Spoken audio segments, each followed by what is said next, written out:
Okay.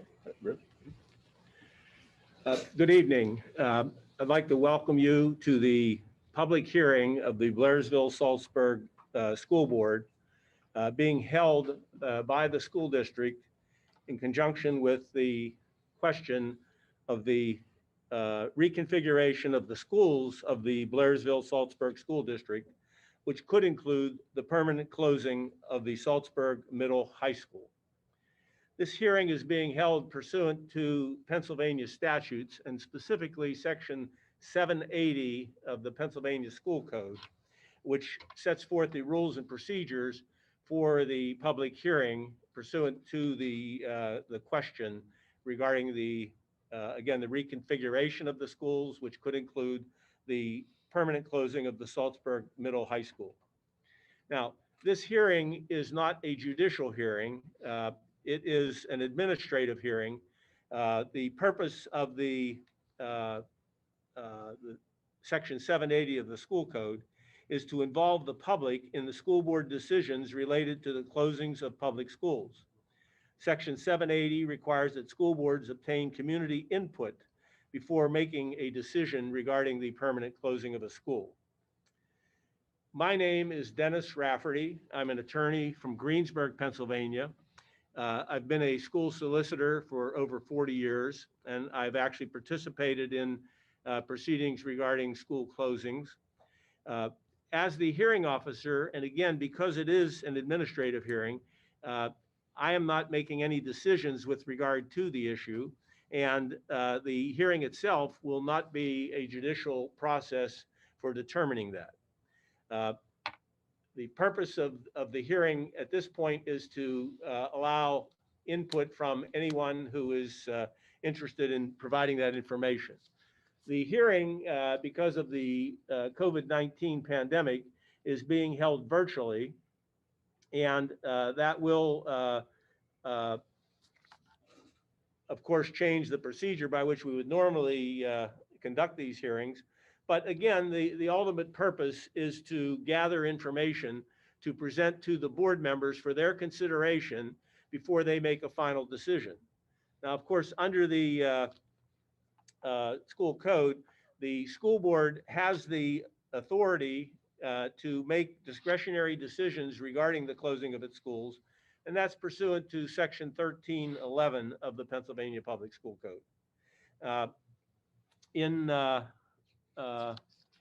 Presenting this information, the purpose of the 780 hearing will be to build a record that will be available for review by board members before they ultimately make a decision, which decision cannot be made until 90 days have passed since the closing of the, what I will refer to probably often tonight as the 780 hearing. And again, that's simply the section of the Pennsylvania Public School Code that delineates the need for this hearing. With regard to the record that we're building, again, we've made every effort to permit people to provide information to the board verbally through the virtual platform that has been set up for this meeting. But I would also note that another vehicle for providing that information will be any statements or exhibits that anyone may wish to provide to the school district, which can be done even after the end of the matters here tonight or possibly tomorrow night, up through midnight of tomorrow, which would be January 14th, 2021. In order to try to make this evening as productive as possible, there has been a lot of interest shown and people who have indicated they wish to speak to the board tonight. Because of the volume of the people that want to make presentations, we are asking that you abide by a 5-minute time limit with regard to your presentations. If you could look through whatever materials you want to present and edit the materials within that time period. It is not going to be a hard time limit. I'm not going to simply direct that you be cut off at the 5-minute mark, but I will be keeping track of the time of your presentation and I will be interrupting perhaps after the 5 minutes have been reached to ask you to bring your comments to a conclusion. The beginning of the hearing will be the presentation by the representatives of the district, the various items of information for the record, and then we will get to the people who wish to present. When we get to that list, I'll try to read the name of the person who is immediately to present, and then I will alert the next person and possibly even the third person in line so that we can keep a smooth flow with regard to this. Again, I'm not here to make decisions. I don't know the board members in this case. I'm not personally familiar with the issues that are being discussed here. My job is to keep things moving in an orderly process. I will try to keep neutral with regard to any issues that come up and try to be fair in any procedural matters that might have to be dealt with.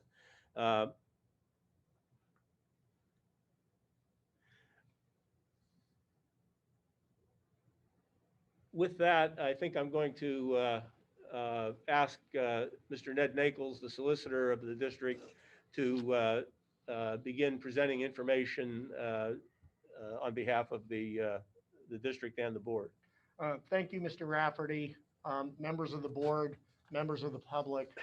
My name is Ned Nichols. I'm the solicitor of the Blairsville-Saltsburg School District. I'd like to begin tonight by just giving you a little bit of background about the virtual platform we're using. I did want to let you know that it is because of the COVID-19 restrictions that we have been dealing with this year and that you and the public have been dealing with, that we have been compelled to go to the virtual platform.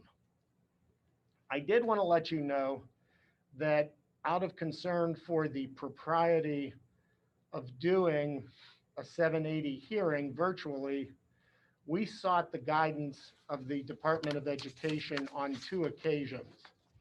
One was September 9th, 2020, and then one was recently on December 14, 2020, after Governor Wolf instituted the new mitigation measures on December 10th that prohibited the indoor gatherings.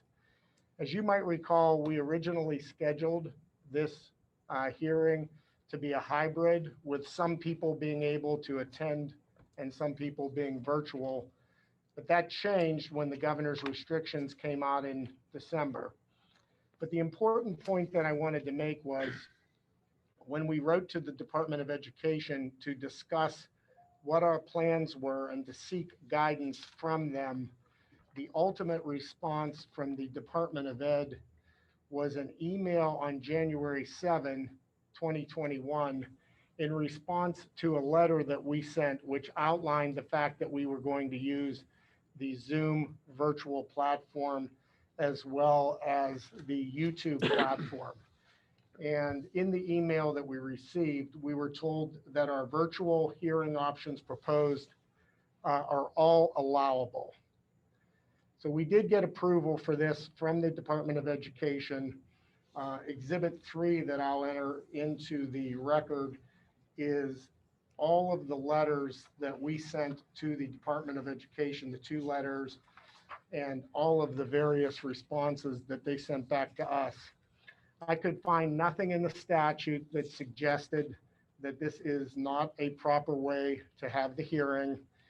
And I noted that we were sent by Department of Education an order dated July 10th from Governor Wolf, which, while not controlling on the school district, it was told to us by the Department of Ed that it would be a good idea to look at this order for guidance. And that order allowed agencies of the Commonwealth to utilize remote or virtual methods for conducting administrative proceedings when possible, and to utilize video phone or other online conferencing. So I believe that what we're doing is appropriate. We've received approval from the Department of Education, and we're prepared to proceed. I just wanted to point out before Mr. Martell's program, a little bit of history and background. This school district was originally formed in 1964 and it elected its first school board in 1966. The school district was able to, the two school districts that formed this school district were the Saltsburg Joint School District and the Blairsville Joint School District. Now, over the years, the issue of reconfiguration and the possibility of school closure has been considered by this school district for at least 15 years. Back in 1998 through 2006, the school district looked at a number of architectural plans in 98, 2001, 2003, and 2005. Finally, in August of 2006, the board voted unanimously on a plan which would have required closure of Saltsburg Elementary, renovation of Saltsburg Middle School as an elementary school, and bus grades 7 to 12 to Blairsville. In 2007, the district's action were upheld by the Indiana Common Pleas Court. But in December of 2007, the board reversed its position. In 2014 and 2015, the question was again considered, but reconfiguration did not pass. There was not a majority vote. Following this second consideration of reconfiguration, the school district investigated an alternative approach, and that was deconsolidation or separation. Between 2015 and 2017, committees were established and a number of reports were generated exploring the possibility of separation, including reports by the Pennsylvania Economy League, the Petraka Committee, Pennsylvania Department of Education, and the Joint State Government Commission Staff Study of 2017. Ultimately, separation did not occur either. So the issue of reconfiguration has once again been examined during the past 2020 school year. This board commissioned Dr. Charles Corin to complete a review of the school district data and present it to the board. The Corin report was presented to the school board February 19, 2020. Also during the year 2020, 4 additional reports relating to reconsolidation or possible school closure were presented. These included a report relating to a facility study, a report relating to a transportation study, a report related to a finance feasibility study, and a report related to a curriculum and instruction study. So tonight we are here to hear from first Mr. Martell, our new superintendent, on his plan going forward. And then we are here to hear from all of you. We know that there is a large group of folks that want to talk, and we're going to make sure that everybody is heard. We know that this is a sensitive issue, and we ask for courtesy on all sides of the issue. I'd like us all to respect each other's opinions, and I'd like us all to respect each other. And with that, I'll turn it over to Mr. Martell. Thank you, Mr. Nichols. Members of the board, members of the committee, I'm Phil Martell. I'm the superintendent of schools at Blairsville-Saltsburg. Tonight, I'm going to present you with a plan that if the board decides to move forward with reconfiguration, that's going to invest solely in the most valuable resource we have, and that is our children. This plan will be one of the most progressive plans that have been laid out in education in recent years, and that's because we have to adapt in public education. Public education pre-COVID was struggling with different lack of resources, but changing really the style of education and reallocating those resources and making it the most efficient way to create career paths for our students.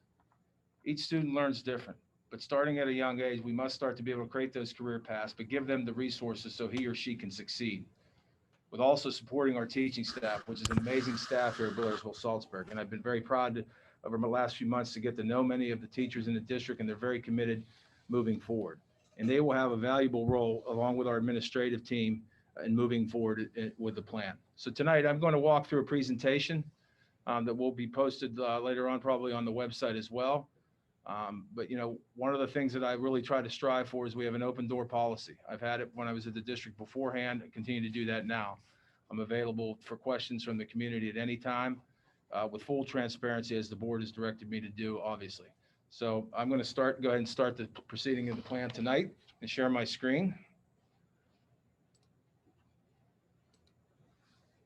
And am I good to go, Justin? Okay, so sound good? Still. Click on more and then share computer sound. There we go.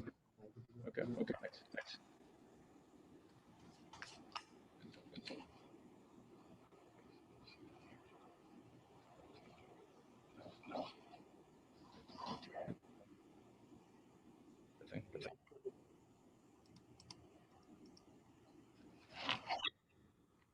Make sure everyone can hear the presentation. We're covered.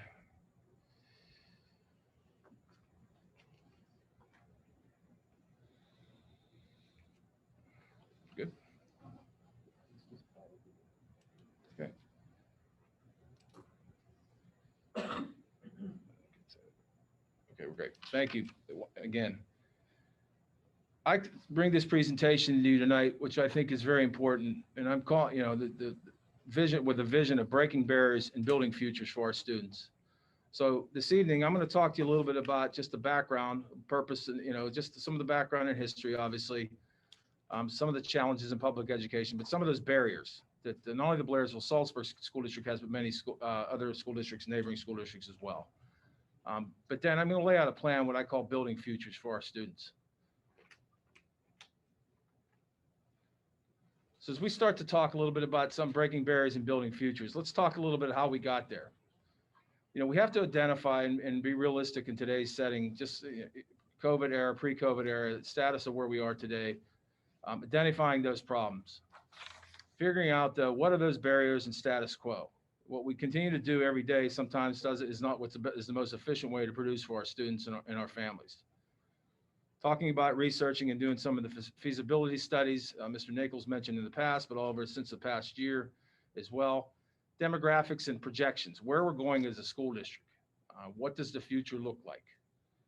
But also, most importantly, is providing solutions for our families.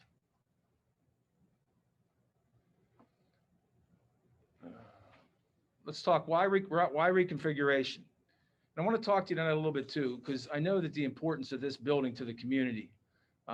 Getting to talk to many of the families, when I came down to Saltsburg a number of times and visiting with our teachers. This community, the board and I understand that this building is an integral part of the community, but we must address these certain issues. So let's talk why reconfiguration. We know as a district, we have to address the fact we have declining enrollment. It's been a history over the last number of years. We owe it to our staff, our students, and our community to talk about increasing operational efficiency, to be able to put those resources back into the classroom, which will then lead to greater curricular opportunities for our students while containing that cost for the taxpayers. But let's not forget our focus, what our mission is, and it is to prepare each student to become a reasonable, productive, and competitive member of an ever-changing global society. Our students are no longer competing against neighboring counties and cities. We're competing in a global economy against other countries, and it's so important that we prepare them for the future.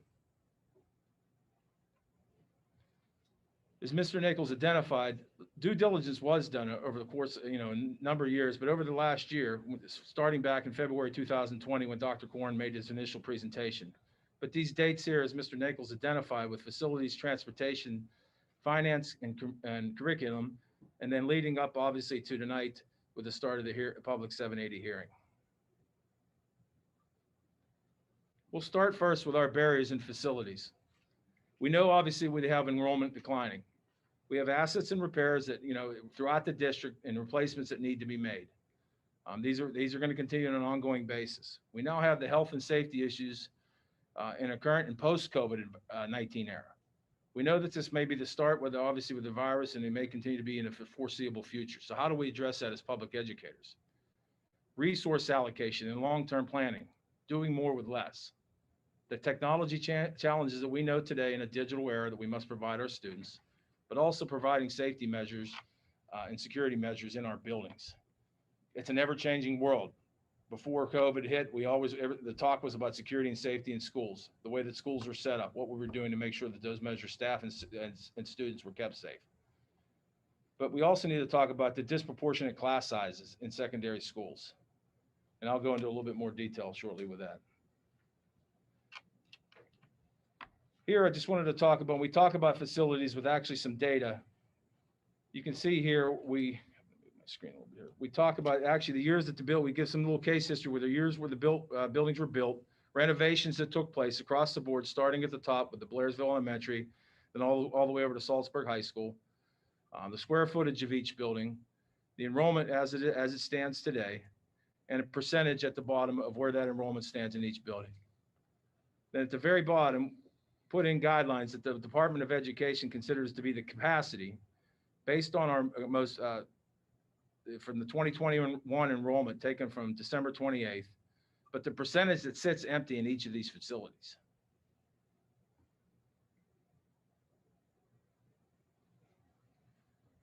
And here I want to talk a little bit further about class sizes. When you take a look across the top, I have the Blairsville Middle High School and Saltsburg Middle High School class sizes. As of January 6, 2021, you can see that it's sourced. This does not include the study halls.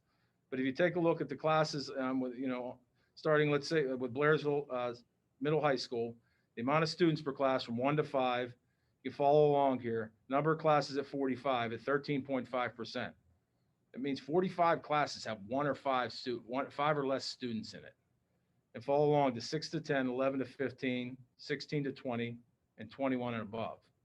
And then if you go over to the Saltsburg Middle High School, 1 to 5, we have 60 classes, and 25% of the classes have 5 or less students in it. And follow along as you get on further. And then the last column to the far right is if we were to combine these classes, which brings them more right-sized into where we want to have students and the capabilities to do things. It brings up to 105 classes with almost 18%. And at the very bottom, you can take a look at where we capture the total for 15 or less students in Blairsville Middle High School, Saltsburg Middle High School, and combined. These are numbers. These are real numbers. I just want to address to the community tonight. These are not made up. These are real numbers that are available. And I tell you, post-COVID, I'm willing to talk and walk anybody around the buildings that want to see anything they do. I have an open door because I think it's important to see. Now I want to talk a little bit about another barrier, with not only just disproportionate class sizes, but when we're placing 2 levels of courses within one class period. So I have examples here. So if you look on the far left, you can take a look at Saltsburg 9 through 12. We have courses there that are categorized: college pre-algebra, college pre-calc. These are classes that are in both in one period. Yearbook, microcomputers, computer programming, business law, marketing essentials, and computer programming, Art 1 and Art 2. I will tell you as an educator, this is not the best way to provide education. And we're not meeting the mandatory hours that are obligated for each class section as well by putting 2 classes in one section. This is something that needs to be addressed. It's not fair to our students, and it's something that is an example of why this is needed to take place. But you can take a look at the amount of students in the class. They're still fairly low. Then on the far left is a little bit of what I'm talking about with disproportionate class sizes not being balanced and how we have to address them. With the classes, with some of them as low as 4 students, only 4 students per class. Some more examples. Courses, college French, French 1 student per class. And as you go down through and take a look, some of them have average class sizes where they need to be, like English 10 and so forth, but too many are in those single digits. Small class sizes they're great to have. There's no question about it. But these class sizes this size are not doing any favors to our students. It's not, in my mind, it's not challenging them enough with having more students around them. Students learn from each other just as much as they learn from the instructional practices. So I think it's important that more than ever to have these classes balanced. And on the far right, there are examples of more with single-digit class sizes as well. Our next barrier that I want to talk about is school finances. My focus tonight, obviously, is resource allocation, but putting a plan together. But school finances is something we have to deal with. Because of that declining enrollment, there's less revenue. We know the last few years that declining enrollment with state and federal revenues. And even though that there has been stimulus money this year, I will caution you, just like in the 2008, 2009 era, these are one-time fixes. We can't rely on them as a district. They're there to help districts, but they're really not there to fix budget gaps. Not only with declining population, the assessed valuation has increased very little. That's important from a tax base because we drive the biggest amount of our revenue from our local tax base. Uncontrolled increase of mandated employment costs. We know those costs are going up, retirement to healthcare. And then we do have to, we work with our unions very, very close. We negotiate contracts with them, fair contracts for both sides, but those contracts have costs. So we have to take those factors into consideration.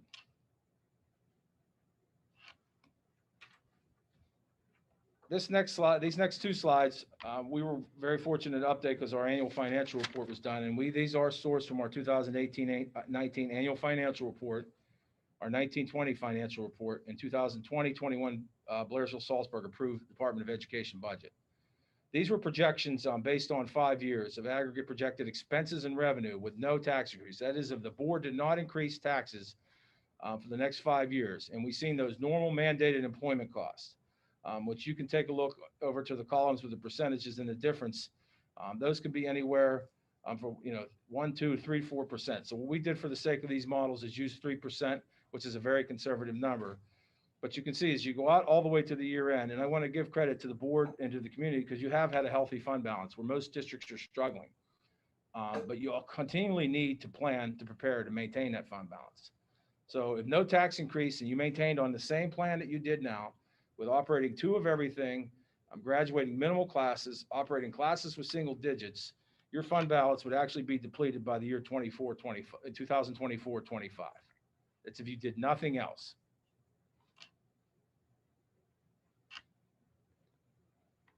This shows that the board did take, this year, the Department of Education allowed the boards up to a 4.1 index percent increase. So this took into case the same thing with increases at 3%. Then we factored in that tax increase if they would raise taxes every year, which is a hard thing to do because it's putting a burden on communities, and this board does recognize that. But if you still did that, you would be able to maintain your fund balance. Okay, but there's a trade-off for these as well. So that's every year going to be raising taxes at that point. And I cannot stress enough, school districts are an economic development generator for communities. If you have great schools, you have people moving into your community.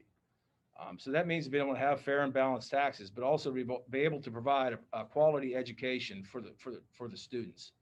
So they go hand in hand. So you have to be cognizant of that fact.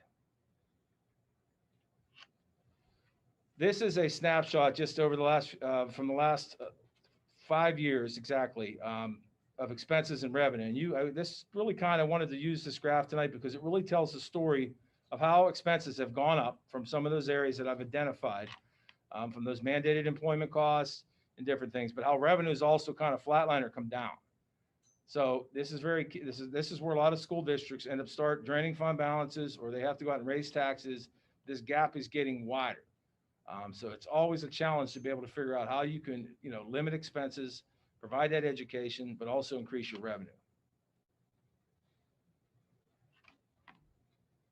And here is actually a snapshot that was made in one of the presentations, just how enrollment has gone down. And just you can take a look in the, with the blue, the instructional expense has gone up. So you can see this decline over the last 5 years. It's not going in the direction that you want. Also talked about at the feasibility hearing was the possibility of transportation. It was presented obviously by Smith Bus, who provided this data to the school district. For option A with K-5 at both campuses and 6 through 12 at Blairsville. Option B, K-5 at both campuses, 6 through 12 at Saltsburg. You can see because of the size and the amount of students moving potentially from Blairsville to here, that's kind of why the savings was more from that perspective. But when you factor in a lot of the activity buses and that, it almost becomes a wash.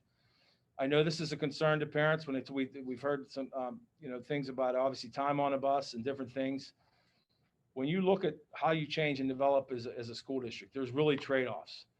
So we're going to constantly look if the board does choose to move forward and how we make it efficient, but how we make it safe for our families, and how we limit the amount of time that students are on a bus, and how we maximize those costs as well. But this was data it was presented to the board as part of the research on this process.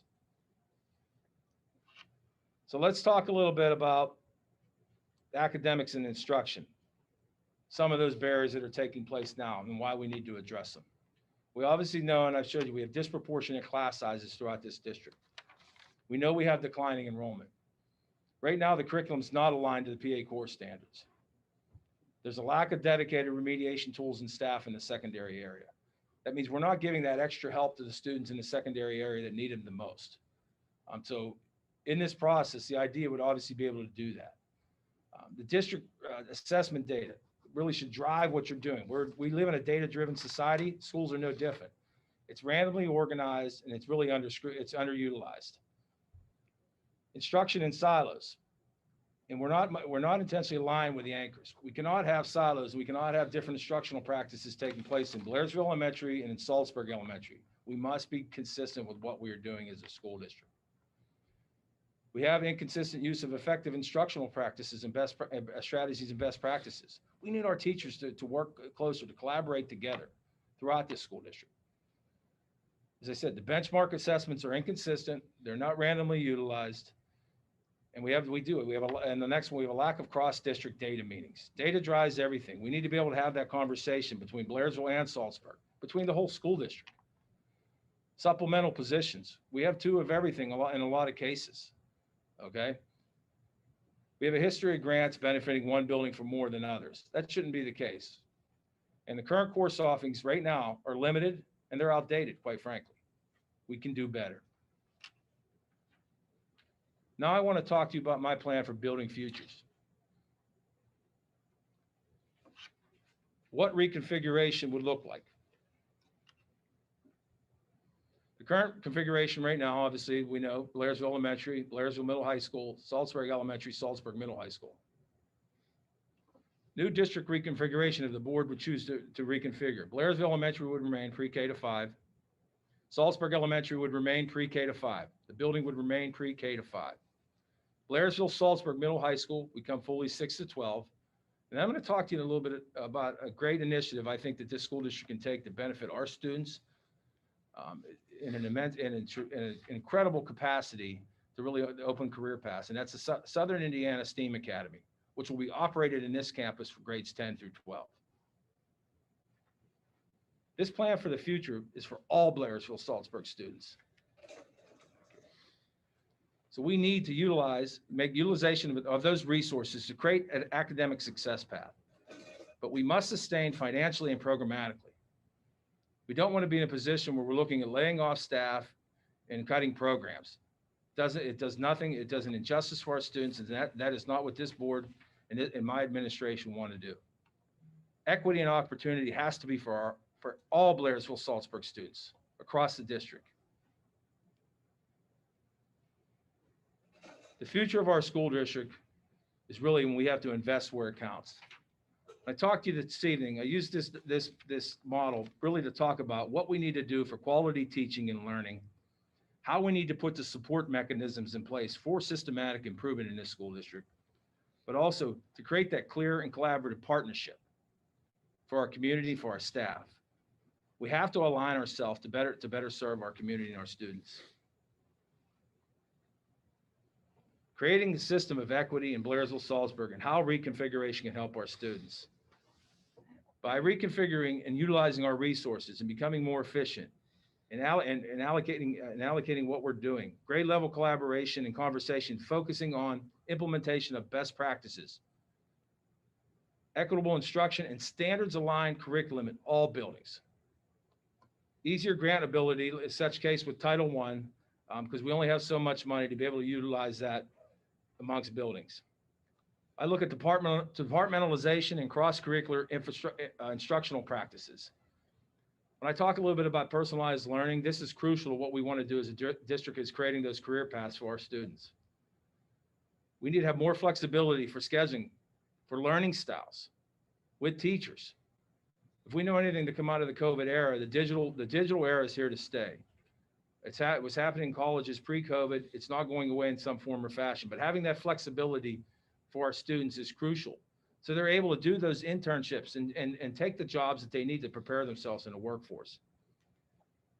Class sizes then become balanced, district-wide. Creating personalized learning communities. Better use of our resources that we have, obviously. We want to talk about collaboration in the secondary schools, transitioning in career paths. I know you're going to hear me say it consistently tonight because it's so crucial. Every student's going to have a different career path, but allowing them to learn at an earlier level, at an earlier grade level, to help them prepare. But we also must continue to evolve and meet all the technology needs district-wide. And as I talked about, and I'm going to talk about shortly, creation of the Southern Indiana County STEAM Academy for all students. Talk to you a few minutes about personalized learning and in the current system of what we have. You can take a look here at some of the current learning systems compared to what actually we moved to creating a personalized learning environment for our students. The industrial age, we talk about how tradition, and you're going to see a couple videos shortly too as well, what we're doing, how it was done in the past, but how we must evolve. So here I listed some examples, just the differences between the two. And as I said, these will be available for the community tonight and for the staff. But really to talk about how we must transition and change. Let's talk about laying the foundation for equity in our school district. So we're doing consistent things. Every student has the same resources. Every student has the ability to choose a career path, but talking about how that has to happen. What I categorize as 5 essential elements of personalized learning. I consider learning to be able to take place flexible, anytime, everywhere learning. That's crucial. We must get beyond the standard classroom. We must create spaces, and I'm going to talk to you a little bit about some of the exciting things we're going to do as a district for our students, to be able to give them those resources. Our teachers are, we must redefine the teacher role and expand that. And our teachers have been great with a lot of the technology initiatives we've done as a district here since the COVID era. And they're ready to learn, and they're ready to go and fight harder and learn more. Talk about project-based and authentic learning opportunities, creating that project base for that student, making that an authentic learning opportunity for a possible career path that he or she may take. Driving that for that career path, but then mastering that competency-based progression through that system. I think it's crucial. This is where we need to move out of that traditional learning model and help our students, because this is a global way of moving forward. Some of the exciting opportunities that we know that we have to have the opportunity to be able to reallocate those resources for our students in reconfiguration. In partnering with groups like Project Lead the Way, they will create these career paths. We will offer new courses for our secondary students and create the career path opportunities for all of our students. So over the next 2 years, we will have newly designed programs that help students create a career path to success, no matter if they attend college or not. That's crucial.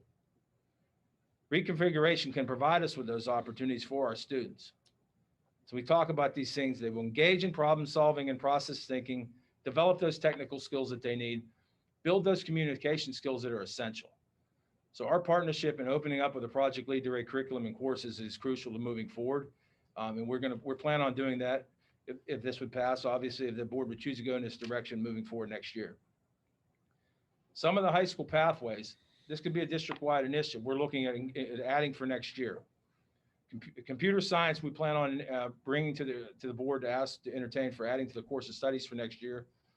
But then over the course of the 2-year period, adding engineering and biomedical to our course structure, our program of studies for the secondary level. So why computer science, which we will ask the board to entertain for this upcoming year. This is data driven purely by information. I have the links on the page so you'll be able to see from Monster Jobs as of 12/29. as we know from the field of computer science. 327 information technology jobs are needed, 2,700 software development, 245 cybersecurity. In Indiana County alone, 89 IT jobs were available as of 12/29, 4 in software development and 3 in cybersecurity. These are the career paths and the programs of studies we need to make available to our students. And these are based on workforce demand numbers, high occupancy jobs that are needed by the Commonwealth and businesses throughout the state. We owe it to our students to be able to start to develop and define what we're doing to be able to give them these opportunities. The state of Pennsylvania creates a list called In-Demand Occupations List that they provide each year to show exactly what those high occupancy jobs are for students. And I just wanted to share with you part of the computer science startup, and that was just an example. But these are some of the positions right now and the salaries associated with those positions and increases over the prior year of jobs that are available when you take a career path in this direction. Anywhere from a CIS operator to a hardware engineer, down to software analyst, management analyst, information security with the threat of cybersecurity in our country has become a high occupancy job. But take a look at these salaries. These are jobs that are needed. These are high paying jobs, and we should prepare our students, whether they're college bound or not, for these positions. But we also must reimagine what we're doing as a school district. And I want to talk to you a little bit about what I call creating hubs for learning throughout our school district. Creating those STEAM spaces, those differentiated instructional spaces for our students. So what I'm proposing for the 2021-22 school year is creating that with a new Blairsville-Saltsburg Middle High School Center for Innovation, which would replace some of the space at the current Blairsville Middle High School, but also then redesigning the Saltsburg Elementary School Design Central Studio. And then the following year, in 2022-23, Blairsville Elementary Media Center and the Southern Indiana STEAM Academy Career Hub, if accepted. The creation and transformation of these new STEAM spaces really does expand opportunities and choice for our students. Part of what we're proposing, and we'll be proposing to the board in the next 60 days with the Blairsville-Saltsburg Middle High School space, will be a fully functional TV studio, a recording studio and editing station, a Peloton fitness center, and a virtual reality studio supported by Z-Space, and large group instruction areas. And I'm going to talk a little bit about this because I really want you to emphasize how it's going to expand our program of studies for our students and give them the ability to go beyond what they're doing now. So we talk about the implementation of a middle high school television and recording studio. Some of the program of studies offerings that we're going to offer for next year: video production, audio video intern programs, audio visual club, Center for Innovation interns, digital media 1 and 2, broadcast media application, journalism, social media marketing, women in STEAM 1 and 2, and talking about manufacturing apprenticeship. These spaces allow us to get outside of the traditional model, but to also fall in line with what those workforce demand jobs are, but to create the students, give them multiple career paths for what they can do.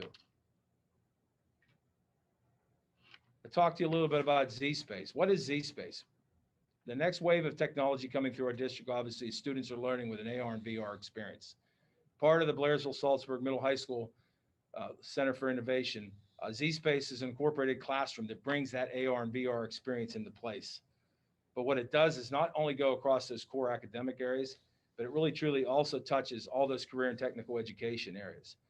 So you're out of that traditional classroom element. The teachers, the staff will be able to go down with the students and actually utilize these spaces with these devices and with these software that's aligned with standards, which is a key point, but also allow them to start those cross-curricular activities, to create those projects, and only may start in English, but may go through it may go to the recording studio, but may finish up in marketing.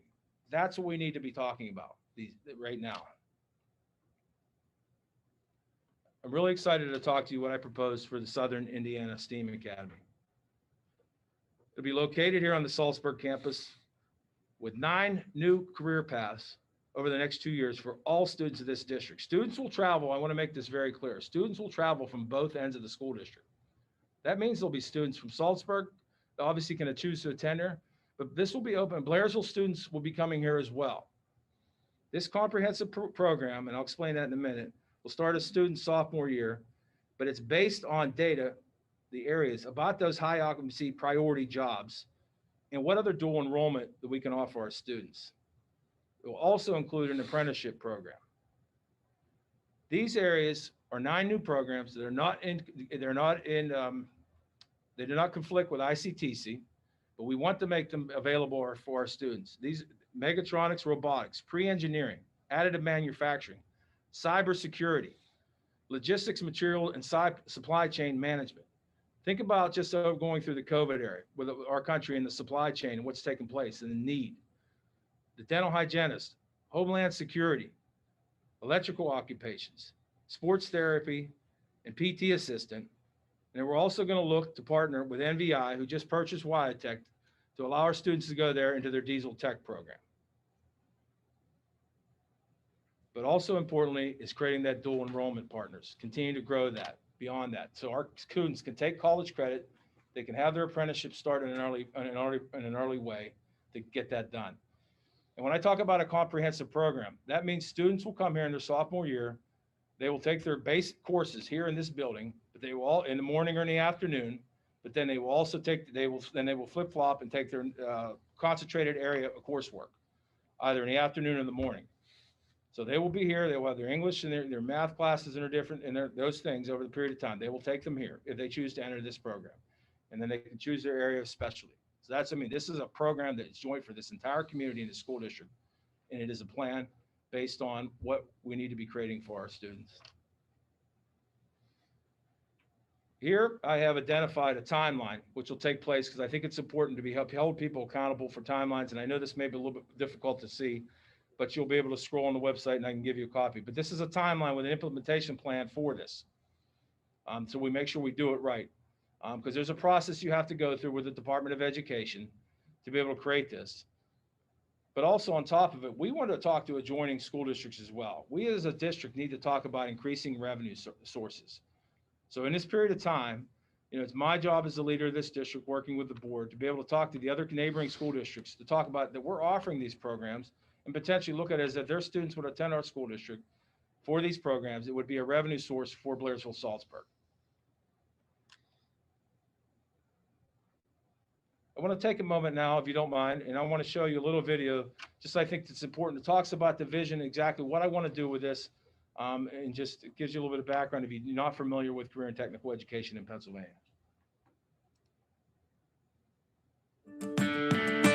There isn't a one-size-fits-all path to success after high school graduation. I'm going to start my own business. I'm going to be a mechanical engineer. I'm going to lead a team that saves lives. I'm going to study computer science in college. I'm going to challenge the status quo. While each path to success is unique, all students should be equipped with the tools they need to succeed on whatever path they decide to take. I'm educating students and inspiring them to achieve their goals. I'm providing real-world learning experiences. I'm preparing students to be successful business and community leaders. Thousands of students across Pennsylvania have found the path to a successful future begins at a career and technical education center.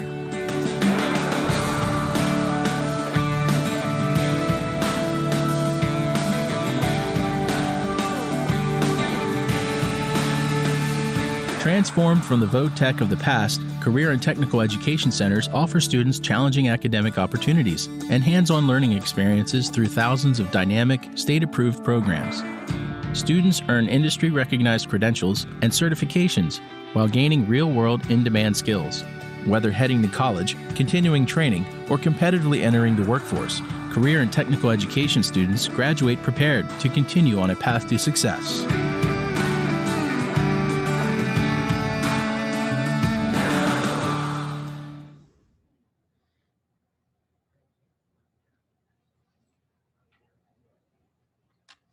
Next, I want to talk about extracurricular activities and a new day for the Blairsville-Saltsburg School District.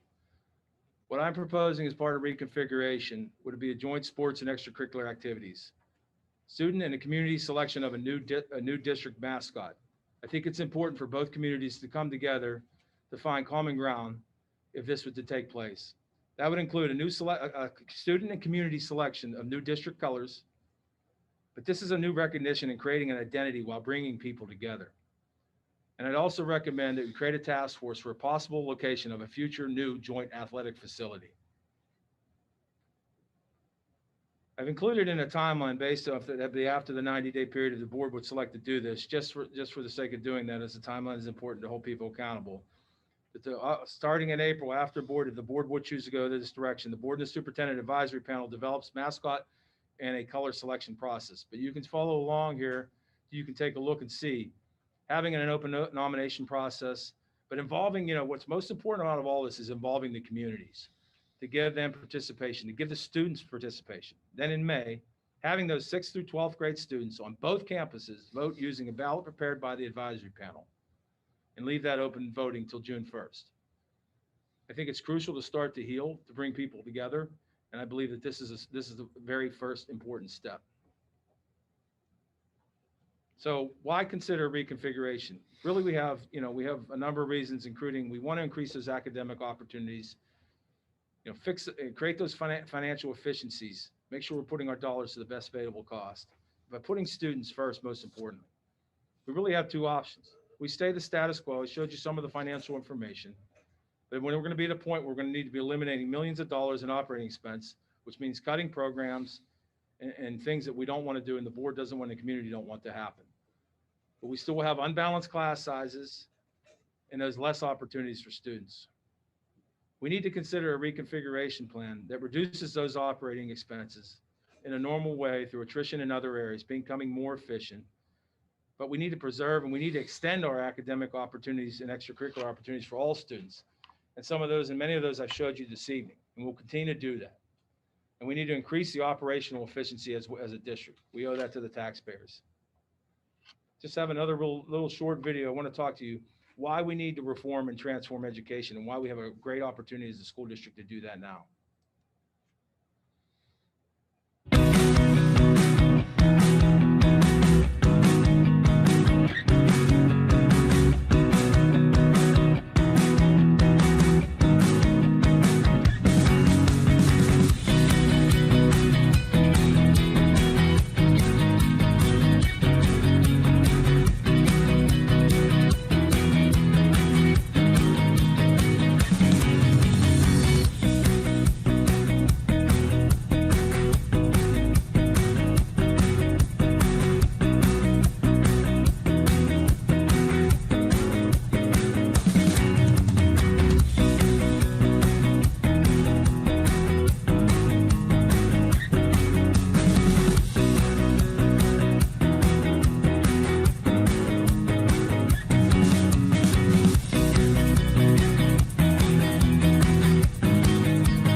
Thank you. I'll finish up with this. We talk about the school district And I go back to originally what the vision of reconfiguration should be about: breaking barriers and building the future. Building the futures for our students. I believe that obviously this school district, has to create a highly educated workforce. And that is something that's a vision as part of this district. And it's for the economic prosperity of this district. But we have an obligation to ensure that all of our students have equal access to a high quality education and allows them to reach their full potential and take that career path that makes them and enables them to take on the challenges of a 21st century global economy. This is really why we're here tonight, and it's the vision of my administration for this school district. And I put a quote in here from Abe Lincoln: really, the best way to protect your future is to create it. So I thank you, the members of the board, to the community this evening, and allowing me the time to present this. Okay, thank you, Superintendent Martell. I'm going to read the first three names of the presenters, but before they begin, I have just a couple other things I wanted to mention, but so they can get ready. The first name is Carol Carrick, followed by Ken Brennan, followed by Kimberly Muldowney. Now, before we start, I just want to point out two things. One, this proceeding is being recorded by a court reporter, and that will be part of our process in building the record for this 780 hearing. And in that regard, then, when you give your remarks, I'd ask you to try to speak at a slow, reasonable pace and to speak as clearly as possible, recognizing that it has to be recorded through the court reporter, as well as whatever technical recording is going on. The second thing is, in your presentation, this is not a question and answer process like you might think of in a courtroom. This, again, is an administrative hearing. We ask you just to present your statements. If in those statements you have questions you think need answered, that the school board members should get answers to before making their decision, you can certainly point that out. But the presentation that you make in your time will be just based on your statements. And again, don't expect that we will stop to participate in a back and forth question and answer session. So with that, then, I would ask that we go to Carol Carey.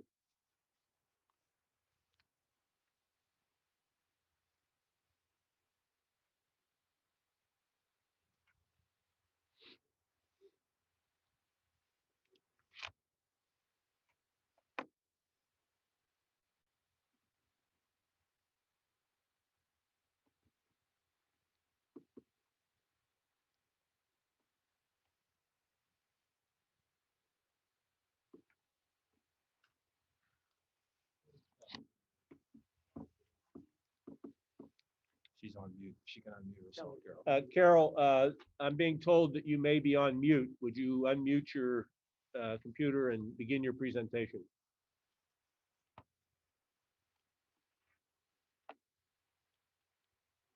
Unmute. Now, can you hear me? Yes, we can. You may begin. Okay. First of all, according to listening to the presentation from the superintendent, I think your minds are already made up, and that upsets me a little bit. I worked for the district for 25 years, and I've seen how things have been handled. I've seen things that I was very disappointed in, but we learned to live with them because it was the way it was. Blairsville always thought they were better than our district, our side of the district. If we ever needed anything in our side of the district, if I needed a calculator, new phones that worked, needing my maintenance man, I always had to go through Blairsville. I never got anything new. I got my hand-me-downs. Now, I'm the youngest of 11, so I know what hand-me-downs are like. I just never thought it would follow me into my work source. But apparently this is how Blairsville handled things. Just some facts. Saltsburg has the newer schools. We already have an athletic field adjacent to our schools. We have a concession stand, so they don't have to spend thousands of dollars to build a concession stand. Busing is cheaper sending those students down here. We have a medical facility within a block. We have fire, police, ambulance at the bottom of our street. I don't know what Blairsville has to offer or why they feel they are the better choice, other than the fact that since WyoTech left, I think they need some money up there in that side of the district. And they think bringing our kids up there with all the sports and everything, it sounds like it will bring money into their side of the district. But it's just been that way from get-go. Whatever Blairsville wants, Blairsville gets. And the way the presentation is, like I said, it sounds like you've already made up your mind. So this almost sounds like a mute point. But I think you need to think long and hard about the way this district has been run in the past, and it seems to be continuing on. I have another issue that bothers me. I read an article in the newspaper. It says, "So yes, we're moving forward with something you don't like," he replied. I'm assuming they meant the president of the school board. I don't know him. "And the fact that you're not in the majority angers you. Well, buckle up, Buttercup. It's going to be a long ride." I find that sexist. I find it derogatory. And if you, the school board members, and you, the solicitor, did not take action on this, shame on you. The man should have been reprimanded. He should have made an apology, a public apology to all of those. We have 3 women from our side of the district. Who do you think he was referring to? It doesn't take a brick to fall on your head. So I think there's something that should have been done with him. And I think he needs to be something. Anyway, they're not going to take him off the school board. You're just going to do it because he apparently runs it. So I'm just really concerned that you aren't giving all the facts to us. You gave us this huge long presentation, but what it ends up, it looks like you're going to take our kids up to Blairsville.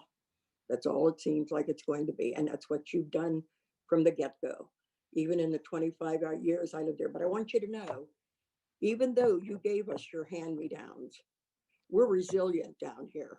We excelled with what little things you gave us. And we put out excellent students. I could name, well, my grandchildren to begin with are all in excellent fields because they went to Saltsburg High School. They didn't need all this extra garbage. But I just want you to know what you're doing is just typical. I don't know why we're even having a discussion, because you're going to do what you want to do anyhow and not thinking about anybody else. That's all I have to say, and I thank you for listening. Thank you, Carol. The next speaker will be Ken Brennan, again followed by Kimberly Muldowney, and then Jessica Harkins. Ken Brennan, you may begin. Okay, so I'm told that Ken Brennan and Kimberly Muldowney are not on. So we are going to go to Jessica Harkins, followed by Daniel Harkins. And I'm not sure of the next one, but listed as Brooke Zoddy. So Jessica Harkins, would you begin your presentation?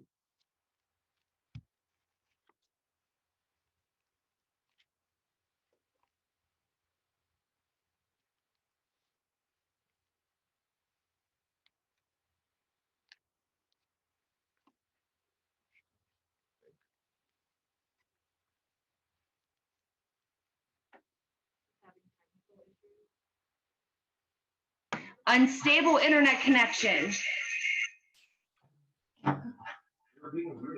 Jessica, can you hear us? You have to walk out. I'm sorry, I'm having unstable internet connection. But I want to start off by saying my name is Jessica Harkins. I represent the Saltsburg side of the district. I'm choosing to speak directly to the Department of Education, as most of the school board members have dismissed our pleas and concerns and choose not to hear us. So Department of Education, I am here to plead with you. Please consider everything each and every one of us have to say to you. I will start off by saying that I absolutely do not accept the closing of my children's school and busing them to Blairsville. I strongly oppose this decision. I will not be a part of this action or my children.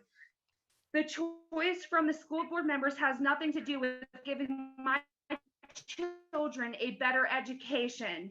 It has nothing to do with bettering their education and future.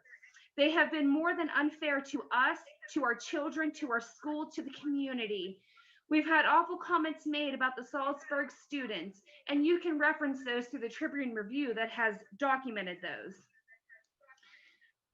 I'm going to start by saying January of last year, I made a life-changing decision to stop and quit my job. And I went back to school as a full-time nurse to earn my nursing degree and pursue my master's, and then getting to become a nurse practitioner. And let me tell you, if the last 10 months have taught me nothing, it has taught me everything. My classes were moved full remote online. At the same time, my 4 children at the time were remote. And boy, let me tell you, I didn't think I was going to make it. And that was 2 weeks. That turned into now I'm like 10 months into this. And I can tell you right now that I have fully decided that I will cyber school each and every one of my children, that Blairsville will not get my children. I am not going to risk busing them to the Blairsville School District. I plead to please consider to not allow this to happen. I plead with you to let our children safely and securely stay in the learning environment with our amazing staff and teachers who know each and every one of us by name. They know each and every one of our students. I plead with you to allow us parents to make the educational decisions for our families as we should be allowed to have the right to do. I believe if any one of us wanted our children to attend the Blairsville campus, we would have chosen to make sure we were on the side of that district. There's a reason we didn't choose that. I plead with you to really consider why Blairsville school board members really want this to happen. Why do they want this to happen to the Saltsburg students and families in our community? They don't care about the safety of our children, the education of our children, the future of our children. The burden that you are putting on the Saltsburg students and family and businesses, they simply don't care. We as parents are the voices for our kids, but we are not being heard. I ask and I plead with you to please hear us. I ask you to please stand with us and our children.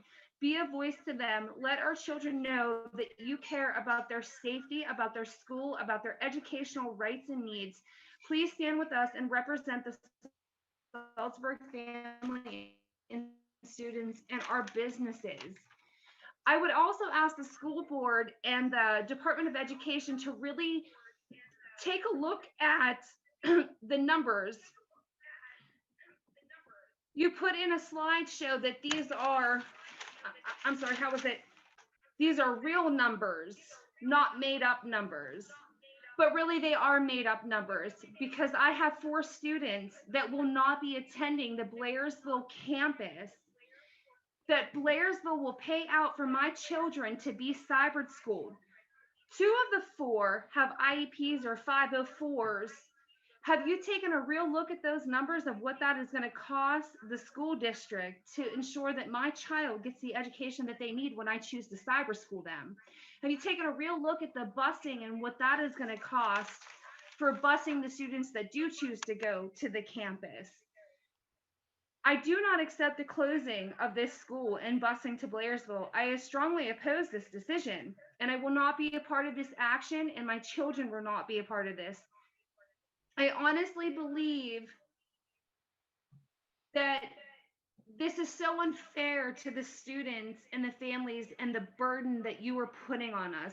These are not realistic numbers that you are presenting to us in your presentation. You have no idea the amount of parents that are willing to cyber school their children because this pandemic has taught us so much. As you can imagine, being a full-time nursing student, earning her degree in homeschooling, not homeschooling, but helping remotely teach my children, 4 of them remote, and the burden that takes. Jessica, can you hear me? You've gone over your 5 minutes, so could you please bring your remarks to a conclusion? My conclusion is I absolutely oppose the busing of my children to the Blairsville campus, and I fully intend on cyber schooling my children. All right, thank you very much, Jessica. The next speaker is Daniel Harkins, followed again by Brooke Zotti, and then Robert Conrad. So Daniel Harkins, can you begin your statement? Speak. Just speak. Okay, my name's Dan Harkins. representing Saltsburg School District. Okay, first I want to start on your building barriers and your breaking futures. Building barriers between our kids' family. Breaking our kids' future. First, safety. The safety of our children always weighs on our minds as parents. We do not feel as if our children will be safe riding on a bus for up to 3 hours per day. The risk of their lives being in danger increases by the mile. And you're asking us as parents. Can you hear me? What? Daniel, could you slow down a little bit? I can try, but I want to get my 5 minutes in. Okay. Right. The risk of their lives being in danger increases by the mile, and you're asking us as parents to just be okay with that. No. Our children would be up to 45 minutes away from us if something and when something happens to them at school. I can't imagine that drive to the school for any of us. It will happen, and for us to be that far away from our loved ones is unacceptable and unnecessary. Our schools are separated from a great distance, and this should not be allowed to go through. Second, education. Our children will suffer significantly with their education and academics. Here at Saltsburg, my kids are known by name and have a great relationship with the teachers and staff. My children get more one-on-one time with teachers, and that helps tremendously. Our children will suffer. My children will have to get up at 5 a.m. to get ready for school, to not even start until after 7. We know kids can keep their attention in the best for the first few hours of waking up. By that time they get to school, it's past. I'm not sure how they'd be able to do that. How are they going to be able to focus after that long of a bus ride? They'll be extremely tired before lunch. Our children will be putting in a 12-hour day with school alone, and that's not even counting hours of homework and studying. We can't ask our children to take on this huge task. This will impact their lives tremendously. Think about it for a second. Would any of you risk that for your children? The answer is a resounding no. What would we be asking our children to do? Most impossible, especially for those with special needs. Our kids are very strong, but to ask this of them would surely weaken them in this part of their lives. Is crucial for them to grow into adults and give themselves and their families the best lives they can provide for them. This will only do harm to our children. There will be no good that will come out as consolidation for our children. That's who's most important, right? Our kids and their future. Not one parent out there would say yes to any of this. Blairsville attempting to force us into none. If you'd ask any parent from Blairsville, it would be none of them would want this for this children. Every single one would say no, even the members of the board. If you say yes, you're just lying. On to sports. I'm a coach of a football team, wrestling, baseball. Sports are important to my family. Kids are very active. They love playing sports. So let's get into that. Our practice from 6 to 8, 5 days a week. I get home from work about 5:30 just in time to get my kids ready to go. Rush to practice, which is 5 minutes away. If this consolidation were to happen, my kids would be asked to get off the bus around 5. Hurry up, get dressed, ready, back in a vehicle, and drive back to Blairsville. 6 to 8 practice. Don't get home till 9, 9:30. Practice runs over all the time. Sometimes they're meetings. So we get home around 9, 9:30, undressed, showered, in bed by 10, get up at 5 a.m., start all over again. Oh, I forgot to mention sitting down with their families, eating dinner. We won't get that anymore. That won't happen. So I'm sure all you enjoy eating dinner with your families. Well, we'd lose that in our lives. Oh, did I mention homework or studies? That ain't going to happen either. So because that won't happen, how are they supposed to do that? They'll only be sleeping about 5 hours per night if they're lucky. How are we to ask that of any of our children? It's impossible. It would be a gigantic uphill battle for all of our families. Our kids deserve a chance at a good life, not one full of travel and chaos. You're speaking about class sizes, and those numbers are wrong. You'll get to our student. You won't get all our students. Those numbers are far from correct. There's dozens and dozens of us that will not have our kids go to Blairsville. They'll be virtual learning. So our kids get pulled from everything, and they love and ask, to go to a school so far from home. We're asked to and forced to make sacrifices, not for our kids. Are you going to have to comfort your kids whenever you have to tell them they have to change schools and leave at 5:30 in the morning? You won't see them until 5:30 in the evening. No, you won't. That's us. We're going to have to do that. We're extremely too far apart to consolidate. I didn't even get into what it would do to our community. It'll cripple our community, and it'll be a ghost town. Thousands of people, good people, hardworking men and women will lose everything that they know. And I believe that's about all I have right now.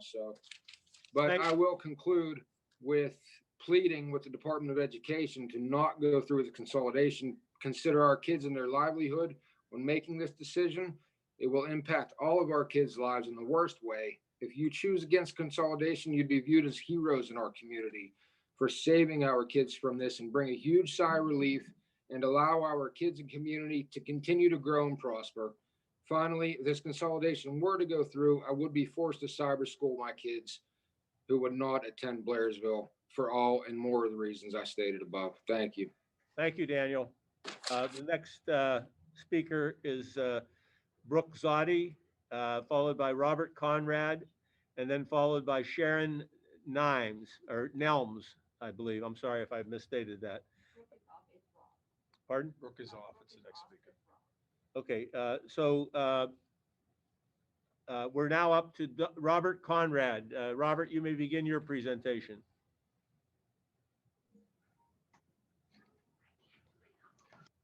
Hello there. Can you guys hear me?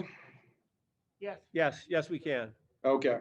I just want to say that Dan did a great job with that itself. But like I said, my name is Robert Conrad. I have 3 boys actually in the Blairsville school district itself. The biggest thing is the safety of the kids and the education, which the big presentation that we just saw actually explained nothing. I had no information exactly how anything is going to be done, but nothing but ideas. So that we can't follow any of that right now. The big reason why is because nothing currently is being properly handled. The safety of our children. They are currently back 4 days this current week, and talking to actually Mr. Phil, we cannot get an actual yes of the kids are 6 feet apart itself. My wife called and she cannot get an answer out of it. So the safety of what's going to happen, not just now, but down in the future, if you would put everyone together, you're not going to have the safety that we need or meet the standards that we're supposed to be following. The bus rides is a very big one, especially for the people that do travel from Saltsburg here to Blairsville, especially in sports. My biggest concern is the education process. I graduate personally from Lower Dauphin, which is Central PA. We graduate close to 500 kids in graduation class. Our classes were very big compared to what my children in Blairsville and Saltsburg have now, which is a more one-on-one. Teachers can identify more problems or better success having a smaller class. Having a larger class, people will get lost. You want to cut down on the staff to save on the money. I understand that, but that will not help the children whatsoever in their education. The whole point of the school is education, not a matter of making money. Yes, you need money to actually support everything, but beyond this, of what we're planning, what you guys are planning is nothing but just the money aspect itself. We cannot move forward if we can't correct what we have now. So if you guys can actually prove how we are now, that we can be safe, we can do proper education, follow the guidelines, it may be a consideration down the road, but as of right now, it cannot be even sustained with what's going on. Mr. Martell did say that, unquote, online learning is here to stay. So all these other programs that you want to have, especially the Z programs, do you have to be there in person to actually benefit from it? If you have to be, but we're online, those programs are absolutely pointless. So I don't see the understanding expanding those programs if something we can't be there. Eventually, hopefully, we're all back in school and everything is safe. I know, for example, my 3 kids, we are going to make them go all virtual because guidelines cannot be followed by Blairsville. So if those can't be followed, it most certainly will not be followed when you combine even more people. I don't know how you guys will plan on doing any of this because you guys can't do it right now. Safety is not being followed at all. Education is dropping, and I feel bad for my twin boys that have to learn, you know, the traditional ABCs in kindergarten. My wife and I, we both work full-time jobs, and it's tough. We work full-time jobs, come home, we have to relearn or reteach our kids what they miss for online. Luckily, we have some support a family member that can be there to help them teach. But I do feel bad for the people that don't have that itself. And when you have a larger school, you're gonna have more of those problems. And I haven't seen that being able to be corrected even in the small time. Basically is what I'm saying. If you want to continue with this, you have to prove that you can even do it on a small scale. If this cannot be done on the small scale, it cannot be done on a large scale, it'll be even more of a failure. And it also will lose more money as well. That's basically all I have to say itself. Thank you, Robert. I appreciate that. The next speaker will be Sharon Nelms, followed by Jessica Clausen, followed by Abraham Klein. So Sharon Nelms, you may begin your presentation.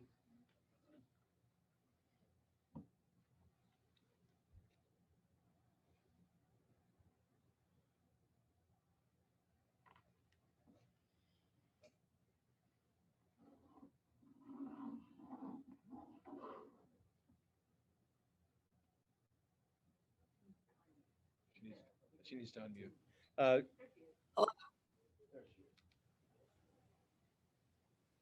Sharon, you're beginning to come on. I'm told you may have to unmute. I did. My name is Sharon Nelms and I live on Loyal Hannah Dam Road in Saltsburg. I have lived through 3 arguments about transporting children to Blairsville. It has always been transport children from Saltsburg to Blairsville, never the reverse. The children who will be transported to Blairsville will have difficulty with busing, as buses in Slickville will have to probably leave about 6 o'clock in the morning to be able to pick up the children, including the start and stop time for the bus, and then drive at least 20 miles to Blairsville. It was suggested before that the buses in the previous attempts would play videos to entertain the children, possibly of history, possibly of math, possibly of English, and that would help through their learning. Research has recently shown that children of middle and high school age need more sleep, and their school should start at a later time, whereas elementary children who are always up can start earlier. Have you considered planning to do this? I believe the people here in Saltsburg have moved here for small classes, schools, and close to their homes. My own children learned well from the small classes and were able to do multiple things from school, such as be in a play, play in the band, take part in sports, and to be able to be home at a reasonable hour to do homework. My own daughter has her doctorate degree. My son has a chemical engineering degree, and my daughter has another degree from Juniata in museum studies and works at a museum in Washington, D.C. The school did them very well. The teachers in Saltsburg always were able to provide individual learning and excellent care. From Saltsburg, parents will have difficulty to bring their children home from sports events or the band or the plays unless you arrange to have a bus to transport them, and then they're again riding a long, long time. Yes, I'm sure that you want the Blairsville students to be able to go to jobs after school. But what about the students in Saltsburg? The building in Saltsburg was renovated and has room if you would choose to bring Blairsville students to Saltsburg. But again, I realize that that is a big no, being from Blairsville and Burrell. There has always been an unfair advantage since the inception of this district. The roads were considered not good enough to transport children the back way, like 217, to avoid Route 22. The last time this was brought up, the roads have not improved in 20 years. Please consider the health and well-being of the students in Saltsburg and the amount of travel that they would do. I myself traveled every other year in Kiski Area School District. No choice. From my home to Allegheny Township to Vandergrift to the oldest building to the high school, leaving at home at 7 a.m. and getting home at 5. Making friends was difficult, as those in Vandergrift thought we were hicks because we lived in the country. Will this attitude prevail in Blairsville to the students of Saltsburg? And how will you prevent this, or how will you aid in creating a cohesive class? Please consider the school to be, Saltsburg School to be a community, that it helps keep the community of Saltsburg cohesive. School culture is part of the Saltsburg culture, and they go hand in hand. Saltsburg has always taken pride in its community and in its schools and in its students. Please rethink your plan. It helps no one. Thank you.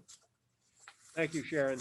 The next speaker is Jessica Clausen, followed by Abraham Klein, followed by Mike DeForno. Jessica Clausen, you can begin your presentation. Can you hear me? Yes. Yes, we can. Okay, my name is Jessica Clausen, and I'm an alumna, parent, business owner, and taxpayer in the Saltsburg community. My children are fourth generation Trojans. Let me start by saying that Mr. Martell and this board should be ashamed of themselves for using the first 60 minutes of this hearing as an opportunity to present that consolidation plan. This is our time to present our comments. None of us had a chance to see that presentation ahead of time and review or digest the information, and that's completely unacceptable. Not to mention that not a single cost was covered in that presentation.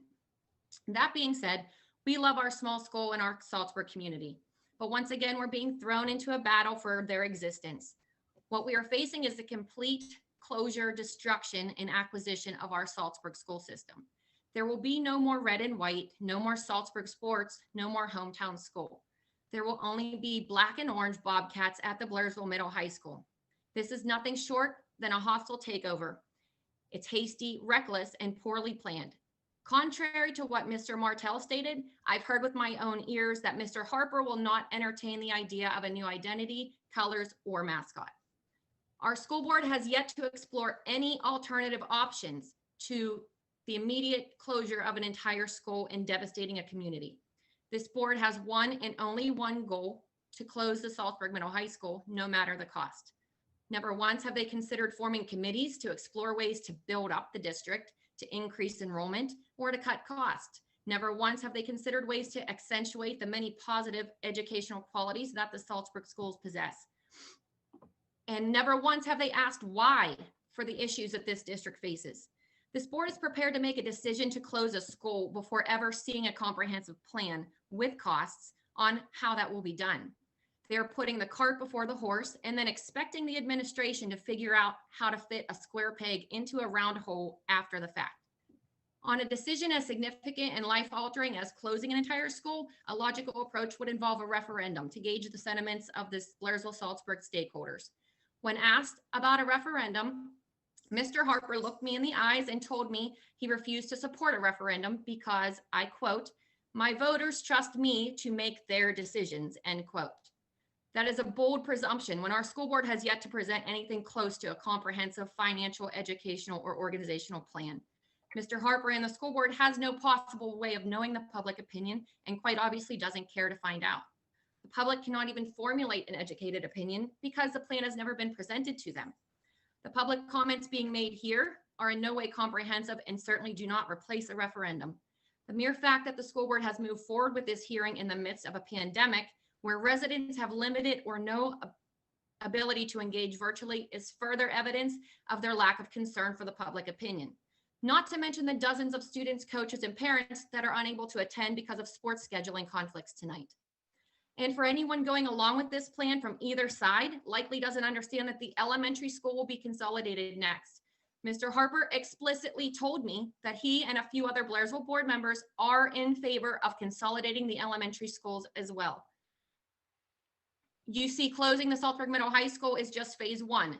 The elementary school will remain intact until they have enough time to work out spacing issues on the Blairsville campus. And that is important to understand as Mr. Harper is up for re-election this year. Please don't naively think that this is the end game or that there will be any form of equity. The entire district will soon be the black and orange Blairsville Bobcats. Our school closure forces our Saltsburg students to wake up hours before the Blairsville students. They will endure considerably longer bus rides on dangerous roads. Our Saltsburg students will be put into a hostile environment where they are not welcome. Our Saltsburg students will have to choose between extracurricular activities and getting home at a reasonable time. It forces our students to go to bed earlier just to achieve the same number of hours of sleep. This school closure quite literally places the quality of life and education for Blairsville students above those in Saltsburg. The educational detriment that these issues create is unjust and unnecessary. Please understand I have no intention of ever having my children step foot in the Blairsville school building as students. We will pursue cyber school and alternative educational opportunities to avoid the commute. We are not just parents whining about an inconvenience. We are a community fighting for our children's educational equity. Mr. Harper, Mr. Canzano, Ms. Gibson, Ms. Whitfield, Ms. Constantino, and Ms. Stiles.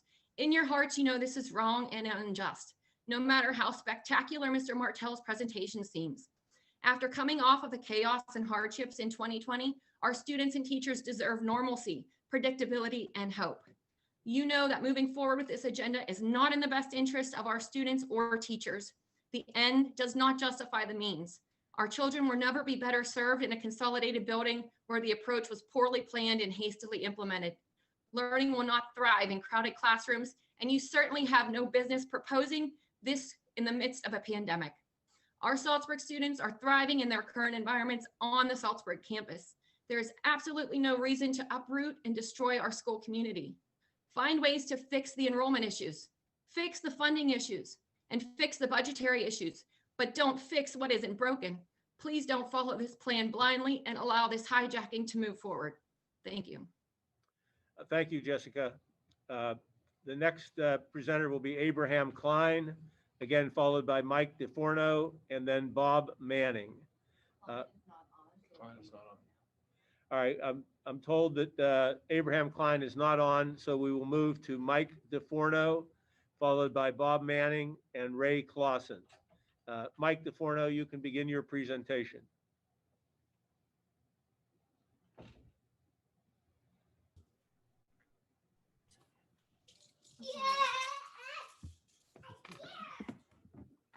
Can you hear me? We can hear you.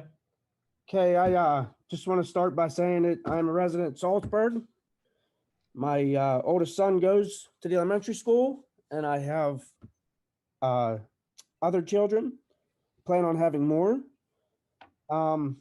Just wanted to start out by saying that I too and my wife both attended Saltsburg, and we were probably, I don't know, I walked to school my whole career. I mean, that's how close I was. My wife maybe had a 10-minute ride. Busing was not an issue. We never had to worry about how long it was going to take to get to school, because at the most was maybe 20 minutes. You put our kids on these buses to go to Blairsville, you have to travel Route 22. You talk about safety, let's talk about Route 22. I traveled every day to go to Blairsville to work. So you're telling me to have one of these buses pull out on 22 at one of these intersections that I see big rigs running through the lights all the time, you're going to say that's safe? Not very safe. My wife, she's a nurse. She is substituted at both schools. And she says by far the Saltsburg school is much nicer, hence the renovation. So why would we shut down a school, going back to Jesse's speech here, saying that she's correct. The high school is just the first step. Then you're going to go to the elementary school. Go back to Carroll. It's just one-minded. It's already made up. We could tell just by the speech the Yins gave, the presentation. It's not right. Not right at all. And then we'll go to Mr. Harkins, because a lot of my points have already been mentioned. The sporting events. My boy plays football, wants to get into basketball, wrestles, baseball. How are we going to have time as two working parents to get our kids from one point to another, it's just unfeasible. When we live this close, a 5-minute ride is nothing compared to a half hour. This is just bizarre. I don't know why yous would even think that this is going to help any.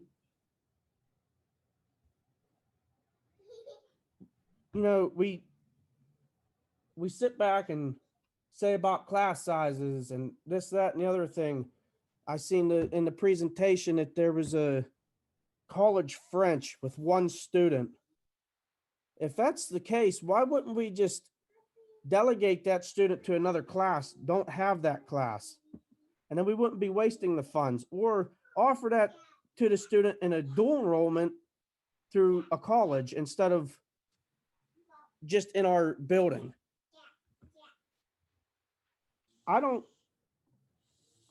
I will not oppose to this. This is unfit. If this goes through, I will guarantee you my kids will not even cyber school through Blairsville. I will take them out of the district. We're currently in the midst of looking for a house. We're renting, and I guarantee you, if it goes through, my children will not be part of that number attending Blairsville. That's all I got to say. Thank you for your time. Thank you, Mike. Next up is Bob Manning, followed by Ray Clausen and Deborah Galick. Bob Manning, you can begin your presentation. Hi there, can you guys hear me? We can. Awesome, thank you. Again, my name is Bob Manning. I live on High Street in Saltsburg, and I want to thank you for the opportunity to speak on this matter. My wife and I, we moved here to Saltsburg 7 years ago. One of the things that immediately impressed us about living here is the sense of community. And it's because of that, I want to express my strong opposition to your plans to close the Saltsburg middle and high schools. We believe it's the right of every child to have good schools close to home. We believe that those small schools like ours have far more benefits and positive impact than any alleged dollar savings this board perceives in following through with your proposed actions. I mentioned earlier the sense of community we feel living here. Smaller communities like ours are typically places that naturally result in closer relationships with your neighbors. It's a place where the people living here know, share with, and care for one another. Schools are often the reflections of their community and provide some of the glue, if you will, that helps bind a community together. Communities should treasure their small schools, and it is your responsibility as board members to protect them, not destroy them. This long-standing battle to close these schools is absolutely unnecessary. It's time-consuming, it's costly, and it's irrational, especially at a time when the trend in larger urban areas is to scale down. In many of those areas, they're breaking apart large schools. Why? Because they've seen and they know about the proven advantages of smaller schools. They're actively pursuing the smaller is better model while you're turning a blind eye to it. So the idea of closing these schools makes no sense. It absolutely makes no sense financially. Again, these alleged savings now will end up costing the district significantly more down the road. The cost of transportation alone, aside from the safety issue of busing long distances, should stop this from moving forward. It's the first time I heard it tonight, but the superintendent mentioned earlier that good schools drive the economies of cities and towns, his words. How is removing these schools from Saltsburg going to drive this community's economy? It's not. He also talked about the STEAM initiative being located in Saltsburg. Sounds very expensive. Again, how's that going to be a cost savings? And it also sounds like you're not really consolidating class sizes, you're just shifting kids from one town to another. And you'll have the same class sizes that you're worried about now, but in two different places. Outside of the financial costs, the more important aspect are the academic costs. Kids in small schools often do better with their studies than those in larger schools. They're also more likely to take advanced level classes. Kids in smaller schools more often take part in extracurricular activities. Small schools provide students with a sense of belonging, have higher levels of safety, and foster higher morale among teachers. These things are true, they're fact, they're well documented and well researched over the last 30 years. And closing these schools flies in the face of all of that. For what? Again, an alleged cost savings and programs that will never happen. Closing these schools is not the answer. These schools are not a curse, they're a blessing, and you shouldn't look at them the way that you have in the past. They're a blessing. And to close them will do more harm than good. There'll be no cost saving, and the time and energy you spend on closing these schools could be better spent focusing on their strengths, which is being the local, community-centered option that provides the best likelihood of actually meeting the needs of these students. I don't believe you take your responsibility lightly, so I ask that you consider what's being said tonight by our citizens and ask yourself if what you're doing is really best for the students of Saltsburg and the future of this community. I ask that you reconsider your positions, change course, and keep the Saltsburg middle and high schools open. Find a better way. Thank you for allowing me to speak. Thank you, Mike. The next speaker up is Bob Manning. That is Bob Manning. Oh, I'm sorry. Thanks, Bob. Sorry. We're actually going to circle back. Kimberly Muldowney is now on. She was up earlier but wasn't on. Okay. So we just finished Bob Manning. All right. All right, Kimberly Muldowney. Okay, Kimberly, can you hear us? You're on.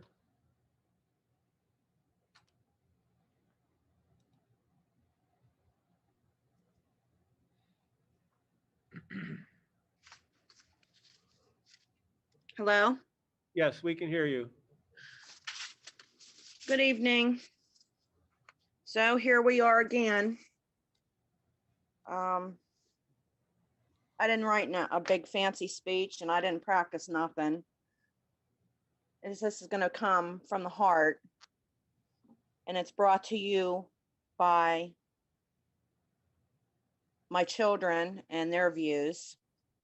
You know, our school is like the heartbeat of our community, and without this school, this community is going to die. It will not only affect our kids and children to come, but it will affect every adult, every business in this community. It will die. And it is a shame to think that due to this constant attack and talking about closing this school, you know, that people think twice about moving into this community. They, you know, people that are here chose to be here in part because we have a small school and because of the excellent education and the individualized attention that our kids get. We have excellent teachers and we have an excellent community that cares for each other. We help each other. And we are all concerned that with this reconsolidation, that will just go away. It'll be just like a town whose coal mining business or steel business shut down and moved. The community just dies. And this is a beautiful community, and we have a lot to offer the world. And without our school, that will just all go away, and everybody knows it. And I will not allow my kids to go to Blairsville. And that's a shame, because I sit here at 55 years old wishing that I could be back in school again and learning and thriving and socializing and being a part of sports and everything that the life of a high school student is meant to be. And this consolidation, our kids will be ripped off. They'll be too tired. They'll be too concerned with hurrying home and hurrying up and eating and hurrying up and doing work to actually enjoy and get the best out of the school experience that they possibly can get, they will not get it. It will constrain them to the point where it will be not enjoyable. And we all know that the more you enjoy something, the better you will learn, the better you will retain what you were learning. And then after graduation, the pride that they take out into the world. I'm a graduate of Saltsburg School, and it was the best school, and I loved my school. That's important. That's important. I think it's unreasonable to think that you can transport these kids in a safe manner.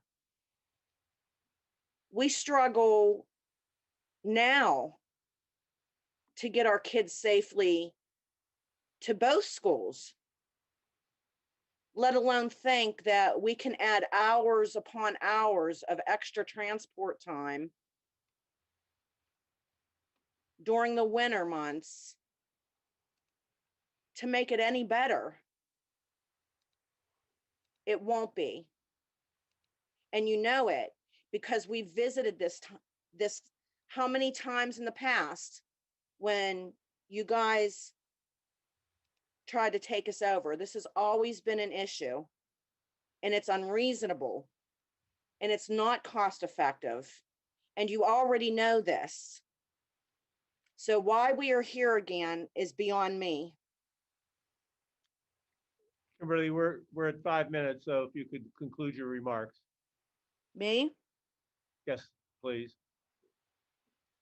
I just truly think that how this is being presented is total, it's being pushed.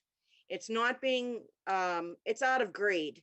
It's not at all out of concern for our kids, because if it were, it wouldn't be pushed like it's being pushed.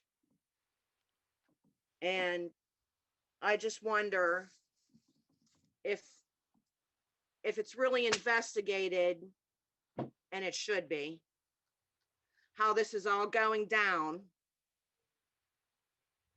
I don't believe it's all in the up and up. And that's Thanks, just Kimberly. Thank you.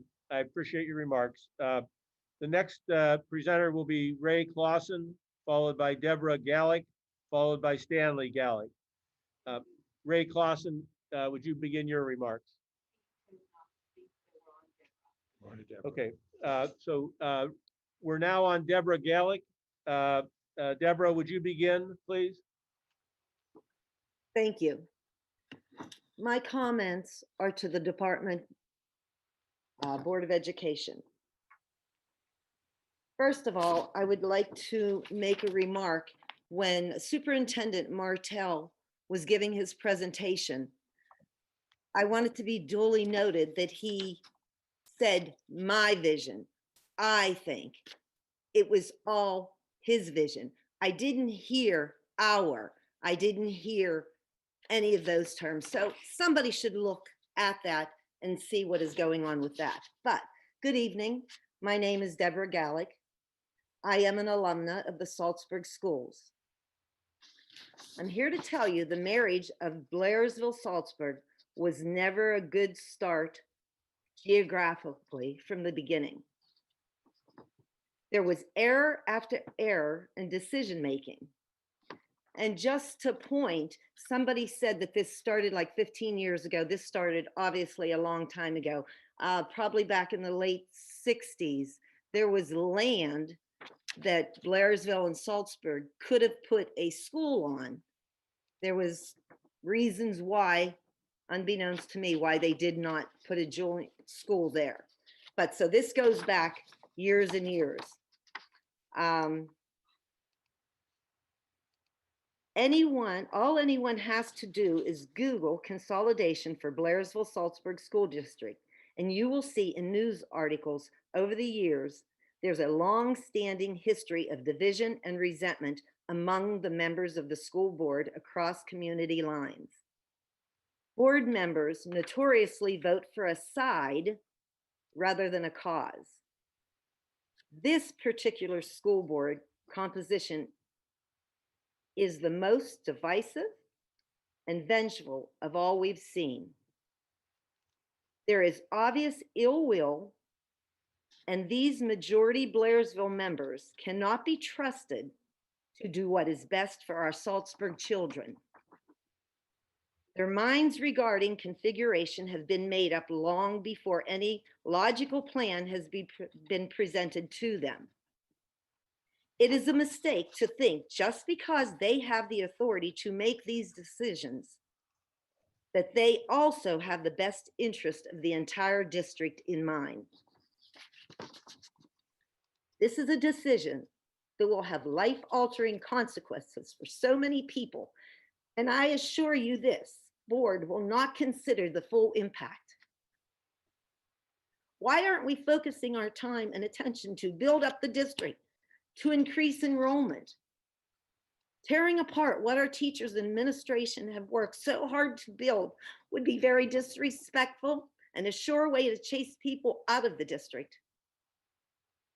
You would be hard pressed to find quality educators and new families willing to enter such a divided and devastated district in the future. These Saltsburg schools are a vital asset to our community.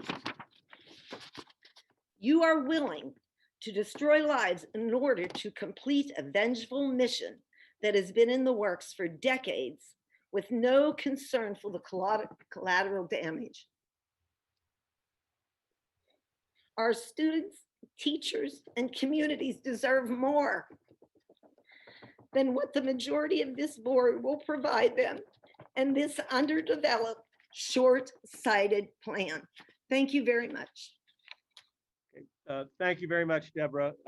Next up is Stanley Gallick, followed by Pamela Gallick, followed by Jody DeMoss. Stanley Gallick, would you begin your remarks, please? Yes, sir. Hi, I'm Stanley Gallick, husband, father, and grandfather of past and present Saltsburg school students. This plan to close an entire school building and disrupt and destroy an entire community is completely absurd and shameful. Our Saltsburg students' education will suffer unnecessarily and disproportionately compared to the Blairsville students. There is no give and take. The board simply expects the Saltsburg community to completely surrender all of its assets, history, and identity, and move forward without resistance. This is a flawed plan and one that will undoubtedly result in the deterioration of the entire school district. This push for school consolidation continues and is unfortunate because research has repeatedly found small schools to be superior to large schools on most measures and equal to them on the rest. Thank you. Thank you, Mr. Gallick. Next up is Pamela Gallick. Pamela, would you begin your remarks?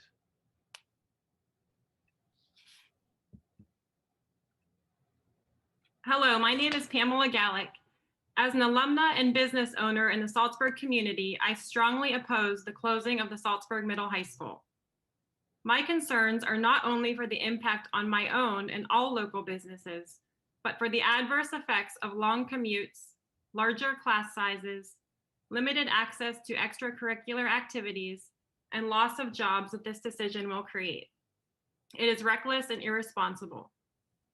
The proposed plan won't only destroy the Saltsburg community, but the entire school district will suffer from an even greater decline in enrollment as families leave to avoid this catastrophe.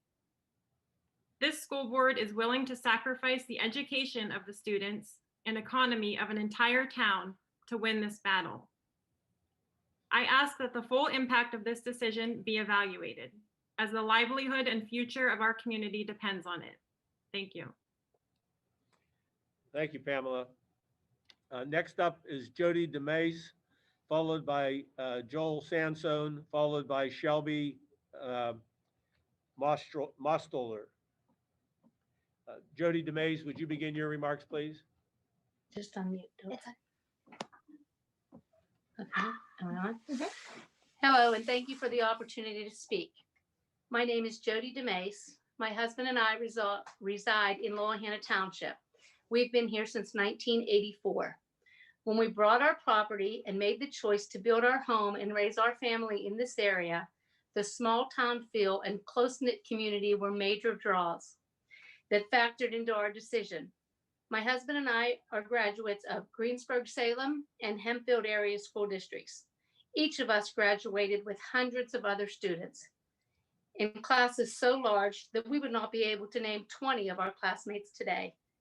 We wanted our children to go to school close to home, where class sizes were small enough for them to thrive as individuals. To date, we have put 14 children through the Saltsburg schools. This is comprised of both our biological, adopted, and foster children. In the 16 years that we have been foster parents, I have taken great comfort in knowing that any child placed with us would not be lost in the shuffle of a large school. When a foster child is placed into a new home, the adjustment can be tough. I can honestly say that every child that we have placed with us who attended the Saltsburg campus have had a sense of belonging and acceptance from the first day of school. Going to a school with smaller class sizes truly makes them feel seen. I wish I could show you a child's face when they see a teacher or faculty member at the grocery store, church, or anywhere in our community. It gives kids a true feeling of community. Should the Department of Education make the unfortunate mistake of deciding to consolidate, I already know the horror that will follow. In the past, my children have participated in sports, including volleyball and wrestling that were based from the Blairsville campus.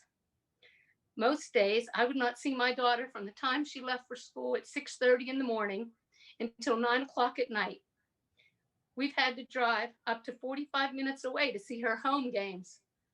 We missed valuable quality time with our child, sitting down for family dinners and precious time before she went away to college, all while we were worrying about her well-being as she was bused on a dangerous highway to and from Blairsville. I know that bigger isn't always better, and I believe this is especially true when it comes to children and their education. Thank you. Thank you, Jody. The next speaker is Joel Sansone. This is the attorney coming on now. Oh. So the next speaker is Joel Sansone, followed by Shelby Mostoller, followed by Michael Smith. Mr. Sansone, would you begin your remarks?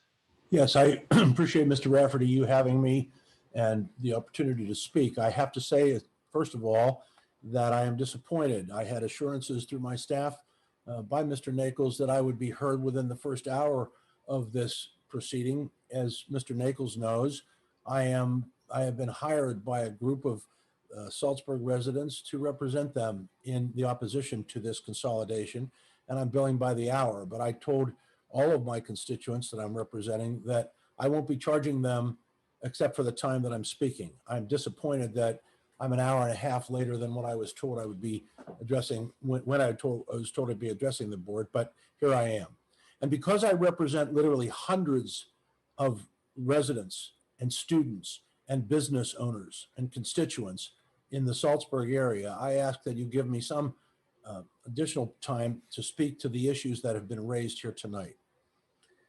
Secondly, I feel disappointed. I know Mr. Martell well, and I was disappointed to hear his presentation.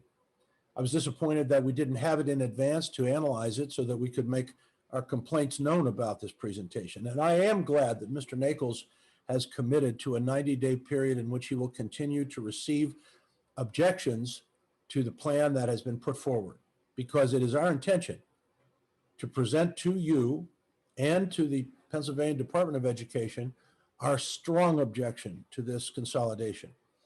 We have hired experts to analyze the claims being made by you, Mr. Nichols, by you, Mr. Martell, and by the board representing the Blairsville contingent. What I heard tonight was not much in the way of specifics about how this would be undertaken.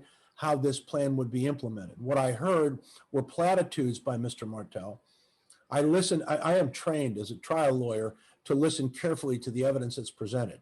So much was presented by Mr. Martell and so little at the same time that it was difficult for me to analyze everything that was being said. And so I intend, working with our experts, to analyze exactly what Mr. Martell did say and didn't say. But here are some things that Mr. Martell failed to tell this district in this lengthy and glitzy presentation, which had very little substance and a whole lot of platitudes. I have not heard anything about how the district has analyzed the impact on educational opportunities for the children of this district. All of the parents so far who have spoken, both from Blairsville and Saltsburg, have indicated that this plan will adversely impact each of the children's educational opportunities, both regular children, IEP students, and all of the students of the district. And yet we have heard no specifics about what the impact will be on the increased class sizes that all of these children will face, and what impact that the increased time of travel on the buses how that will impact the educational opportunities of these children. The parents who have spoken so far, and who I expect will speak as time goes on tonight, have all indicated these will have adverse influence on the Saltsburg children's ability to learn, the time spent on buses, the time taken away from their homework, the inability to participate meaningfully in extracurricular activities. None of these things are the subject of any remarks by Mr. Martell that satisfied any of these parents or will satisfy any of those who will listen as we go forward. Secondly, there has been no significant financial analysis of what this consolidation proposal will do. As many of you know, I was hired over 15 years ago to fight this consolidation, and we successfully fought it then. It has come up many, many times, and each time it has come up, it is clear that the financial impact on this district will be devastating from this consolidation. There has been no explanation by Mr. Martell or any of the board members representing the Blairsville community how we will pay for the tens of millions of dollars this will cost us.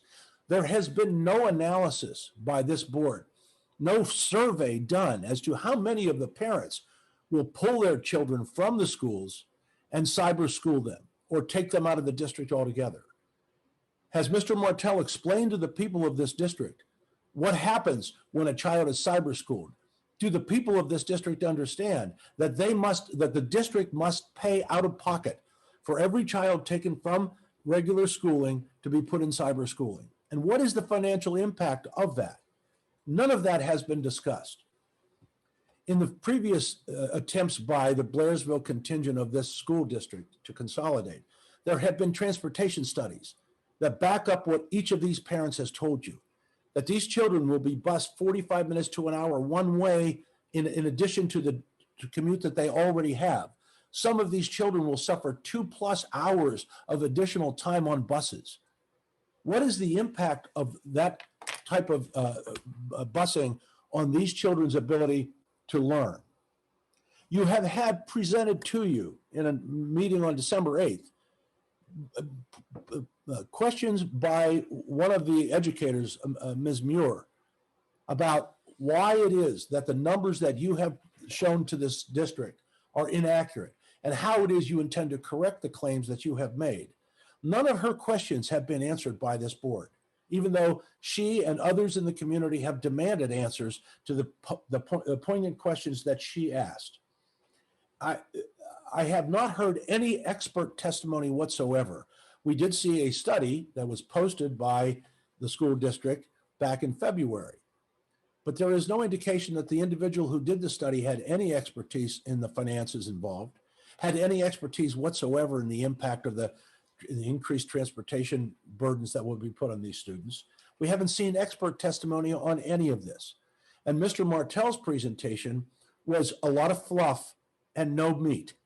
We remember the commercial from years ago where the old lady said, "Where's the beef?" Mr. Martell, where is the beef? Where is the explanation about how all of these things will impact on these students? It is our intention. Excuse me, I don't like to interrupt you, but I've let you go 6 minutes and I'm going to let you go a little further, but if you could try and bring your remarks to a conclusion. And I appreciate your consideration, although, as I said, I represent hundreds of people in this community. I should be given enough time to speak as necessary because I speak for all of them. But I will say this. It is our intention to place the questions that I have raised before the board so that sometime within the 90 days that has been provided by Mr. Nichols, we have the opportunity to put our objections before this board in a comprehensive way. And so that you understand this, we will not stop with this board who appears to have already made up your minds through the presentation Mr. Martell gave to us this evening. We will go to the Department of Education and fight this as far as possible. We will go to the courts to stop this. We will cause more disruption to this process because we believe it is unfair. We will not stop at tonight's 780 meeting, which apparently has already led to your conclusions. And so we urge you, reconsider before you go forward how this decision in the middle of a pandemic to disrupt the lives of all of these students and people that live in this community and businesses that try to thrive in this community, why this is the time for this. And if you think it is, I can tell you that this fight will not end here. And we will fight as far and as long as we have to prevent this consolidation. Thank you, gentlemen. Thank you, Mr. Sansone. The next speaker is Shelby Mostoller, followed by Michael Smith, followed by Nicholas Pantalone. Shelby Mostoller, would you please begin your remarks? So hello, my name is Shelby Mostoller, and I'm here tonight to voice my opposition to consolidation based on various factors. So the first factor that I would like you to consider is the student's education. That should be your first priority. However, based on your plan to bus the Saltsburg students to the Blairsville campus, you have shown that it is not. Based on the comparison of test scores across the district from Dr. Korn's report, Saltsburg provides a better education. However, a student's educational experience can not only be evaluated through test scores, but through community culture. Some students from the Blairsville side of the district prefer to come to the Saltsburg side for this reason. The plan to ship Saltsburg students to Blairsville and the time commitment that they will have to endure for that ride to school, plus their extracurricular activities, will greatly impact their academic performance. I can personally attest to this. Based on my personal experience when I played volleyball in Blairsville as a Saltsburg student. By the time I got home at night, I barely had time to do my homework or see my family. Student study time and sleep should not be considered as a trade-off to save money. And this would not be equitable for our students. This time-consuming and dangerous bus ride will affect all aspects of the students' lives. The utopian presentation made tonight may have fooled many.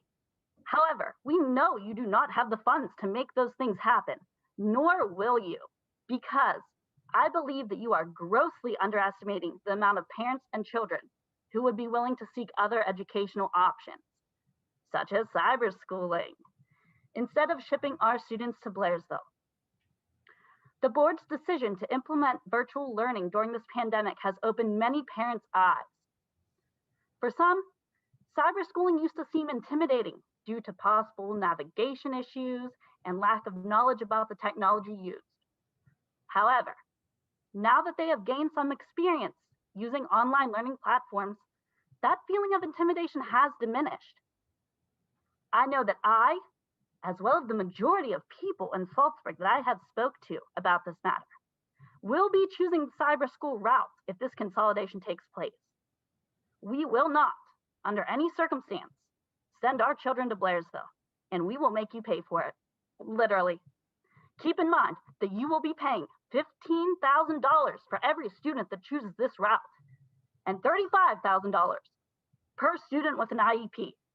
Get ready, because that utopian presentation that you made will not come to light. You will not be able to afford it, and this will hurt your budget instead of saving it. Thank you. Thank you, Shelby. The next speaker up is Michael Smith, followed by Nicholas Pantalone, followed by Melanie Pantalone.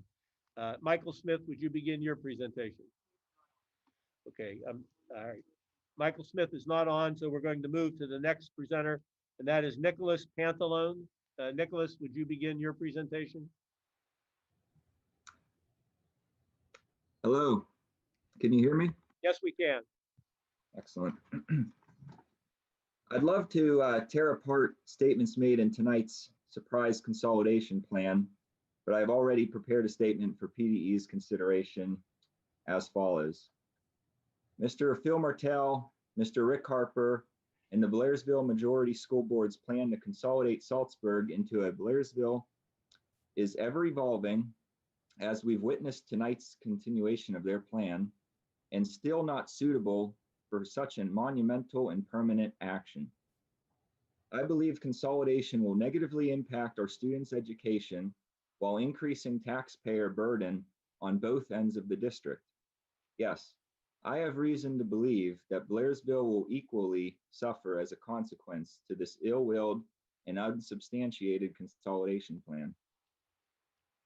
With regards to education, as a former student of Blairsville, I can speak from experience that Blairsville provided me with the foundation I need to excel in college and a career in public accounting with one of the world's most reputable firms.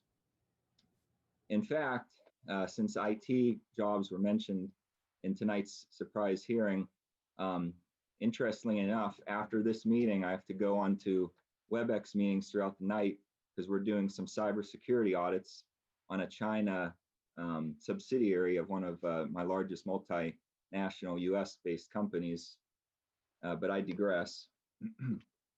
Blairsville's small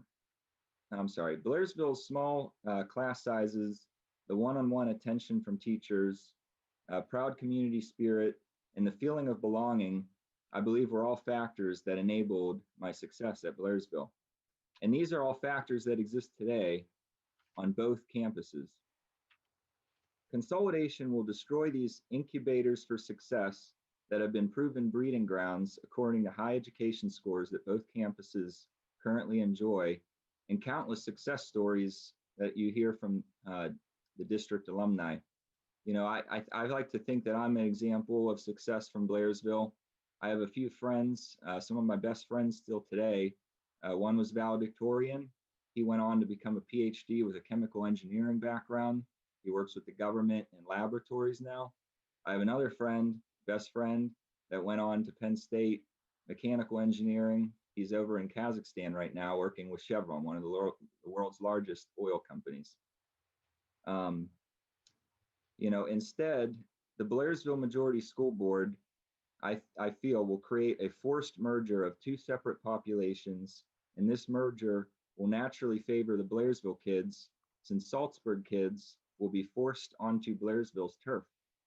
Unless there have been unannounced plans to address Blairsville's home field advantage at the expense of Saltsburg's disadvantage, I cannot possibly see how consolidation will improve Saltsburg's already high test scores and academic experience. With regards to taxpayer burden, as a current resident of Saltsburg, I am concerned about the impact consolidation will have on my home's value and my property taxes.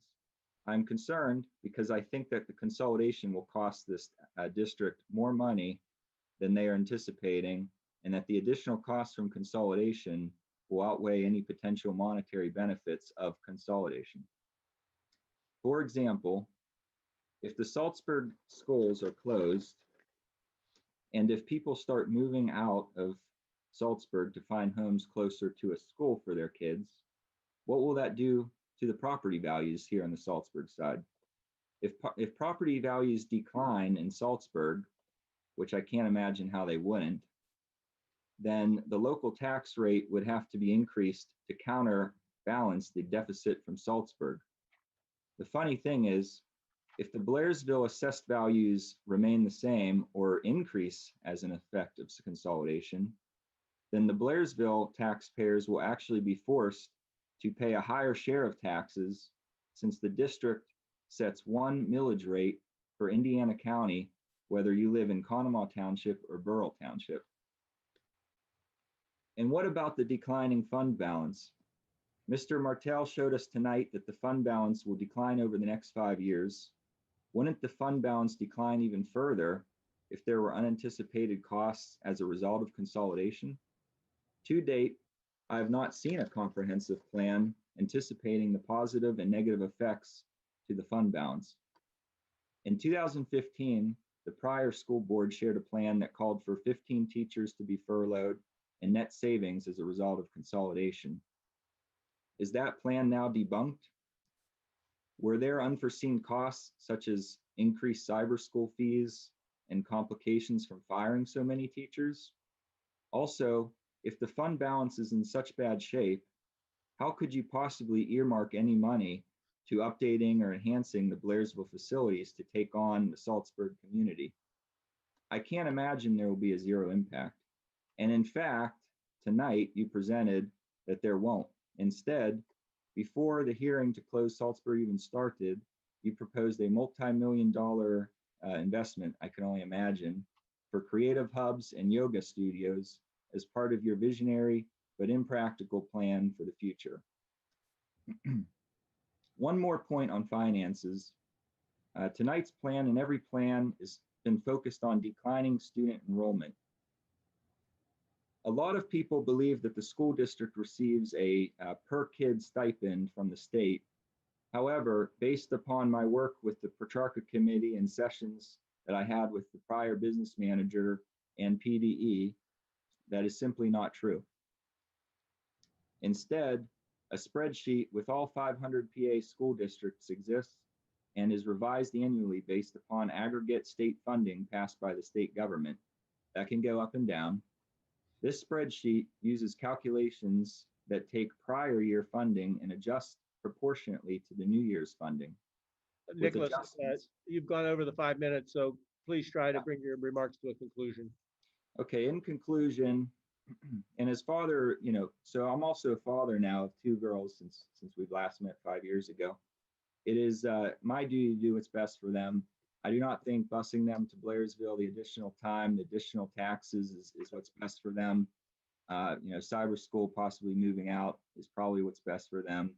But lastly, as president of the Save Our Saltsburg School organization, I'd like to thank everybody speaking tonight. I'd like to thank Joel Sansone. The courage to speak and defend Saltsburg is what's needed right now. Thank you all. Thank you very much, Mr. Santo or Mr. Pantalone. The next speaker is Melanie Pantalone. Melanie, are you ready to begin your remarks?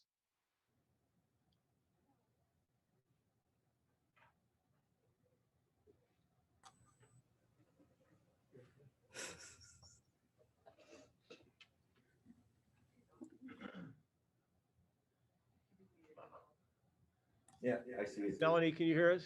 Okay, can you hear me? Yeah, we can hear you. Please begin. Hello, my name is Melanie Pantalone. My perspective is from a lifelong resident of Saltsburg, a 2008 graduate of Saltsburg, now a homeowner and taxpayer, a parent of 2 children who are under 3. My profession is a certified public accountant. I work in public accounting where my time is exclusively focused on nonprofits. I want to start my conversation off by focusing on what truly drives nonprofits and governmental entities such as yourself. If you are sitting on this board and do not know what I am implying or referring to, you are not qualified to represent we the people. Well, if you don't know, this is your mission statement of your organization. If the board would respond to our questions, I would ask the board to repeat BSSD's mission statement without reading it. It is that critical to know your mission statement because it should drive each and every aspect or decision you make on behalf of, first and foremost, the children of our district, the teachers who need tools and support to educate our children, the parents who are the support system of the children, the taxpayers, the communities, and the businesses. Mr. Martell, I don't know you, but I'm glad that the mission statement actually made it to your presentation tonight. To prepare for today, I went on your website, b-ssd.org, and guess what? Your mission statement is nowhere to be found. Your vision statement is nowhere to be found. Your strategic plan is nowhere to be found. I even searched for these items on your website and they didn't appear. You may come back to me and say, oh, they're there. You just need to click a certain link. My response to you that it is unacceptable to not have your mission, vision, strategic plan at the forefront of your organization.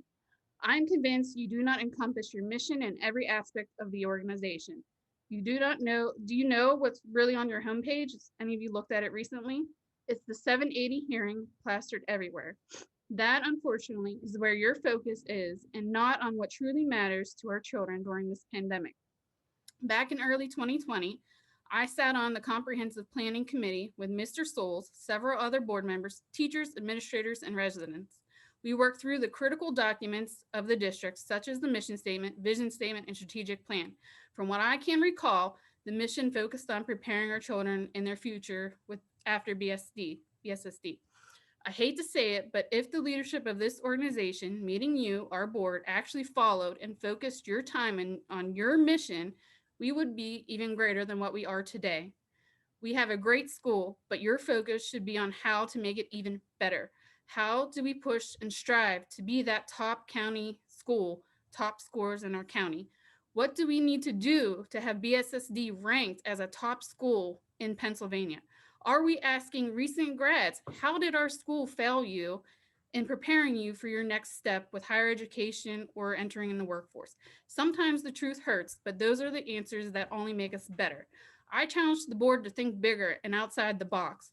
It is common sense and proven that smaller class sizes, more one-on-one time with teachers is much better for children developing and learning. If Blairsville parents think that this will not impact their children's education, they're sadly mistaken. I know we have an excellent school, or what we currently have works. My husband and I, as he just said, is very successful. I'm a CPA, but just speaking from the class of 2008, I know that in my class alone, there was 10 at least registered nurses, 2 nurse practitioners, several teachers, someone that works at CMU as a teaching position, people serving in our wonderful military, and other success stories. So out of an 82-person class, this is a success story, and perhaps our board needs to focus on the positive stories. An argument that I've heard a lot from the Blairsville side is that the Blairsville side carries the Saltsburg side of the district. My response is that to those individuals is, have you been paying attention to the expenditures of the district? If so, were they really necessary in fulfilling our mission? I can give you 2 examples, one from each side. Then Saltsburg, for instance, did not really need a garage to hold tractors. And from Mr. Harper's presentation, there's a plan to build a concession stand that costs, I think, $400,000. So, Mr. Martell, if you're wondering spike in expenses, really pay attention as to why, and it's not really student driven. So having no fiscal responsibility and hiring an unqualified accountant to manage your finances will certainly lead an organization to where it is today, a projected loss in the future. My suggestion to the board is establish a budget for Blairsville and Saltsburg, establish cost centers, split revenue, and determine a budget for each side for spending. That'll answer everyone's questions that anybody supports anybody from any side. Regarding extracurricular activities, I want to share my experience. You can call it firsthand knowledge. When I was in 10th grade, the Saltsburg varsity volleyball team, we had 23 girls come out to play in Saltsburg. Following year, we were consolidated and sent up to Blairsville to play volleyball. On that team, the following year, we only had 8 girls go out there and play. That was a huge change. You know, we lost a lot of friends that just did not want to make the jaunt out to Blairsville. So I'm living proof that, you know, I've seen it. People will not come out and play. You know, it wasn't really the most athletic kids that came out and played in Saltsburg. It was the kids that typically didn't do sports. So taking sports away from the kids, I've seen it. They're not going to come firsthand.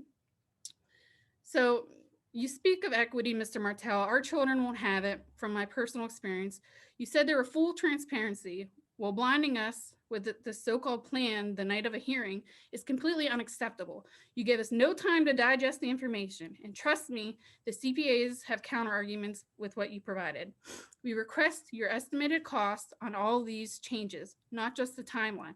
I hope PDE sees what you did here tonight.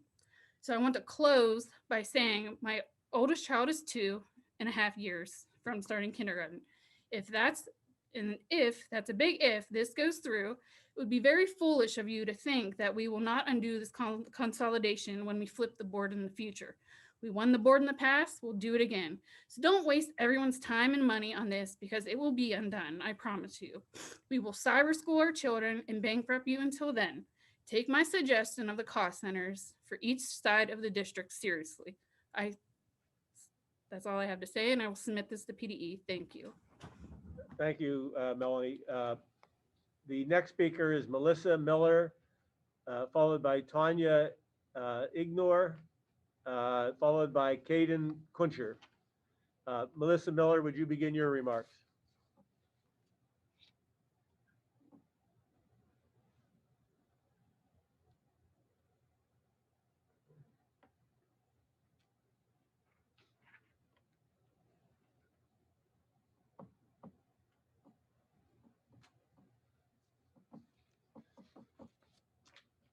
Melissa, are you there?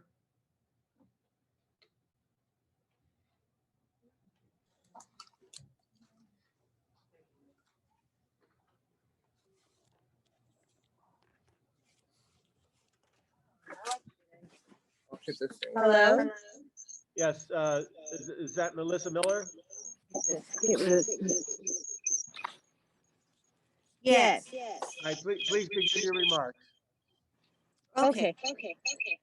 I guess my first question is, why has nobody done a financial analysis considering the cyber schooling of our children here in Saltsburg? I know I would be cyber schooling my child, as well as many of the people I know. And Superintendent Martell's video seems to advocate for such things. Let's all move forward and cyber school our kids. But I can't help but think that that will have a tremendous impact on the finances of our district. And I think that's great to have a TV studio and a Peloton studio, but you can't do that without raising our taxes. And I don't have a problem if you're raising my taxes so that my daughter can get a more quality education. But I'm not going to pay more money for her to be uprooted, her life disrupted, and somebody have a yoga studio in their school. I mean, let's be realistic here. There were no numbers associated with that plan, no figures, just a bunch of fluff, things to make it seem more appealing. And of course, that is more appealing, but it's not practical. You need to offer us your practical and logical solutions to how you're going to handle these changes, and nobody's doing that. And I can't help but wonder, how did our superintendent have time to come up with this 60-minute presentation? Should the safety of our children not be the priority right now? We are in the middle of a global pandemic, and we're spending our time trying to consolidate a district. I understand this is important. I get that you want it, but it's not the time. Right now, what you need to be doing is ensuring that our children's education is not suffering due to what's happening in our world. And I'm going to leave you with one thought that my daughter said to me the other day. She said, "Mommy, if they close my school, what will happen?" And I said, "Well, you'll cyber school." And she said, "So I'll never get to go to prom?" Maybe not such a big deal to you, but a huge deal to a little girl. Thank you. Thank you. Okay, so the next speaker up is Tonia Ignore, followed by Caden Kuncher, followed by John Kuncher. Tonia, would you begin your remarks?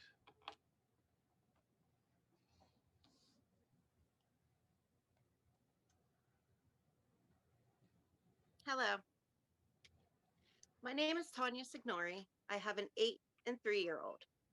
I live with their father in Lohanna Township. I think consolidation will affect my child's education negatively, and I will not send my children to Blairsville. I am using an out-of-district cyber school this year, and I will continue to do so if this consolidation is certain. I know from experience what a long bus commute means to our average day. My son is already on the bus for 40 minutes each way just to get to Saltsburg. When his route first changed to a longer commute, his teacher expressed a difference in his mood, behavior, and grades. We began to drive him to school and everything improved. He still took the bus home, and this left little time for anything but dinner, shower, and homework. To have little free time and family time definitely affects my child's mood and general well-being. This is my experience at Saltsburg. I cannot imagine how stressful life would be if he was bused to Blairsville. Let alone adding extracurricular activities. It's simply not feasible for the Saltsburg community, not to mention what closing our school would do to our town's economy. Mr. Harper and the board, you know what will happen, but it's clear there are members of the board that literally said they don't care about Saltsburg students. Add on the financial implications, and this whole thing is absolutely unacceptable. I want it to be clear that the board does not have the students' education as a priority of this consolidation. The board has tried to push this through for many years. Now they're taking advantage of the current situation to push this through while the public is occupied with extraordinary circumstances like a global pandemic and civil and political unrest. This is sneaky, and frankly, those that are in favor of this should be ashamed of themselves. I'd like to note that I appreciate the board and the hard work they do. I understand the pressure they're under to keep the kids in school while satisfying recommendations on online learning. I do not envy their heavy shoulders, but I strongly believe they need to focus on the current situation. Do not push consolidation through when we have plenty to deal with, because nobody knows what the future looks like right now. After all, recommendations from PD are changing because of the pandemic. It would be highly irresponsible for the school board and for the Department of Education to approve this consolidation. The board has presented zero evidence that they are prepared for this. They have no plan. They can't answer a single question about bus routes, class size, extracurriculars, or any other subject that comes up. The presentation given tonight and on other days are manipulated or generic numbers, as pointed out by Ms. Muir recently. I disagree with you using our time to present us with another presentation that we will need to debunk. This is an attempt to show PDE you appear to be prepared. Is it an attempt? Frankly, Mr. Martell, you are not prepared, and this is an attempt to take our voice and our time at this meeting. This is unacceptable tonight. Hundreds of people are waiting for our time to speak. You had plenty of time. This is not the time for propaganda workforce videos. It's insulting. I graduated from Saltsburg in 2002. I moved back in 2016 for the small school. That's the year I joined the fight against consolidation. We are in the market now for a new home, and we haven't purchased yet because of this. I assure you, Mr. Harper and the board, I will never send my children to Blairsville. I will outside cyber school, and I will move out of the district completely. Thank you for your time. I appreciate the good work you do outside of this consolidation process. Thank you. We done? Yes, All right, thank you. The next speaker is Caden Kuncher, followed by John Kuncher, and then Chris Darnell.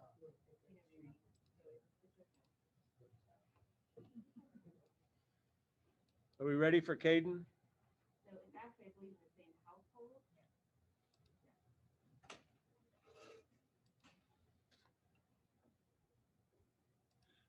Caden, are you ready? Hello, my name is Caden Cruncher. I am a third grade Saltsburg student. I just want to tell you how this decision will affect me. I worry about the long bus rides. My parents started driving me to school last year because my 40-minute bus ride was too long. If Saltsburg school closes, my parents will not be able to drive me to school. My dad takes the car to work and my mom is left all day without. I hear my parents worry about things like what if I get sick during the day? My mom has no real way to get out to Blairsville and pick me up. She has relied on the small, close-knit community in the past. I am worried I won't have time for activities. I am sad we won't be able to run down the road to participate in things like the book fair and Dr. Seuss night. My Salzburg school is so nice and I love it and my teachers. I don't understand why you want to take our school from the US. My mom works hard to save our Salzburg school and I hear how this is going to affect my daily life. My parents refuse to send me to Blairsville, and I agree with that. I have to continue to do independent cyber school. All I want to do is attend my Salzburg school next year as normal. My parents tell me that we eventually will move to a different school district if we lose my Salzburg school. How are we going to talk about moving schools when students are struggling with even being too able to attend school because of COVID? This is a bad time to try to close my school. Please don't. Thank you for your time. Thank you, Caden. Uh, Next up is John Kuncher. John, would you begin your remarks, please?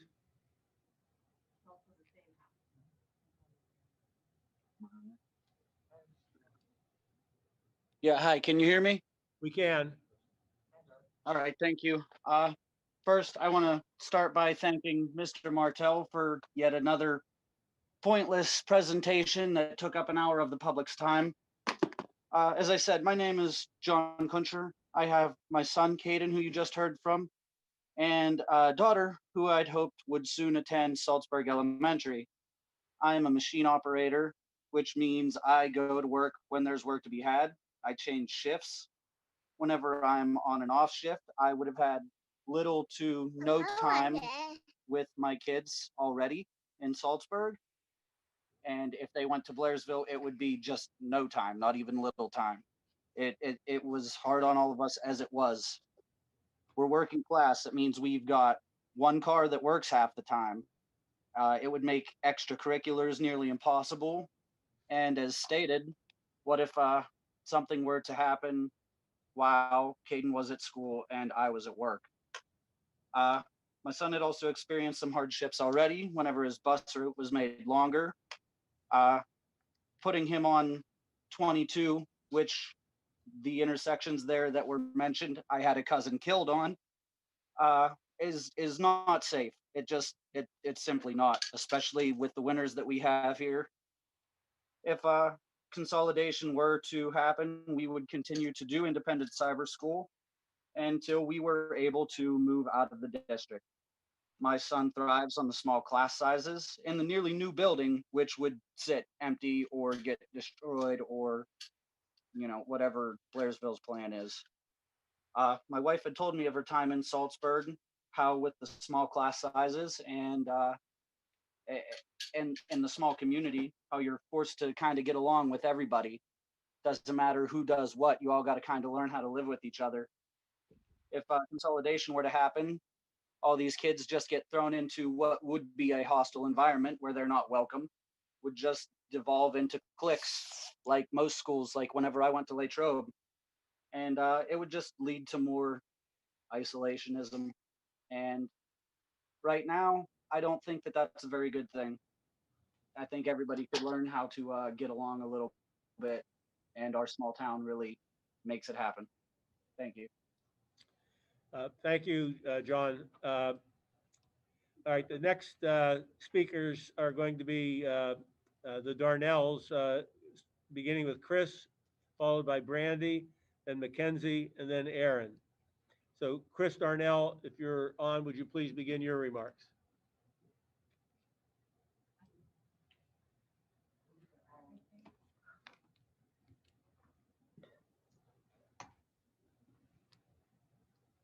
Hello, my name's Chris Darnell. I live in Loyalhanna Township. I have two kids in the Saltsburg Elementary School.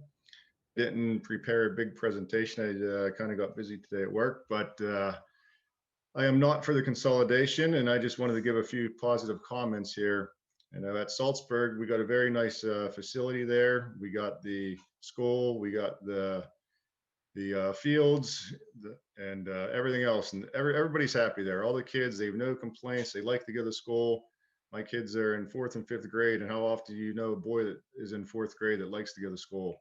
You know, same with my daughter. She's in 5th grade. They were so happy to go back to school this week.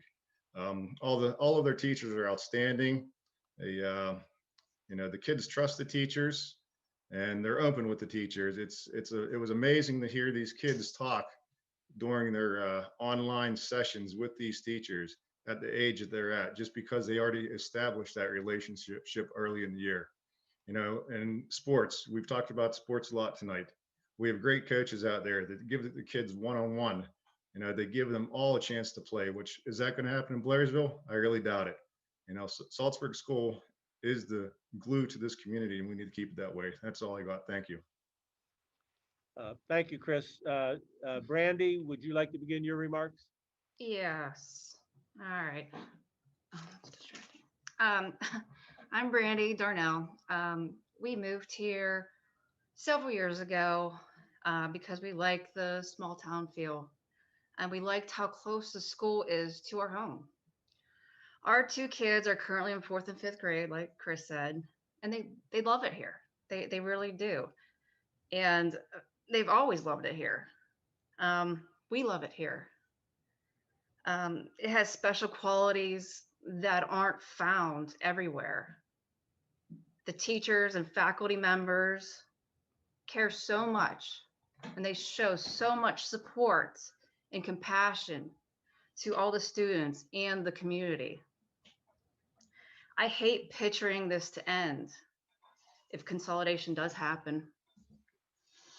The people of Saltsburg will lose the parades, the school with sports put on, the cookies won't be made and distributed. The course won't be there to put their concerts on for the community.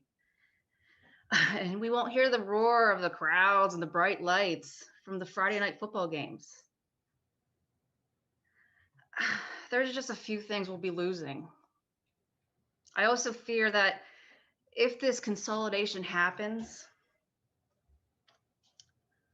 the kids from Saltsburg will be treated as outsiders and made to feel unwelcome.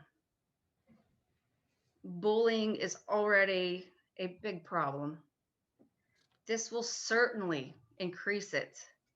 And I do not want our kids to get the brunt end of it just because they're from Saltsburg. Another concern is, why now? We are in the middle of a pandemic. Isn't putting more kids together counterproductive in the efforts to slow the spread of a deadly virus? Not to mention the long bus rides. We've talked about that all night. It'll be terrible.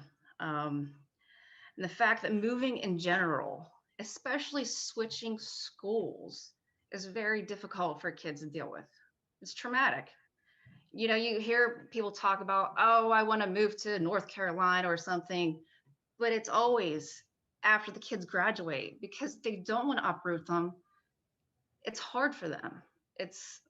They want a stable environment to keep their kids in, especially if they like it. They won't have the security or the familiarity that makes school so much better. I don't think there's ever a good time for consolidation. But this is most definitely the wrong time. We as parents and people in general have been through the ringer this past year with the pandemic. Adding another crappy thing to our plates is just wrong. And sacrificing the health and safety of all our kids is irresponsible. And it disappoints me that the elected individuals on this board aren't putting the kids and what's best for them first. Everything can't always be decided because of money. Thank you. Thank you. Next up would be Mackenzie Darnell.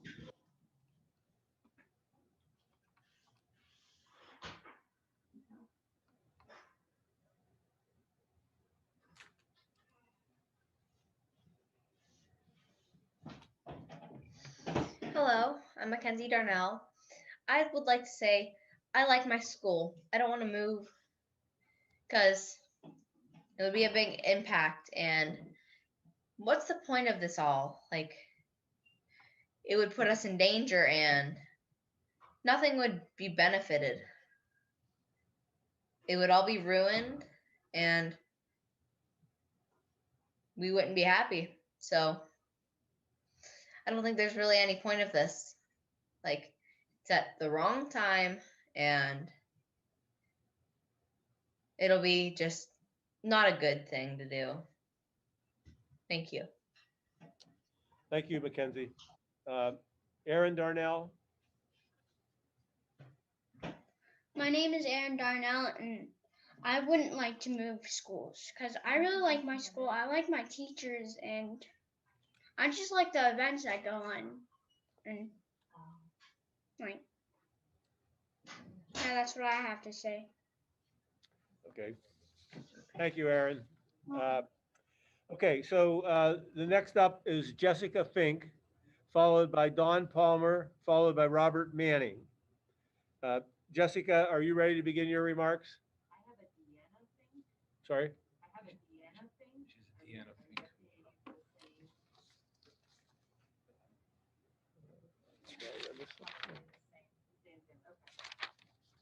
What do we got?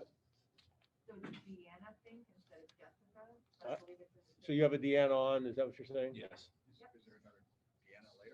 No, I think she lives in the same household. Okay, so is there a member of the Fink household who's ready to make a presentation to the board?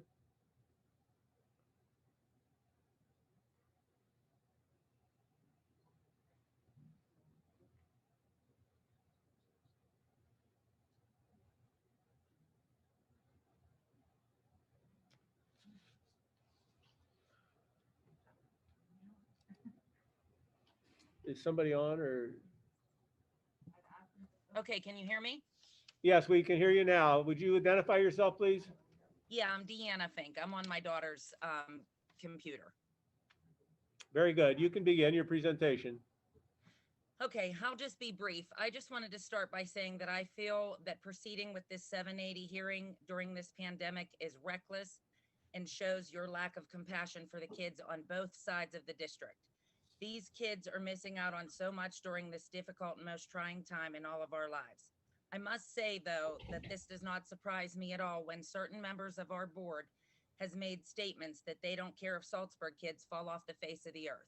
I have serious concerns about the mental health of that individual, and I feel that he should abstain from voting for anything that has to do with our Saltsburg kids.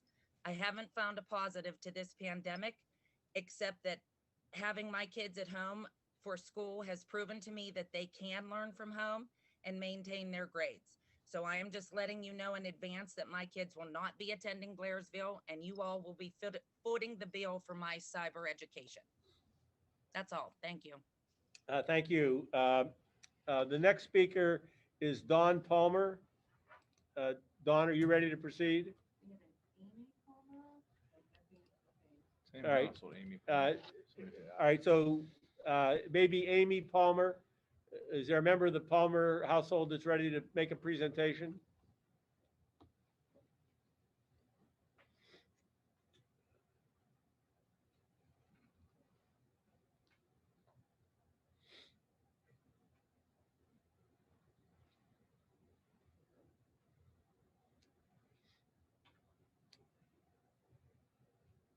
You think we're connected?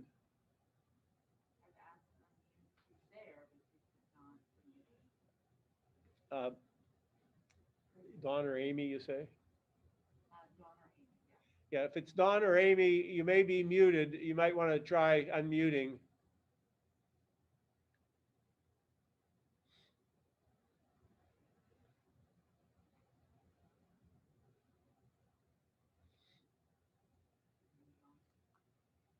We're still connected to somebody? I'm sorry? All right. Again, for the Palmer household, you're apparently still muting. Can you get your computer unmuted and make your presentation?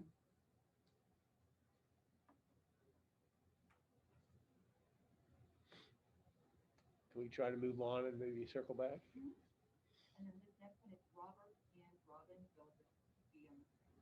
Robert and Robin Manning. Okay, so can we have someone from the Manning residence? Is that Robert? It's his wife, Robin. I see Robert.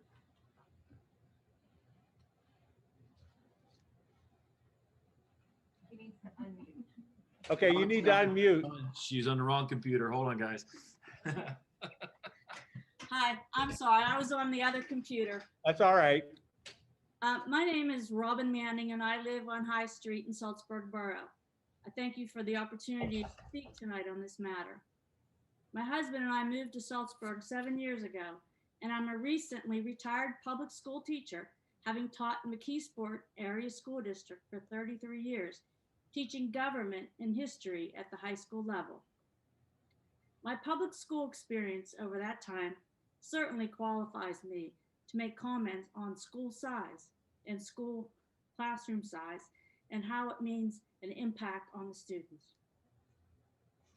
As an educator, I'm here tonight to voice my opinion in opposition to the closing of the Saltsburg Middle and High Schools. It is vitally important, and I believe it's your duty as board members to preserve good small schools and limit school size. In my experience and extensive research, it's certainly well documented that children in smaller schools are more academically successful than those in larger schools. Students in smaller schools also have higher graduation rates and are more likely to take advanced courses. Why? Well, there are many reasons, but it mainly comes down to time that is dedicated to individual instruction and building personal relationships between students and teachers. In small school settings, teachers, students, and administrators all know each other, and it helps to create a safer learning environment. I can't stress enough the importance of this point enough. Our kids must be engaged and feel like they belong. I don't believe that our children will feel that they belong in Blairsville.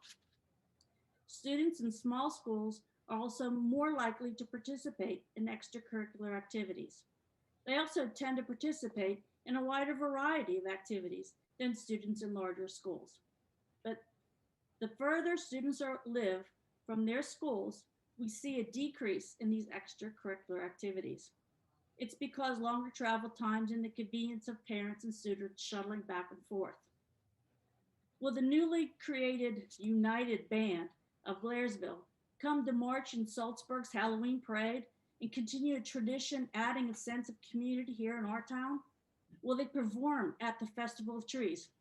I don't think so. There is talk tonight about security. I'd like to point out that small schools are safer. And I'm not talking about physical violence here. It's safer because the climate of small schools foster closer relationship between adults and students and among the students themselves. It's difficult to be abusive to those whom you know and you value. That sense of belonging has been linked to less violence, less substance abuse, less suicidal thoughts, and lower dropout rates. In small schools, you'll find that teachers feel better about their work. Smallness impacts teachers as well as students. Teachers in small schools tend to be more satisfied with their positions. They have less absenteeism and less turnover rates. They collaborate much more with their colleagues, and they take greater responsibility in student learning. At one point, I counted on talking about my remarks, and I came up with that proposal of the STEM initiative at the Saltsburg campus. How much will it cost to add that equipment necessary to create such a state-of-the-art facility? Wouldn't it be more cost-effective to roll those students into a nearby VOTEC school that already has those resources? That's not money that is being well spent in our district. You cannot put a price on what it means for the student's academic life.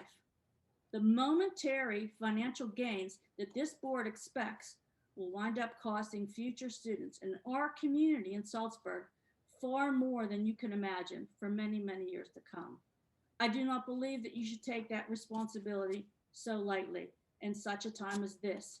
You're pushing through an ill-advised decision. On behalf of the students and the parents in my community, I ask that you reconsider your position, change course, and keep the Saltsburg Middle and High Schools open. Thank you so much for allowing me to speak. Thank you very much. So is Robert to speak, or was that just? No, that was, I believe so. All right. All right, so Madison Mondale is up next, followed by Hannah Crusan and Patty Prenny. So Madison Mondale is not on. So Okay, so Hannah Crusan, followed by Patty Prenny, followed by Madison Prenny. So Hannah Crusan, if you can hear me, would you begin your remarks?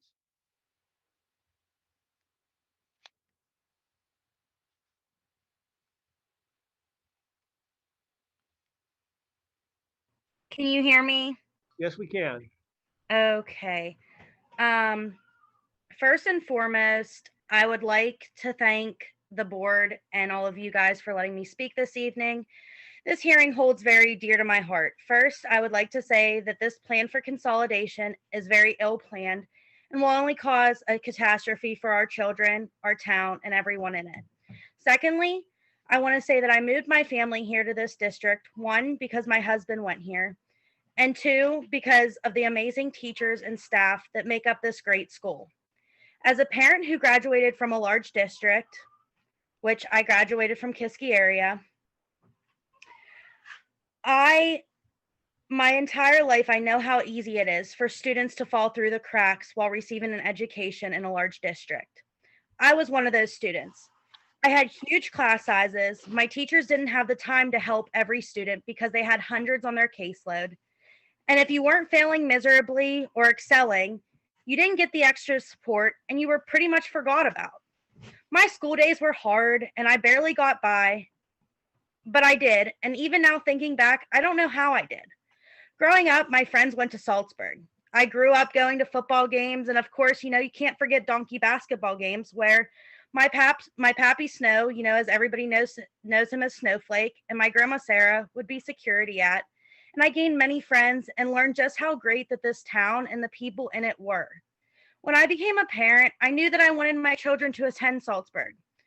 When it came time 2 years ago for kindergarten registration, I was greeted with open arms by Mrs. Richards, who I've known for the last 15 years of my life. And she took my little girl and welcomed her into their little school. It goes a long way as a parent to have a school that teachers and principals know you and your children by name, which I didn't have at Kiski. My child had an awesome last 2 years being a Trojan. If she got behind or needed extra help, her teachers were on the ball getting her extra help throughout the day. They've been nothing short of awesome. I fear that this consolidation, not only as a resident of Saltsburg, but as a parent, I fear for larger class sizes where my child won't receive the extra one-on-one time and support from teachers. I fear the long bus ride where she already has a 35-minute bus ride now. It would only be even longer if she were transported to Blairsville. I worry the route. 22 is the worst highway and has had so many accidents yearly. I worry for our town, the damage this consolidation will do to the growing businesses here and businesses already here. I worry for our students. There's so much animosity between Blairsville and Saltsburg, especially the ill attitude from Blairsville board members, especially those of Rick Harper and Mr. Canzano, and their comments towards our students that are truly awful and make me wonder as a parent how our districts allow people like themselves to represent our schools and our children. I feel our children won't have a fighting chance if shipped to Blairsville, that they won't have an equal chance at sports, clubs, anything. I am also worried about all the added expenses the district would be spending on additions, updates, and especially this new concession stand that's 400 and some thousand at the Blairsville football field. And what about, look at all the pros that Saltsburg has. We have a brand new elementary school, and we just put hundreds of thousands of dollars into these filtration systems in all the schools for this pandemic. I also can't seem to understand why we're putting our students through this during a pandemic. And I want to know why we are just talking about our Saltsburg students and why we're talking about just busing them to Blairsville. Why isn't it the other way around? I'm appalled. I'm an educator myself, and I see many negatives coming out of this. I work with special education students every day, and I worry about our students through the Blairsville and Saltsburg sides that have IEPs or other special needs. Change for these students, not only special needs, but especially elementary students, it's hard for them. These students need stability, consistency, support to keep things the same. If we consolidate these students will face hardships of starting all over. The progress that they've already made with their teachers, their instructional aides, thus far will be regressed, and it'll be hard to find normalcy again for them. I worry for my child who is already ramsacked with this current learning and the change this pandemic has caused, that adding one more change would be just even more disruptful to her. Today, I ask you to please not close our school, to think about our students. These students love their schools. They love their teachers. They love their friends. They don't want change, just like Blairsville students wouldn't want change either. They want their teachers, their friends. They want it all to stay the same. If this consolidation does happen, it will force many families to move districts and move their children elsewhere, or even cyber school if this consolidation happens, because they don't want their children's bus to Blairsville and in a school that does not fit their child's needs or their family's needs. All right, I Hannah, am one of those families. Yes. Hannah, you've gone over your 5 minutes, but if you could conclude your remarks. Okay. I just want to end that with saying, I am one of those parents that will not send my child to Blairsville. I will consider cyber school, and I will let the district pay the thousands of dollars for my child to be online every day, because I have learned through this pandemic that my child is capable, with my help and my husband's help, to be able to have an education online and not have to be bused to Blairsville. Thank you. Thank you, Hannah.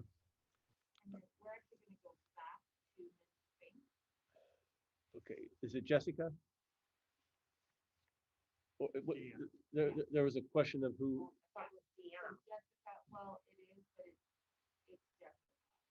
Well, what about the last one? Was it Deanna? Yeah, it was.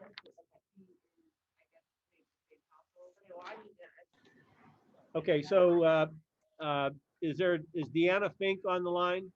Jessica Baker. Okay, hold on just 1 second. There's been a mix up. Yeah, we're gonna straighten it out. Hold on 1 second. Deanna spoke already. So, yeah, I thought Deanna spoke. We had it Jessica on the name, but Deanna spoke. My maiden name was Fink. I'm Jessica Baker. Okay, are you on, is that on the list here somewhere? Yes, Deanna's last name was Fink. All right, now wait a minute. Hold on, Jessica. I don't have Jessica as the next speaker.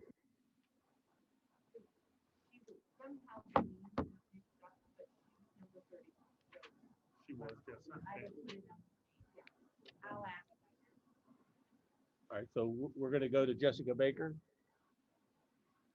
All right, Jessica, can you hear me? Yes. All right, go ahead and begin your remarks. Hi, I'm Jessica Baker, a former Saltsburg student, and I currently have a 3rd grade student attending Saltsburg Elementary. I'm also the owner of Jessica Baker Photography. I've taken photos for the school.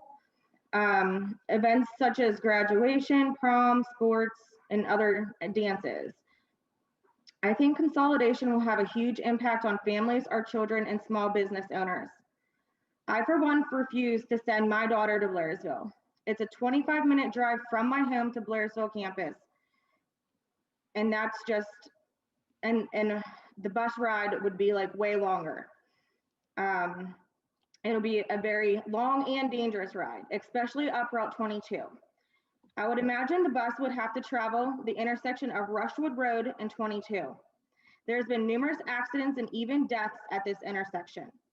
I also refuse to have her in a crowded classroom and not get the attention that she needs. Saltsburg Elementary staff has done a great job in helping Marley with her education. She gets a lot of one-on-one and extra help that she needs. It would also be impossible for me and other parents to have our children in extra activities and sports. Due to the distance, we would have to drive to take the kids to and from Blairsville. If the consolidation were to happen, it would greatly impact a lot of the local small businesses, leaving Saltsburg just another ghost town. I will do everything in my power not to send my child to Blairsville. If I have to, I will resort to cyber schooling. Thank you. All right, thank you, Jessica. All right, so next up is Patty Prenny, followed by Madison Prenny, followed by Michael Cribbs.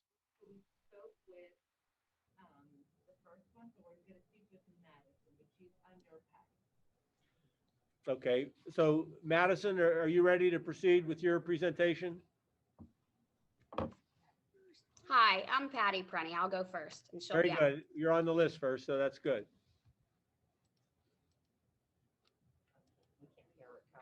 We can't hear you. You may have interrupted yourself. Patty, you're frozen on our screen. I don't know what the reason is. District.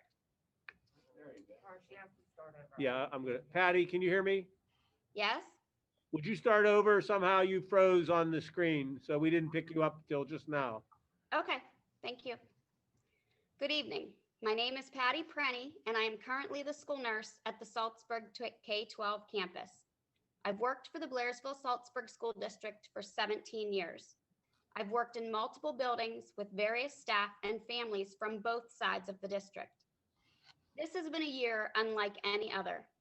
Districts around us have focused on how to adjust to meeting the varying needs of their students, to keeping their students and staff healthy and safe, and to complying with the changing state guidelines.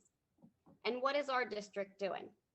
It seems like putting together these plans and proposals is just creating more upheaval for our students and our school district families. This is a time when we should be creating and fostering stability in our district. Instead, these plans are creating more doubt and more uncertainty within our district. I'd like to see this district be a desirable one where families want to move to and where talented people want to come to work and build their careers. But the constant back and forth from the school board, who are our elected representatives, is not inspiring confidence at all. It's creating doubt in the ability of our district to make decisions in a way that puts students first.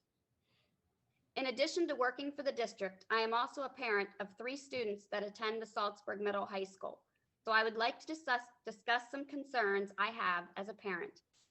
I can assure you, just like all parents, I want what is best for my children as well as all children within the district. I have listened to many school board meetings where reports have been presented regarding district transportation, facilities, and curriculum. I have yet to hear any concrete evidence that leads me to believe combining the middle and high schools will benefit my children and all the other children in the district. I have yet to hear a concrete plan and the steps that need to be taken to ensure a seamless transition for students, faculty, and staff who will be affected by the closure of Saltsburg Middle High School. My oldest child is a junior this year. She has always opted to take as many advanced placement and college and high school classes that her schedule will allow. In the curriculum report, you listed all the AP classes that are available for schools to offer. That information is misleading to students and families. Just because those options are available for schools to offer doesn't mean that schools have to offer those classes. There is also currently no incentive for teachers to offer these advanced classes. If you are planning to combine and therefore offer more advanced classes as you claim, an incentive for teachers could have been negotiated into the recently agreed upon contract. That would have been an ideal time to institute a plan to increase the numbers of advanced classes that you claim to want to offer. If this consolidation takes place, can you guarantee there will be more AP and college and high school options available to all students in the district? Considering there may be some faculty furloughed who are currently offering these classes, how can you say combining will increase the Okay, Patty, can you hear me? Patty? Can you see me? Can you? anyone discuss the plan of whether the Patty, can you hear me? yes. Yeah, your time's not up, but you broke away there for a few minutes or a few seconds. Would you just go back to maybe begin the thought that you're on now? Okay, thank you. The reports that have been presented allude to financial benefits for the district and therefore the taxpayers. You have discussed how much the district can save in supplemental salaries by combining all middle and high school sports and activities. I have yet to hear anyone discuss the plan of whether the combining will result in a new or revised team name, colors, mascot, etc. Are the Blairsville and Saltsburg communities ready and willing to give up their traditions and compromise to create a new tradition? Or will the Saltsburg Trojans be absorbed into the Blairsville Bobcats and cease to exist just like the Saltsburg Middle High School? If the tradition is created, what are the costs associated with creating new logos, colors, mascots, uniforms for all the sports teams, and designs within the school buildings? Is it financially responsible to close a perfectly operational building that is one of the newer buildings in the district? A building that will need to sit empty since it is attached to an elementary school building? Is there a better way to utilize all the facilities currently within our district? I believe it's important to evaluate all aspects of this proposed reconfiguration, as well as the positive and negative effects it will have on the students, faculty, staff, parents, and communities. Only then should a decision be made as to what the right direction is to take within the district. This should not be a hasty or forced decision as it affects many people. There are many questions that need addressed in the planning stages before a decision is made to consolidate the middle high schools. I listened to the board members a couple months ago become emotional when discussing the students of the district possibly not being able to participate in their regular sports seasons and attend in-person learning due to the effects of the current pandemic. I am asking these same board members to once again examine the strengths, weaknesses, benefits, and risks of closing Saltsburg Middle High School and the effect it will have on the entire. Okay, Patty. All right. Okay, Patty, can you hear me? Yeah, but I can't hear anything. It might be better off turning the video off and just having the audio come through. I keep getting warnings that their internet connection is unstable. Madison, can you hear me? Yes, can you hear me? Yeah, Madison, the tech people tell me we're having trouble with your internet connection. We lost your mother once or twice during her presentation, which I pointed out to her. They think it might be better if you turned your video off and just did a verbal presentation. Can you do that? Yes. Okay, can you hear me now? Yes, can you hear me? Okay, yep, Madison, we can hear you. Go ahead and begin your presentation. Hello, my name is Madison Prenny, and I'm a junior at Saltsburg High School. I am speaking today on the behalf of students at Saltsburg. I spent all of my school years attending school and playing sports for Saltsburg. When I heard that the possibility of consolidation was going to be pushed through this year, I was very concerned. First and foremost, we are in the middle of a pandemic that killed 203 people yesterday in Pennsylvania, making the death toll 18,091. Trying to consolidate both Saltsburg and Blairsville high schools would be very irresponsible during this time. Not only would there be more students and less room in the classrooms, the board's first priority should be the safety and wellness of the students and teachers in the district. Trying to focus on combining the schools when we should be focusing on social distancing and finding a way to keep the students and staff safe while in school is careless. However, the pandemic is not the only reason we should not be considering consolidation. The students and staff have pride in our Saltsburg community. The support from our community is overwhelming. It is not fair to the students that have been going to Saltsburg since kindergarten, only to get their identities stolen from them in their last year of high school. I believe we would not be as opposed to consolidation if it was going to be fair with a combined high school built in the middle. There, we could create new teams and new colors to be fair to everyone. However, it is evident that you are unwilling to consider this possibility. This year, I am taking 6 college and high school classes in order to prepare myself for college. My fear is that the teachers that offer these courses will be let go and unable to teach them after we consolidate. I'm not willing to sacrifice my education so the district may or may not save money. I've learned that I am capable of learning online through the challenges of this school year. If we do consolidate, I, like many other students, may resort to attending cyber school. Overall, I urge you to reconsider the possibility of consolidation because of the abnormal circumstances of this year and because of the changes you will be forcing upon the Saltsburg students. Thank you. Thank you, Madison, and appreciate your cooperation there. Thank you. All right, so the next speaker would be Michael Cribbs, followed by Cindy Cribbs, followed by Tristan Brandt. I'm sorry, whom? Palmer. Where is this? Oh, Don Palmer. All right, so Michael Cribbs, just hold off. We're going to go to Don Palmer, whom we missed earlier, and we're circling back. So Don, if you can hear, would you please begin your remarks?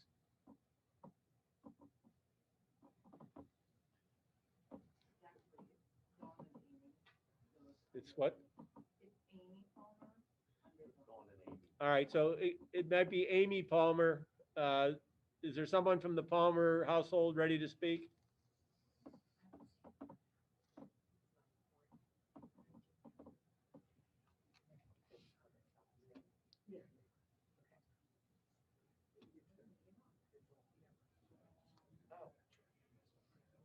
What do you think? I'm sorry? All right.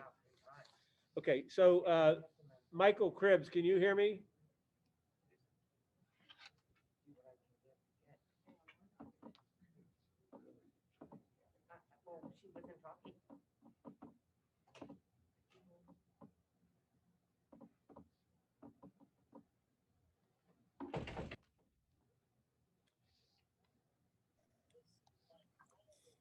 Are they connected? Michael Cribbs, can you hear me? Hello. Yes, Michael, you can begin your remarks. Yes, I'm speaking. I put 3 kids through that school. I was former board member. And as being a board member, the reason why I think I got on it was for the children first, to represent the children. And secondly, I looked at it as representing the taxpayers secondly. Now I see what the makeup of this board is, and they're sure not considering the children. They surely aren't considering the taxpayer. And it just seems like to me, nothing ever changes. Every 6, 8 years, we have to go through this. Every time we turn around, oh, we got to fight this consolidation battle. Now, if these members of the board have got on there as a group to support the building program, then you got on the board for the wrong reason. Because what you need to protect most of all, the resources of our children. And then look after taxpayers. And things haven't changed since I was on the board. You never hear of how or what we're going to do to try to save a little bit of money. So it's all, oh, we need $500,000 for this, we need $500,000 for that. We're just a small community, Blairsville, Saltsburg. We would have more money if back when I was on the board, you gave out so many tax abatements to those businesses up in Blairsville that you probably lost thousands and thousands of dollars in money. I mean, let's start using our head here and start thinking. What can we do that is best for the kids, best for the taxpayers, and best for the community? And like I've heard so many people say tonight, you're going to ruin this community. I've lived here. I bought a house here back in 1978. It's a nice little community. Heck, half the time we don't even have police here. Nice, peaceful, quiet. But you're going to take this away from us. This is going to be a ghost town. So I was asking you people that are on the board, if you're on there for the agenda just for this building program, you're on there for the wrong reason. And you either need to get off and put somebody on that board that cares about the kids and the taxpayers. Because if you're just there, like I said, if you're just there just to consolidate this district, then you're there for the wrong reason. That's all I got to say. My wife Cindy will not be speaking. All right, well, thank you, Michael. And we'll then go to Tristan Brandt, followed by Brandon Fink, followed by Jeffrey Rossler. So Tristan Brandt, are you ready? I'm sorry? Oh, okay.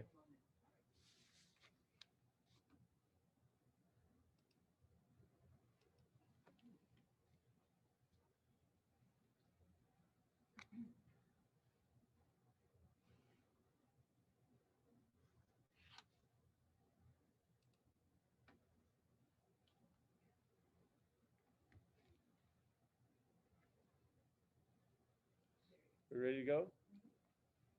Okay, Tristan Brandt, would you begin your remarks, please?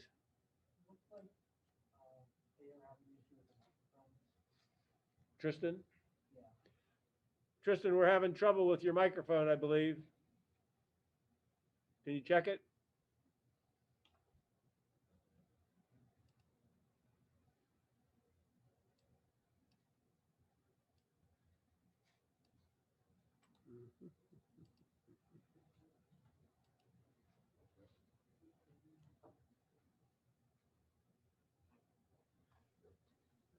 Can you hear me now, please? Yes, we can hear you, Tristan. You Can you begin hear your me? remarks now.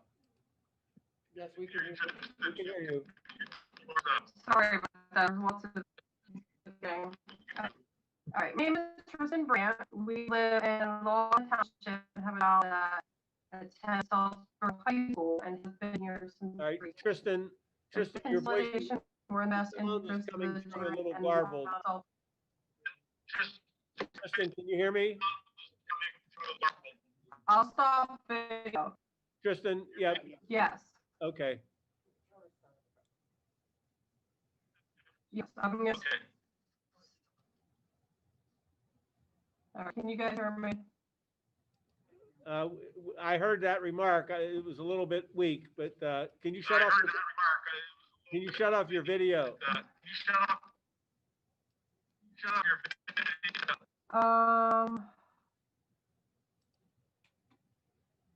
Trying to. Can you hear me okay? Well, again, your voice is broken up even there. Now, can you try now? Again, your voice is broken up even there. Now, okay. Can you try now? How about now? That's better. Go ahead. Is that better? Yes, it is. Go ahead. Okay. Yes, it is. If this consolidation were in the best interest of the children in the town of Saltsburg, it would have been accepted years ago. Maybe enrollment is down because consolidation is on the table. Who would want to move here with all of this uncertainty?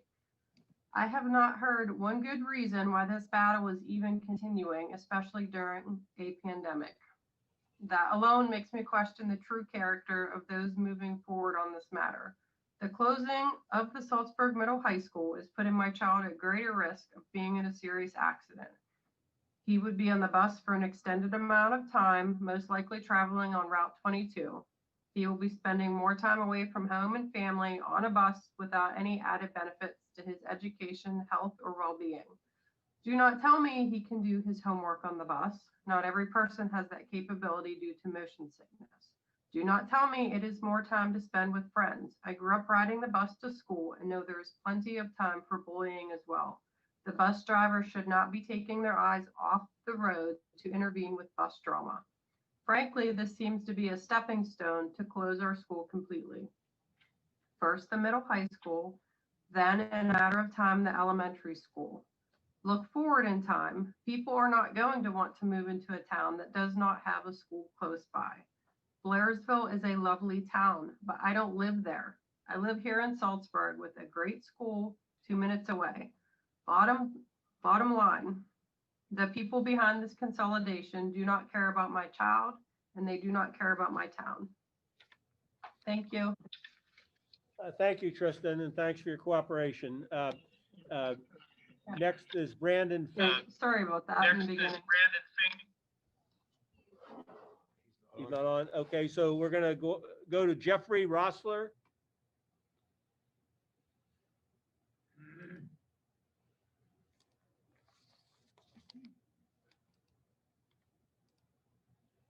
Jeffrey, can you hear me?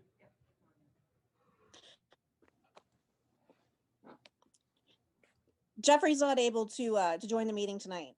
Is this Melissa? Yes, it is. You're next up, then Melissa. Would you begin your remarks? Okay. My name is Melissa Russler, and I want to start off by saying that I did not grow up in Saltsburg, and I did not go to school here. My family and I moved into the district a couple of years before my oldest child entered kindergarten. I was not aware of the feud between Blairsville and Saltsburg when we bought our house and moved into the district. Had I known how bad things were, we may not have bought our house. You wonder why enrollment is going down. Who wants to move into a school district with as much drama as we have here? It is rare to listen to a civil school board meeting anymore, let alone one that is transparent. When there was a meeting set to decide when this meeting was going to happen, that wasn't even aired in the meeting. It was 5 minutes, never even mentioned when this meeting was, date or time. The information was released later on and had been decided upon in a closed executive session. Your reason for consolidating the district to this point is to open up the ability to offer a variety of different courses for the students to choose from. Have you consulted the students? Is this something that they're even worried about or interested in? You compare our district to Apollo and Greensburg-Salem and want to offer more classes, which some of would have fewer students. Then you complain about the fact that we have too many small classes and teacher expenditures are going up.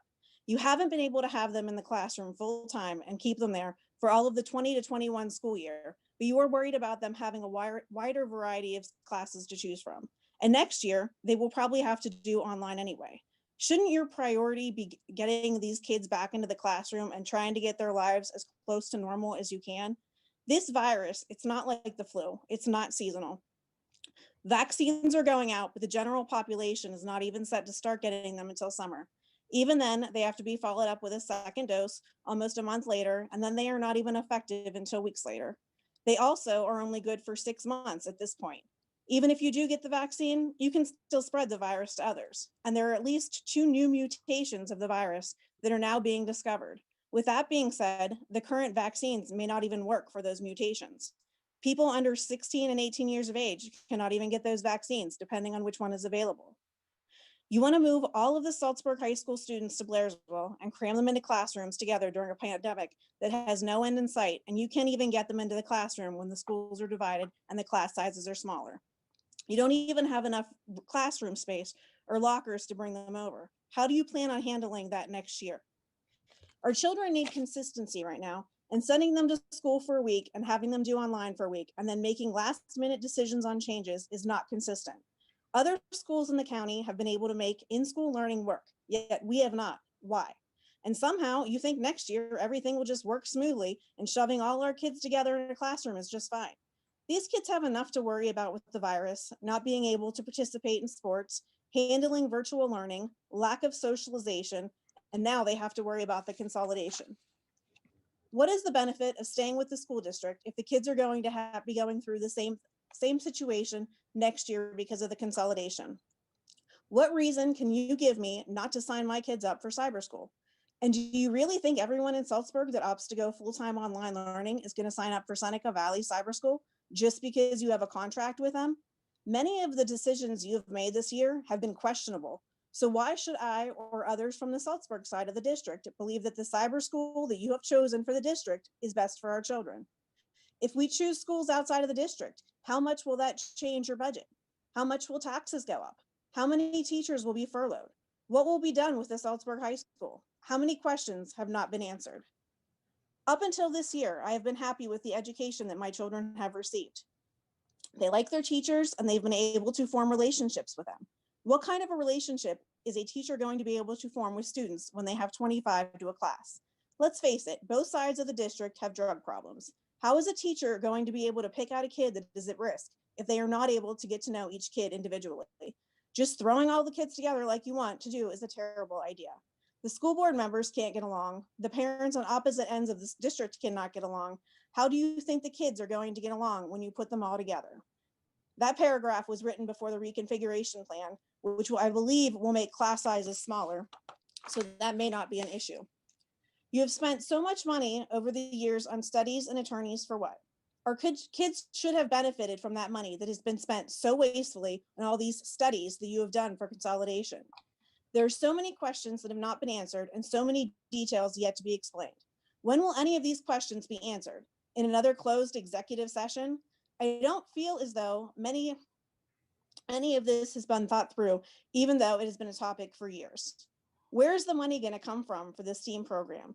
How much is the transportation going to increase? Where's the money going to come from for the equipment?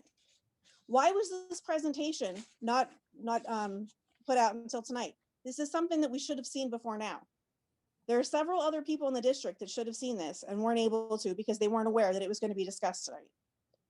And that's all I have to say. Thank you, Melissa. All right, next up is Kristen Graff, followed by Dominic Brazili, followed by John Lombardo. So Kristen Graff, if you can hear me, would you please begin your remarks?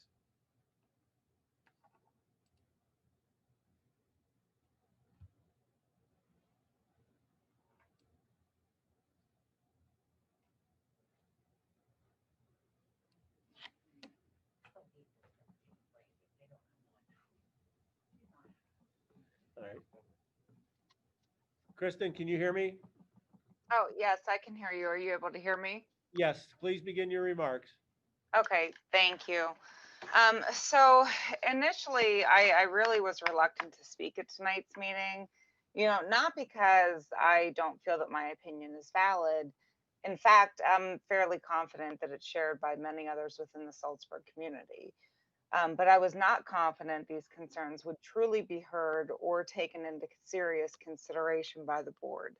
However, I'm a mom at the end of the day, and my inherent need to try to do what's best for my child spoke louder than those concerns. With this said, I want to thank you in advance for truly listening and being fully present as I, along with others, share our voices with you this evening. Be in no doubt, we speak on behalf of so many others, our children, our parents, our teachers, and our community as a whole. For many, if not all of us, this is certainly not our first rodeo concerning the topic of consolidation. In fact, many of the concerns that we're sharing tonight have been brought to the forefront countless times before. What's disheartening is knowing that nothing has been done to address the underlying issues that continuously fuel this fire. Instead, it's a constant tug of war on which side of the district has the power to make the decisions. And decisions are repeatedly made in haste for what appears to be more of a political power struggle rather than what is actually best for students of both schools. In all honesty, from where I sit, it appears that a great deal of time has been spent analyzing potential cost savings and efficiencies, opposed to the emotional well-being of the students who are the true victims here. They're the ones who will be forced to absorb the greatest impact of your decisions without being given any real stake in the game. And make no mistake, I understand the business reasons behind the desire for consolidation. However, I urge you to consider the many other important factors that should be equally important, such as the impact to students, staff, teachers, not to mention potential educational setbacks and community distress. Cost savings is imperative. I completely get it, but it pales in comparison to the human relation factor. Also, I encourage you to consider the findings of numerous studies that have been conducted on this topic over the years. Several concerning issues just that I noted as a result of school consolidations include increased tension and stress for the staff trying to accommodate a larger number of new students, especially if the school lacks the resources to properly integrate the displaced students.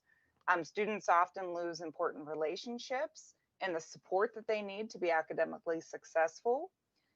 Students are typically at greater risk to fall through the cracks, fail academically, become discipline problems, and unfortunately give up on school on certain occasions and end up dropping out. Extracurricular activities, they often take a significant hit due to students having to endure the long bus ride or the drive to the school. They attend the extracurricular activity, then they either have to take a late bus or drive home.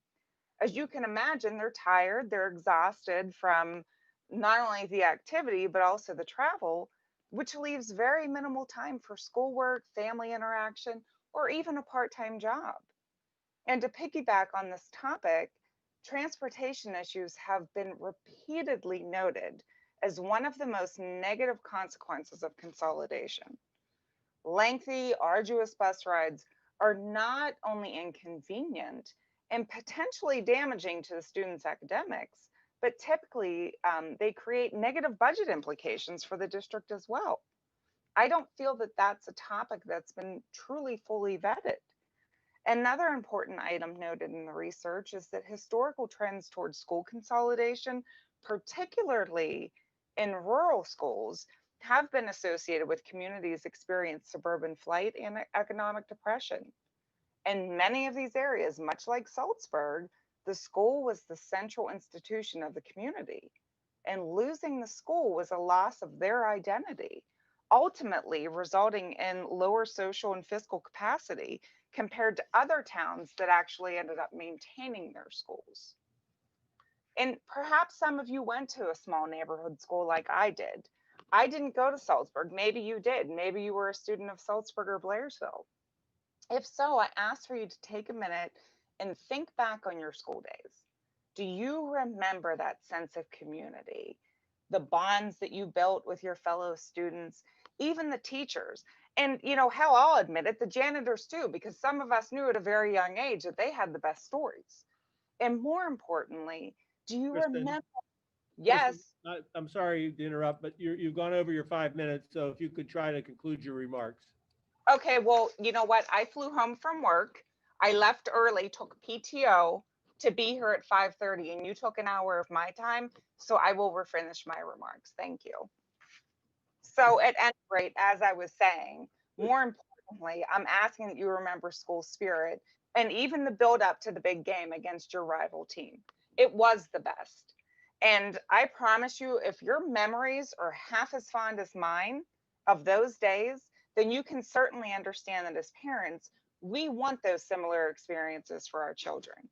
Instead, we are now in a situation in which we may have to tell our kids that due to no fault or choice of their own, they have to go to a new school. For some, like my son, will have to spend his final year of high school at a completely different school, and not just Okay. any school. Kristen, excuse me, I'm sorry to interrupt again. You've gone now more than a minute over your time.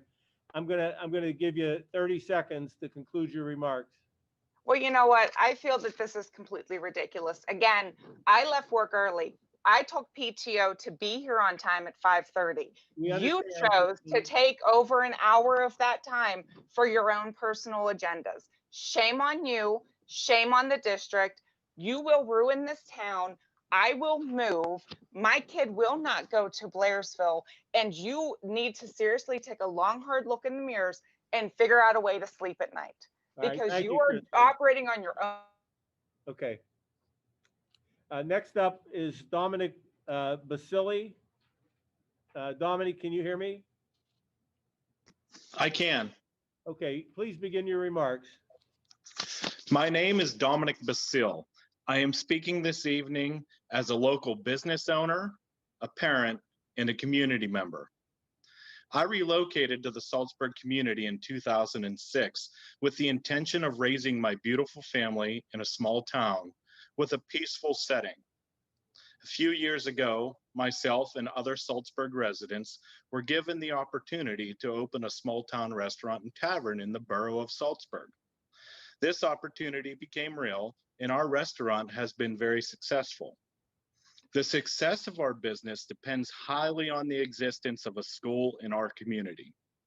The many extracurricular activities and family events that our school hosts brings an abundance of business to our community, not only to my business, but all the others as well. The consolidation effort has me terrified of what will become of our town if a school closure is in the future. My local business, along with many others in our community, depend on the existence of families to survive. It is known that communities are often built around schools. People know one another and friendships are formed within those boundaries of the school district. In short, the school district is the glue that holds a community together. It has been proven that towns with school closures quickly diminish and leave no reason for folks to relocate to or even visit. In addition, the impact of students leaving the community to attend school in another boundary has instrumental impacts on our businesses, and for some can determine the future of their business. Businesses within a small community rely heavily on students for part-time employment. By removing these students from our community, they will now endure longer bus rides that will prevent them from obtaining part-time employment and building skills and making money for their post-secondary education. Research has shown that having the ability of students presents an opportunity for businesses to hire them to cover evenings and weekends at a lower wage than of a full-time employee. This makes it extremely difficult for business owners who must look at alternatives, such as reducing its hours of operation, taking on more hours, hiring more full-time staff.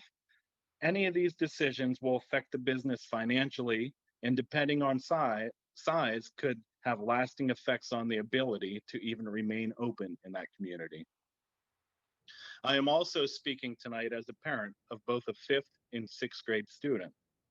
My wife and I are very satisfied with the education our children are receiving and the accessibility we have to our school. The convenience of having a school nearby allows us to remain working parents and attend all extracurricular activities. My children currently are on the bus less than 5 minutes, which allows them to accomplish their homework, participate in any school activities. We spend time together as a family, and my kids receive ample rest. In my opinion, all of these are detrimental in a child's development and professional upbringing. If the district proceeds forward with the consolidation, we will have to sacrifice many of these attributes. As parents, we are responsible to raise our children to the best of our abilities, and we should not have our responsibilities diminished by an unnecessary school consolidation. Mr. Martell has presented a reconfiguration plan that has never been presented for tonight. I am wondering if this was intended to give the Saltsburg community a sense of hope and intend to provide us some sense of ease with this whole situation. The presentation was filled with great ideas, but with many great ideas comes big dollar signs. If we cannot financially survive as is, I don't know how he would expect to survive moving forward with that new plan. Thank you much for your time. Thank you, Mr. Basile. Next up is John Lombardo, who will be followed by Michael Bartolini, followed by Annalise Shank. John Lombardo, you can begin your presentation. Hi, can you hear me? Yes, sir. Okay. My name is John Lombardo, and I've lived in Saltsburg since 1974. So it's quite a long time that I've been here, and this is probably the 3rd or 4th attempt at consolidation that I've struggled through. And let me tell you, it's a stressful time in the community. It's not easy for anyone. It's stressful, it's divisive, and it's just not a fun thing to have to go through. So my hope is that, you know, we can stave off this consolidation now and put it to rest and not have to go through this again. It is ludicrous, Mr. Harper, that you as a board and your board are focusing on consolidation and not the well-being of the students and the employees of the district during a pandemic. You need to be focusing on getting these kids back to school and keeping them in school and keeping them safe. This should be your priority. Mr. Martell, as superintendent, your priority should be the same. You need to get these kids back in school. Taking time to create a PowerPoint that you presented tonight, while it was beautiful and filled with wonderful plans, I'm sure that took time away from your primary responsibility, which is overseeing the running of the district. This is where your focus needs to be. We should not have to worry about where our kids are going to go to school next year. Our focus should be on the education of the children, their safety, and getting them back to school. My question is, how well has this process been thought out? Have you considered that at a time when distancing in a classroom is a major concern, you're considering adding to class size? What sense does that make? We want to keep kids as socially distanced as possible in the classroom, and you're talking about adding 5 or 10 students to a class that already may have 15 students in it. It's not a good thing. What about busing? Travel time will be increased on both ends of the day. Are the children going to be able to participate in their extracurricular activities and play sports? What time will they be getting home after practice? Then they have to do some homework, get to bed at a reasonable hour, and then get up and do it all again the next day. Burnout will be great. I've heard many people tonight say, my child won't be going to Blairsville, they'll do cyber school. This will be a huge additional expense for the district. Has this been taken into consideration by the board? The impact on the community of Saltsburg will be disastrous. The school is the lifeblood of a community. Businesses will suffer. Taxes will go up. Property values will decrease. Who's going to move to Saltsburg when their child will have to travel to Blairsville to go to school? It just doesn't make any sense. Some of you may not care about this, but Saltsburg does. We love our community and we love our school. We've even heard one of the board members say that he doesn't even care about the kids in Saltsburg. They can fall off the face of the earth for all he cares. Yes, one of your board members was overheard saying this at a voting poll in November. This type of attitude makes me wonder how our children will be received and treated in Blairsville. Will they get the treatment that they're getting in Saltsburg? I doubt it. Travel on 22 is very dangerous. Our kids will be on that road every day. I almost witnessed the bus accident a few years ago when a school bus was rear-ended by a coal truck. I was on a school bus with the district that I work for, going in the opposite direction to DC, and just missed witnessing the accident, but saw the aftermath. Had students been on that bus, the results would have been catastrophic. As it was, the bus driver did not survive that impact. We don't want our children to be put at risk on a daily basis going to and from the school. The back roads to Blairsville are just as dangerous and will only add more travel time to school and getting home. As a board and superintendent, it is your job and responsibility to find a fix for the financial problems and enrollment issues at the school. Closing a school should not be an option. It is nothing more than a Band-Aid. Does anyone think that this ends with the middle high school in Saltsburg closing? The elementary school will be next. It's only a matter of time. If I could borrow a quote from Michelle Obama, when they go low, we go high. Mr. Harper and the Blairsville majority of the board, you're going low, so we're going high. Thank you for allowing me to share my comments. Thank you, Mr. Lombardo. We're going to do Michael Bartolini. Is that correct? Who's next? And then we're going to take a 5-minute break after we finish with Mr. Bartolini. So following the break, we'll begin with Annalise Shank, followed by Blair Shank. So Mr. Bartolini, would you go ahead and make your comments at this time? Yes, I will. Thank you very much. I'll start by saying I'm 1 year removed as a member of the Blairsville-Saltsburg School District Board of Directors. So I have a pretty good and strong understanding of the dynamics that exist within the makeup of this board, the internal operations, and most importantly, but yet unfortunately, the politics that exist within the board itself. It's probably worth noting that I live in a central part of this district, and when my children were young, as a result, I could have sent my children to Blairsville if I wanted to do that, but the easy choice for me, for numerous reasons, was to send them to Saltsburg. But I think it's worth noting that especially due to the unsafe travel conditions that exist on Route 22. But I'd like to say this today or tonight. You know, the most basic element of business is to make significant decisions on the back of a proper analysis that can be supported by appropriate data, financial considerations, statistics, other implications, etc.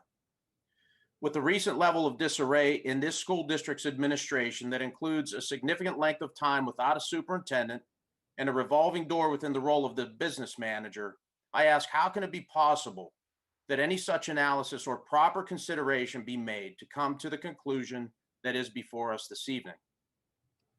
The people of the Saltsburg community are good people, frankly, really good people. They're passionate for their community, just as the good people of Blairsville are passionate about theirs. But you have chosen, board, you have chosen to turn a blind eye to the numerous people who have implored you to simply show them data to support this decision to close a school. If the shoe were on the other foot, I ask you to consider how you, your family, your friends would feel about a decision of this fashion that could immediately change a culture that has strongly existed for so many years without a fraction of reasonable information to support your perspective. And I use reasonable for something I'm going to mention in a moment. The decision to close a school or consolidate a district isn't just a business decision. It's a decision that affects the children of our communities in addition to the communities themselves. Throw in the pandemic environment that we're in, and any onlooker could only suggest that the decision on the table tonight to be misguided, improper, and dare I say corrupt, and fraught with agendas that only support the interests of the very people who are endorsing this decision. Might I remind you, board, of the oath that you took as a school board member and the duty to which you've been elected to serve, to foster and serve the children, the taxpayers, and the communities of which our school district exists within. Without the development of a strategic plan to truly determine if this is an appropriate venture, you are clearly neglecting your responsibilities as a board member and all things professional, appropriate, and prudent as stewards of the children in our communities. And Mr. Martell's high-level conceptual presentation tonight does not provide the level of analysis to support this consideration. And frankly, I take extreme exception to the fact that until this evening of this hearing, we've not seen a proposal that would have outlined all of this. But frankly, it's not surprising. It has become commonplace due to what I'll call the political vengeance that exists on this board.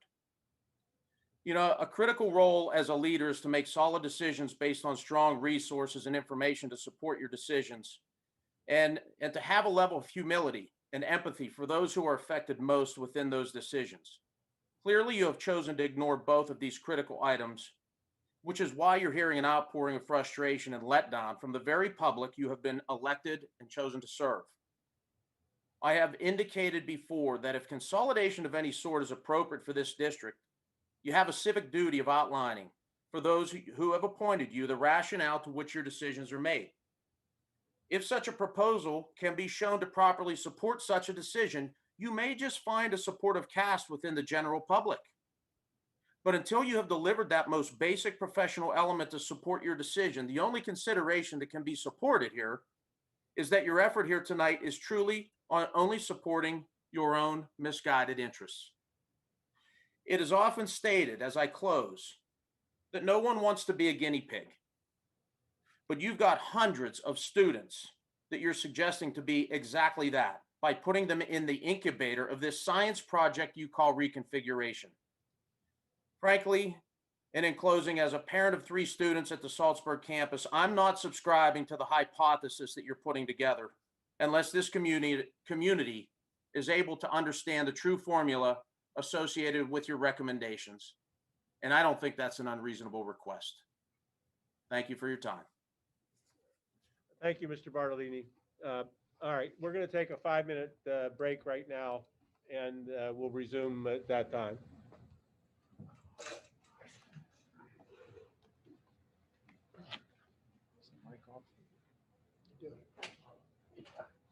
Yeah, okay.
We're back on?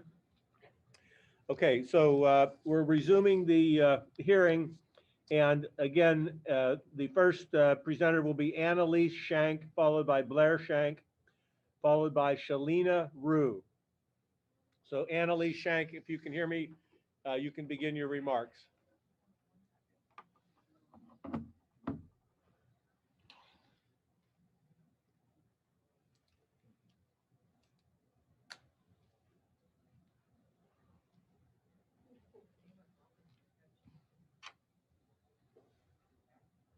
Okay, Annalise, I think I can see you. You ready to go? You have to unmute. Is it okay if Blair speaks also? Sure. Sure. Thank you. So like they'd already said, my name is Annalise Shank. I'm Blair Shank. We would like to thank the members of the Blairsville-Saltsburg Board and the Pennsylvania Department of Education representatives for the opportunity to share our thoughts. We are the middle school girls volleyball and basketball coaches. We want to share some of our observations as to why we feel a move would not be beneficial to students, their families, and the community. We have had the opportunity to coach and mentor a unique group of girls. First, the students. They have a very close-knit relationship with us and have shared their many concerns in the merger with Blairsville. They have indicated that they won't continue playing their sports because they don't feel welcomed. There is animosity between the students and preferential treatment given to the Blairsville players. They feel this isn't just a speculation, it is already occurring. The logistics of practice time, game time, and travel all become that more important. There is no quicker route than about 45 minutes, and in our winter months, longer. The cost of transportation and the difficulties for families to support their student athletes being at Blairsville will become a huge burden. As coaches, we try to address all of the players' needs, academics being first. We encourage our student athletes to develop strong study habits and excellence in the classroom as well as on the court. Isn't it too early to burden them with an unwelcome commute and a disruption in their families? It is like every game will be an away game. This doesn't stop at sports, it expands to any extracurricular activity. I know we agree on the educational benefits involved with these activities. Secondly, let's talk about the families. It is difficult for families to leave their jobs and accommodate game time for one child, let alone two or more. We know the struggle for parents to get to a game now in Saltsburg, but a game in Blairsville might be impossible for a parent to get to. Other family dynamics are heightened because parents oftentimes have to rely on grandmas, grandpas, aunts, and uncles to get to a practice, a game, or even to show their support. A major highway will now be included in every commute. If the merger moves forward, it is imminent a family would be divided. One elementary student at Saltsburg, one middle school or high school student at Blairsville. Now families will have to choose between their children and juggling their parental participation. Our student athletes have confided in us the challenges that they already endure, and to burden them with all of this merger would entail, what the merger would entail is devastating. Lastly, the community. We want the Saltsburg School and its legacy to continue along with everyone else. We hope to see businesses thrive, teachers working, and the spirit of the school attracting more families. Thank you very much for the opportunity to present. Thank you, appreciate it. The next presenter will be Shalina Rue, followed by Pam Rado, followed by Carla Povich. So Shalina Rue, can you hear me? Yes, I can hear you. All right, you can begin your remarks. Thank you. Okay, thank you. My name is Shalina Rue. I'm a single mother of 3 children, a graduate of Saltsburg, and now a business owner of a salon located in Clarksburg. I got pregnant when I was 17. I only give this information because the tech school I attended wanted me to drop out. But I had love and support from the faculty and staff at the Saltsburg School that urged and pushed me to continue my education and fight for it, and not to become a statistic. That's exactly what I did. This consolidation will have so many negative effects, not only on our children, who should be our #1 priority, but on our community and small businesses, including the one I own and operate. For a brief time, I lived in Latrobe, and my children attended that school. My children fell through the cracks, and I was so frustrated with the lack of community in that school that I moved back to Saltsburg. So my children weren't just a number and weren't just blending into the background. That was the best decision I had made for their education. Upon returning to Saltsburg, my children went from failing to straight A's and distinguished honor roll. That alone should speak volumes. Mark my words, if these schools consolidate, my children will not step foot onto the Blairsville campus. I will move my home if need be. I will cyber school my children outside of the district so they don't get credit for my child's successes. As almost everyone tonight has mentioned, the busing alone is absurd and will only negatively affect our children. Where is the sacrifice on Blairsville's behalf? Which brings me to my next point. Blairsville and Saltsburg have been rivals for decades. This world is already full of bullies, and should the Saltsburg children attend Blairsville, we will see a huge spike in the already overwhelming bullying epidemic. Our children won't be welcomed into that building with open arms, and their mental health will take a hit, resulting in violent behavioral and possible suicides. And I know I wouldn't want that on my conscience. Let's not forget we are fighting a pandemic currently. These children have suffered enough. Your plan looks like we just shift children from one building to another. Our students just returned to school this week because of social distancing is difficult. It will be impossible jamming all these students into one building while maintaining safe social distancing. My honest opinion is this topic needs to be put to bed once and for all.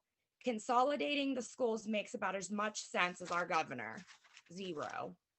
I urge you to truly hear the conviction in my voice when I say consolidating these schools will not help these children. It will ultimately ruin lives. It will destroy families and businesses, one of which I run. It will turn our home into a ghost town. Please think about these children and forget about the budget for just a minute. There has to be another solution to your concerns. If you could come up with a plan where both schools meet in the middle, I could probably get on board with that. But as it stands now, this is unacceptable, irresponsible, and our children deserve better. Thank you. Thank you. Next up is Pam Rado, again followed by Carla Povich, followed by Chris Buell. Pam, if you're ready, you can begin your remarks.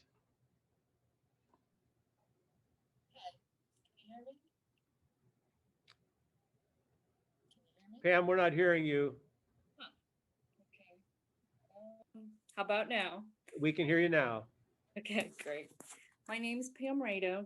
I've lived in the district for about 30 years, maybe less, maybe a little less. But this problem started when we were forced to consolidate as far as 2 school districts that were too far apart, way too far apart. I come from a big city school and I traveled a lot. And what happens when children have to travel a lot, they fall in the cracks. You mentioned earlier, the school board mentioned earlier that there would be trade-offs.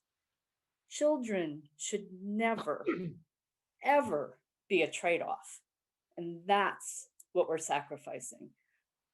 There are 180 days in a school year.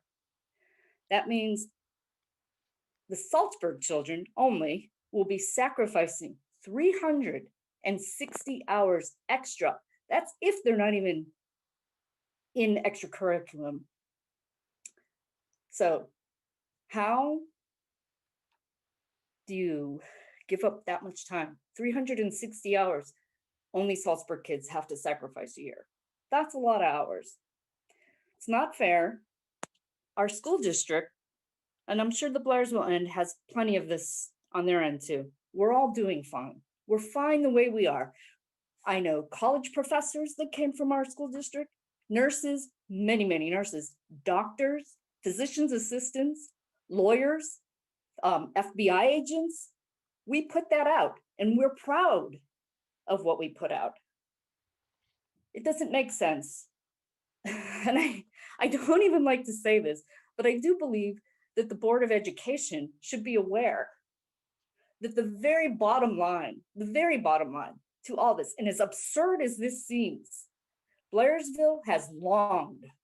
I don't even know if our superintendent realizes what this is all about, but they have longed for a football stadium, a huge, massive, they want to be the center, and it makes no sense. I don't even want to say it because it seems absurd, but that's the fact.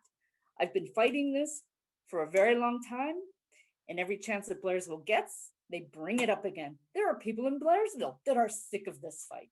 Just leave it the way it is. Financially, we were doing fine. And yeah, if we need to, we can raise funds somehow. But that's not the case. We're doing fine financially. So leave it alone, leave our babies alone, and get on with life. Pretty much, I think that's about it. Put our kids first. Thank That's you, all. Pam. Thank you. very much. Next up is Carla Povich. Okay, Carla's not on. So next up will be then Chris Buell, followed by Jennifer Woodring, followed by Ryan John. So Chris Buell, if you're ready, you can begin your remarks. All right, good evening, Mr. Rafferty. Thanks for the opportunity to speak. Can you hear me okay? Very well, yes. Okay, my name's Chris Buell, and first I'd like to just start off and commend the speakers thus far. I think there's been a lot of good points this evening, and I'd ask that the board members reflect on those points and give them the consideration that they're owed. I'm a resident of Conemaugh Township. I grew up here and attended Saltsburg schools, and I'm now a parent of 2 kids who attend Saltsburg Elementary. My kids are in 2nd grade and 4th grade. My wife's a district employee who works at Saltsburg Middle High School, so both they and I are going to have to live with whatever decision the board ultimately makes. The comments I wanted to make this evening are primarily directed toward the process that the board has used in presenting the question of whether to close the Saltsburg Middle High School. And there's a couple reasons why I'm directing my comments towards the process. The first is there's almost no substance that I can actually comment on, and so I'm left with process. The second reason I wanted to comment on the process is key. Anyone who's run a business or undertaken a major project or managed more than one person knows that that's the case. If you're going to consolidate schools and you believe that doing so is in the best interest of the kids of our district, then you owe it to them to put in place a coherent process to make sure it is in their best interest and to get the best possible outcome. To an observer like me, the current process seems to have been engineered in reverse. After the most recent board elections, it seems like the board members in favor of consolidating decided that they had 3 years to make the change and that they wanted the schools to be consolidated for at least 1 or maybe 2 years before the next election for the swing seat on the board. And again, to an observer like me, the process that has taken place so far appears designed to achieve the objective of consolidating by that deadline and not to achieve the objective of creating the best possible outcome for our kids. I'm not sure how else to explain conducting the entire process through virtual meetings in the middle of a pandemic when the school personnel were already pushed to their limit dealing with the challenges of the pandemic. Why else would you push through doing the analysis of whether to consolidate while the district has had 2 different interim leaders who only had limited time with the district? And I ask that meaning no disrespect to either of the interim superintendents. It's not fair to expect somebody in that position to be able to give a complete analysis. How else can you explain discussing 2 of the most critical points in the whole analysis, the curriculum and finances, at the back end of a 3-hour committee meeting the week before Thanksgiving? I try to keep up with what business the board's actually conducting, but I had no idea those presentations were scheduled for a committee meeting. If the objective is to consolidate the schools by a certain date and you design a process to achieve that, that's what you get. But will it be the best possible outcome for our kids in the school community? I doubt it, because that does not seem what the process was designed to achieve. Instead, if you truly want to give this matter the consideration it deserves, why don't we design a process that has the objective of creating the best possible outcome for the kids and the school community? What would that look like? Well, for starters, maybe the board could create a special committee with the purpose of reviewing consolidation. The committee could hold meetings, discussions, presentations, all publicly announced and advertised, focused on the goal of evaluating the matter. Maybe the committee could identify the stakeholders and seek their input about consolidation and how to go about it. Stakeholders like parents on both sides of the district, students, school administrators, teachers and their union reps, support staff, business owners, community leaders, all of whom stand to be affected by the decision. Maybe the committee could consult with other districts in the area that have gone through this process to find out what it meant for them. Did it yield the benefits that were promised? Were there hidden hurdles or problems that arose and could have been avoided if they had been planned for? If they did it again, would they do it differently? Would they do it? Maybe the committee could brainstorm and suggest interim steps like merging athletics or other functions that would ease or maybe even avoid a full consolidation. Maybe the committee could consider how a consolidated school would be identified and how that would affect the public reception. Will we be Bobcats, Trojans, or something new? Maybe the committee could revisit and review all of the analysis that's been done in the past years and see whether it's relevant, what it means today, how much of it has been borne out in the time since. Maybe the board could allow the new administrators for the district to get up to speed and actually analyze the issues. Like, is it physically feasible to have all the kids in one place with our current facilities? Or will we need capital improvements to accommodate that? What would those capital expenses be? What are the likely financial savings and additional expenses that will result from consolidation? Maybe the board could communicate that whole process or one like it to the public so that we would know what to expect, when to expect it, why it's being done, and what the objective is. I don't expect my comments tonight to have any real effect on the outcome because that seems predetermined based on what I've heard. But I did feel compelled to comment about the process that's been used up to this point because it seems clear that it's not intended to reach the best result for the kids. And regardless of which side of this issue that you're on, that should be the goal. So I would ask the board at this stage to put aside the personal differences that may exist, make the objective trying to reach the best result for the kids, and then create a process to achieve that result. Thank you. Thank you, Chris. Appreciate your remarks. Next up is Jennifer Woodring.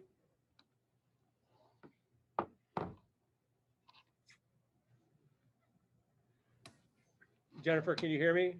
Yes, can you hear me? We can. You can begin. Thank you. Good evening, and thank you for giving me this opportunity to speak this evening. My name is Jennifer Woodring. I live in Saltsburg. I'm a graduate of Saltsburg, and my husband and I have 3 children who attend Saltsburg schools. I think it's important for the board to know that my brother lives in Blairsville. He chose to move to Blairsville. My nephew attends Blairsville Elementary, and I know many people from Blairsville.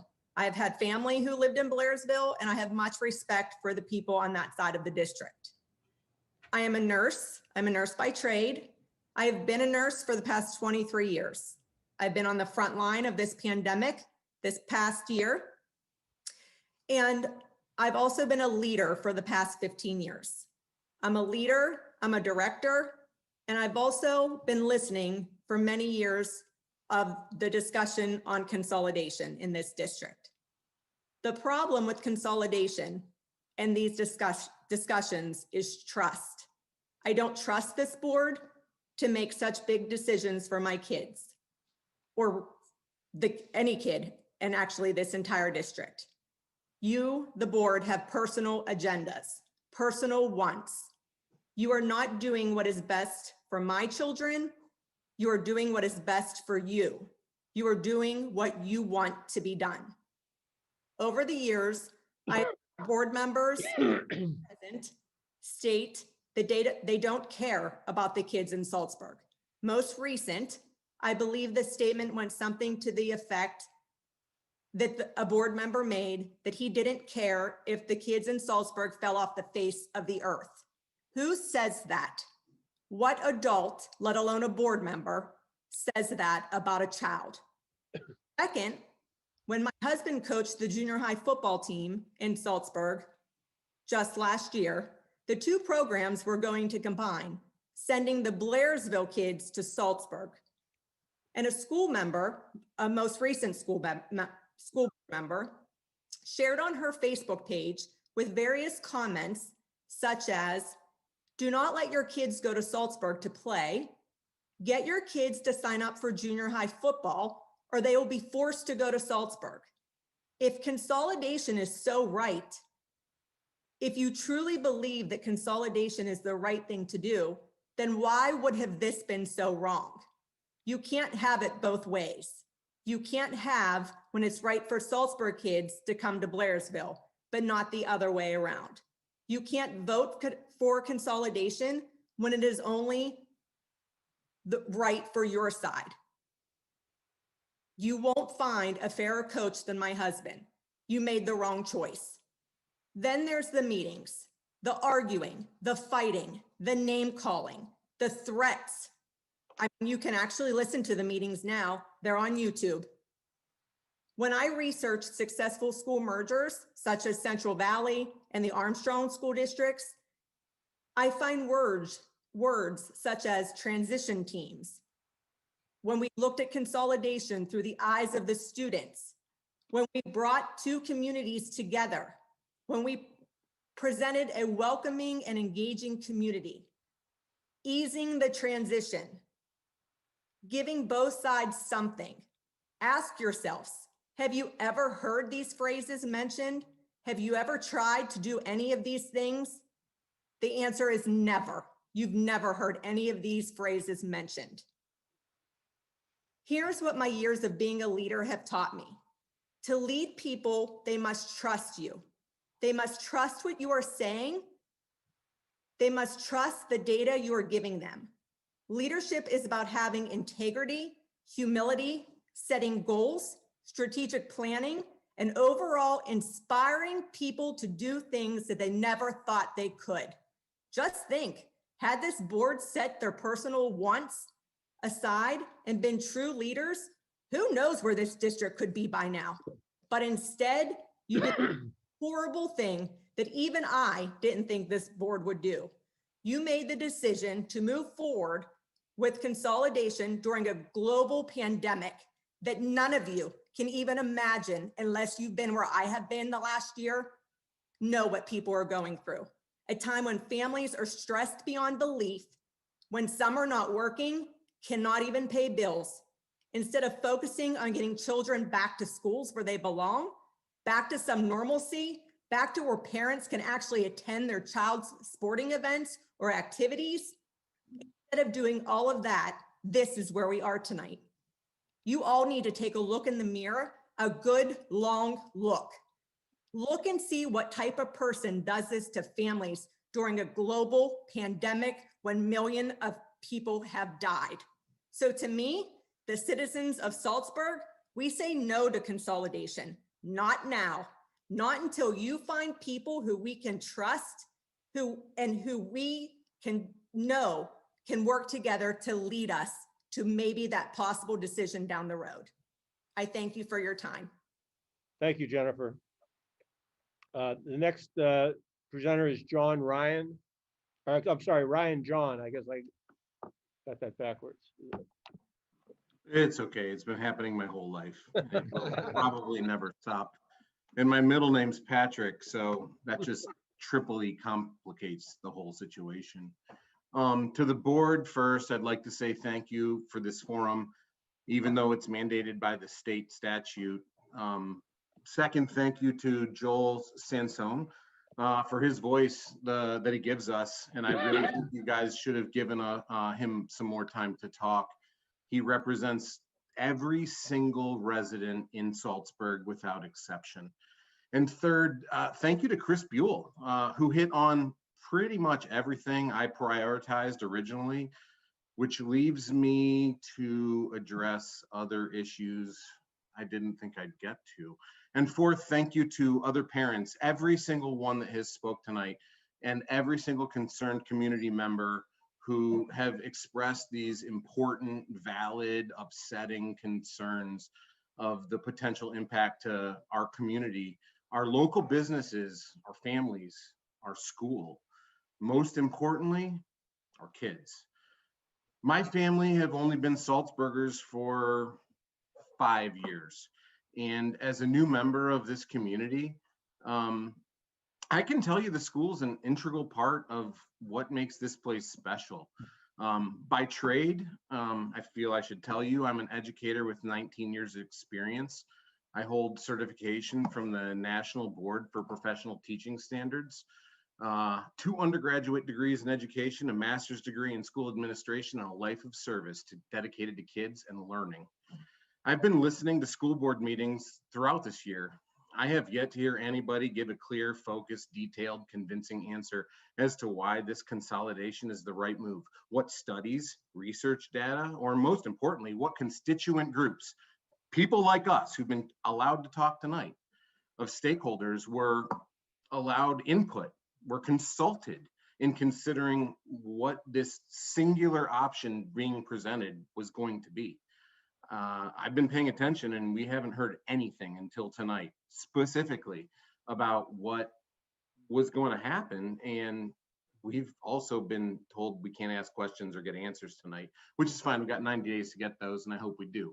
I understand that there are issues that need to be resolved for the sustainability of the district, and the presentation we saw makes us think that consolidation is the only way to fix these issues that exist, but there are other ways.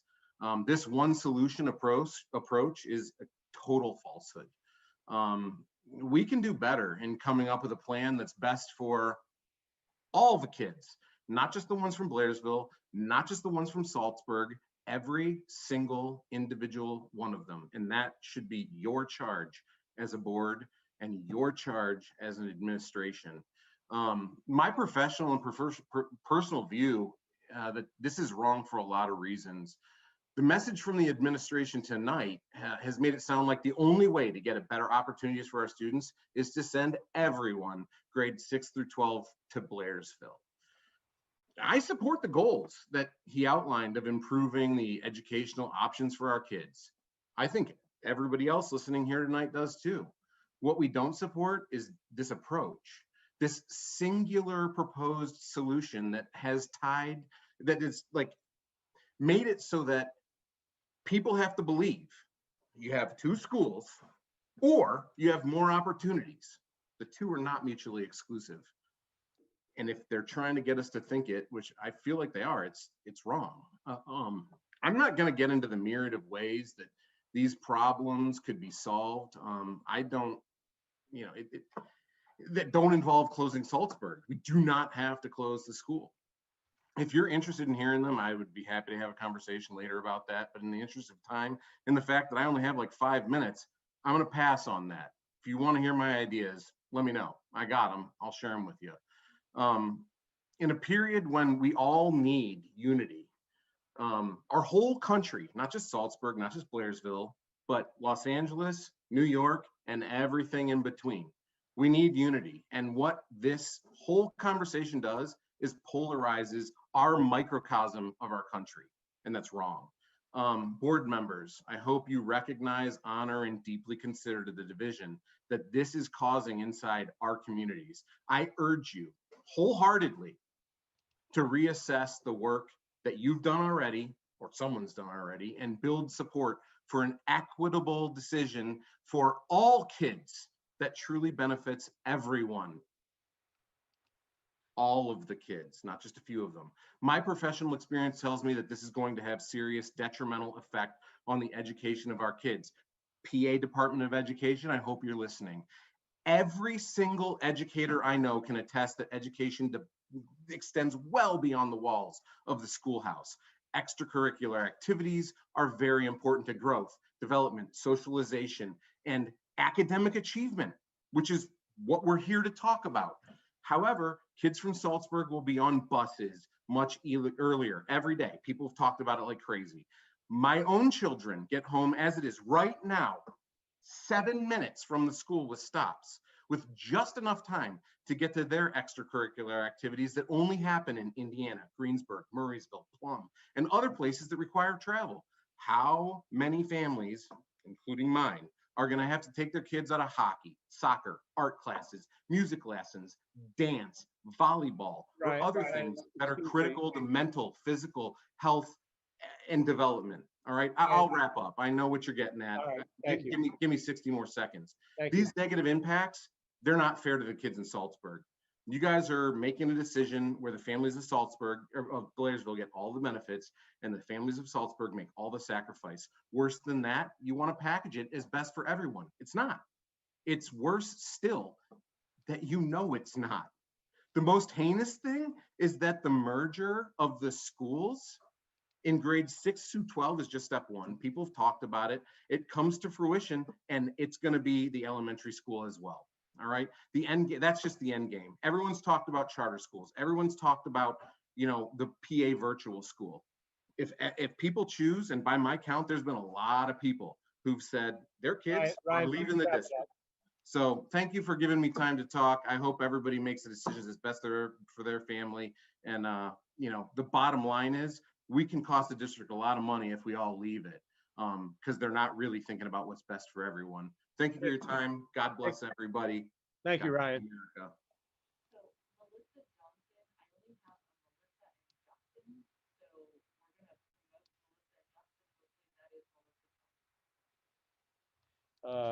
I'm not sorry. I'm not sure I got what you just said there.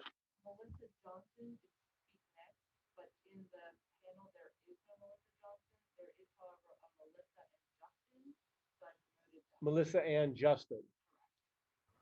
But we have that down below somewhere? Hi, yes, can you hear me? Yeah, okay. There they are, whoever you are. Yeah, would you tell us your name and then go ahead and begin making your presentation? Sure. My name is Melissa Johnson. Okay, go ahead, Melissa. Thank you. I'm here tonight to express my objection to the discussions and actions related to the consolidation within the Blairsville-Saltsburg School District. Before I proceed with my prepared comments, I do want to mention that I am speaking on behalf of my family, including my husband, Justin, and our son, Ryan, who's in 2nd grade. I would also like to add that Justin and I are both graduates of the Saltsburg High School. Excuse me. In 2015, we decided to build a home in the Saltsburg area, knowing that our son would be attending the Saltsburg campus of the Blairsville-Saltsburg School District. We had hopes of Ryan being involved in school clubs and sports, as my husband and I did both when we were in school. Although Ryan is young, he currently enjoys participating in football, wrestling, and basketball, which we were confident he would continue into his high school years. Justin and I both work full-time and have just enough time to get him to practice in the Saltsburg area as it is. I can tell you with 100% certainty, should Saltsburg students be bused to the Blairsville campus over 20 miles away, Ryan cannot be involved in any extracurricular activities until he's old enough to drive. And at that point, it's going to be too late. He'll be a junior. He already leaves for school 40 minutes before class starts, and we're on the other end of the Saltsburg being bused to Blairsville.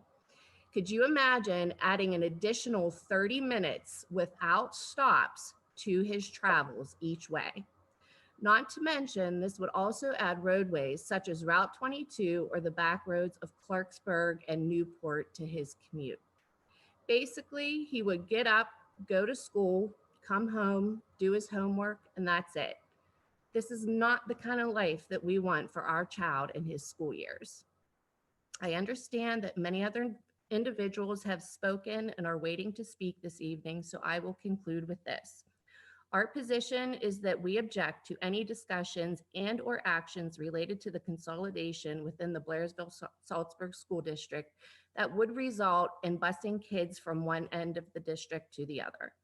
The objection has nothing to do with Blairsville versus Saltsburg. It is simply due to the geographic layout of this district as well as some common sense. Thank you for your time, and I hope that you take these as well as other comments and concerns into consideration. Thank you, Melissa. Thank you. The next person is Billy Wilds, followed by Colton and Leah Wilds. Hello? Yes, is that Billy? Yes, it is. This is Billy Wilds. All right, Billy, you can begin your remarks. First off, I'd like to say that I sent a chat message saying Colton and Leah can't speak tonight because it's late. Leah fell asleep. Colton's in bed for school. If they could speak tomorrow evening. All right, well, we're going to figure out about tomorrow evening in a little bit here, but why Okay, don't you go ahead and make your remarks. Okay, well, first off, I want to say I am opposed to the consolidation of our school. I was born and raised in Saltsburg. I love the small town community that we have here. I love our school. My children get such a great education here. The teachers are wonderful. I don't feel that consolidating Saltsburg with Blairsville is a great idea. We have been rivals with them for years. Some of the comments that the Blairsville parents have said are atrocious. Some of the comments that board members from the Blairsville side has said is atrocious, ridiculous, should not have even came out of their mouths. I just want to say I have a daughter Leah, she has an IEP. Colton does not, but I can guarantee you that my children will not be bused, will not go to Blairsville School.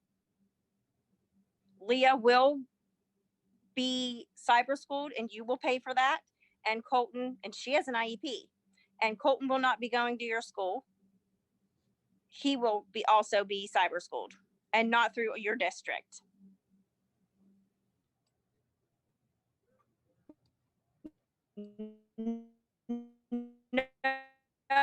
Okay, Billy, do you hear me?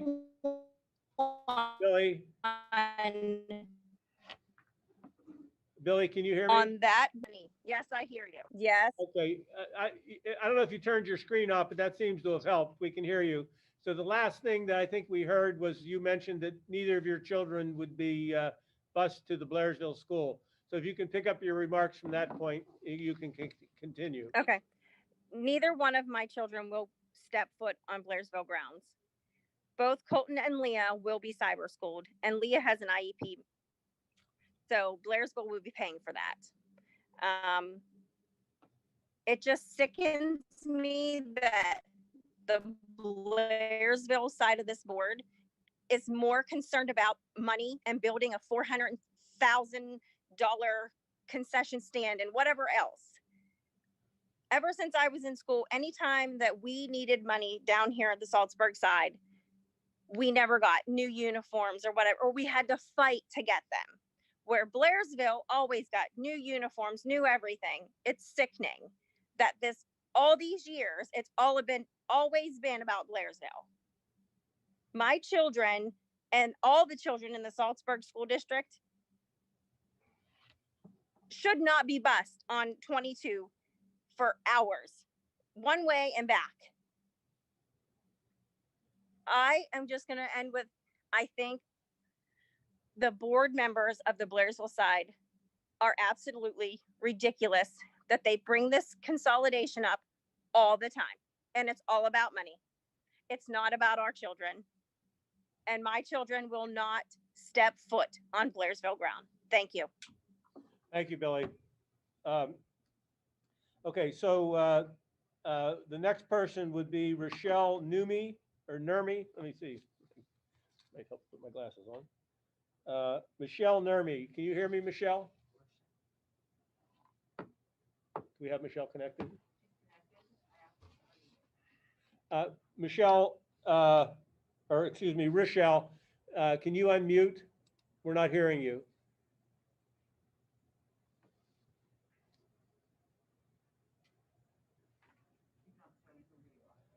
I'm sorry? She's not starting her video either. Let me check the. I don't see any. Is that her video? No. No.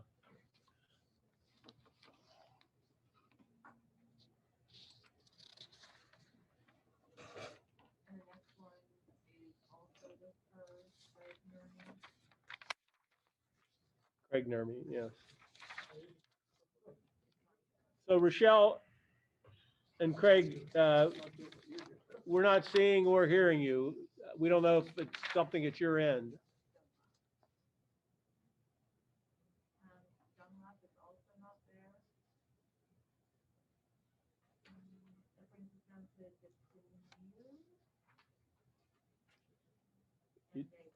The Primos?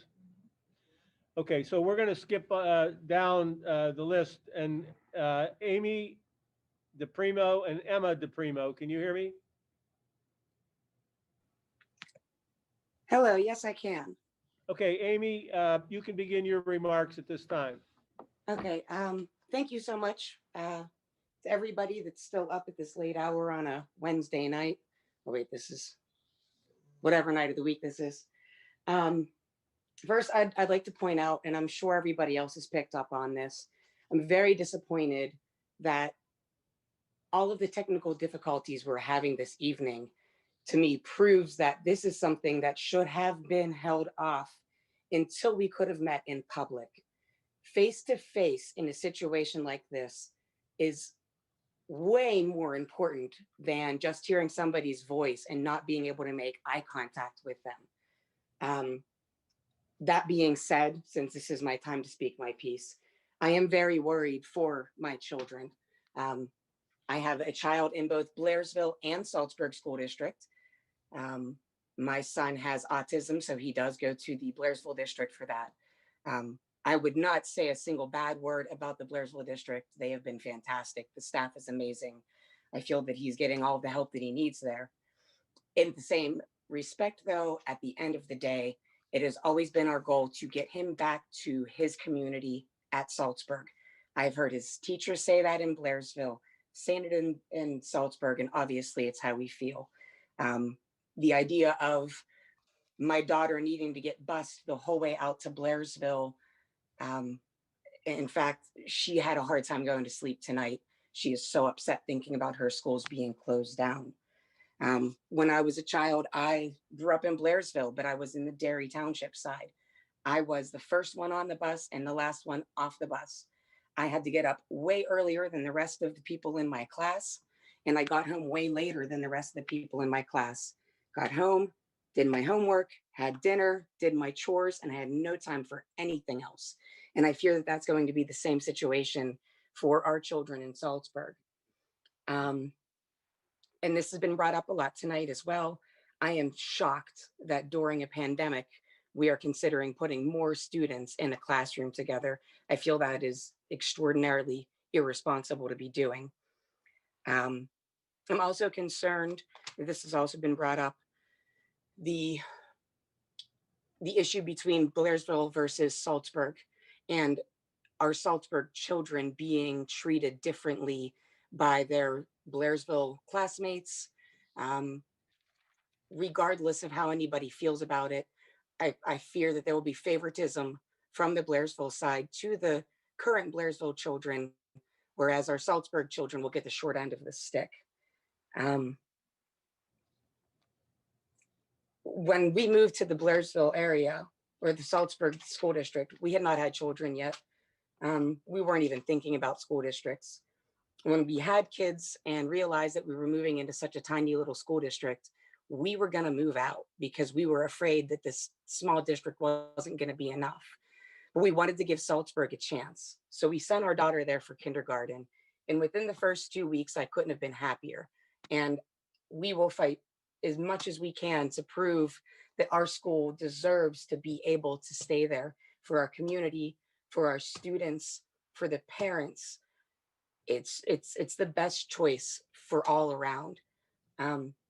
My daughter was trying to stay awake. She is 10. She is actually supposed to be speaking next. But she unfortunately is a school night and is already in bed. So if there's a way for her to speak tomorrow, we would definitely like to be able to do that. I believe that's all I really have. So thank you very much for your time. Okay, Amy, thank you very much for your remarks. Is Megan Price? Okay, so we're going to Megan Price next, and she'll be followed by Jeannie Malarick and Matthew Malarick. So Megan, if you can hear me, you can begin your remarks.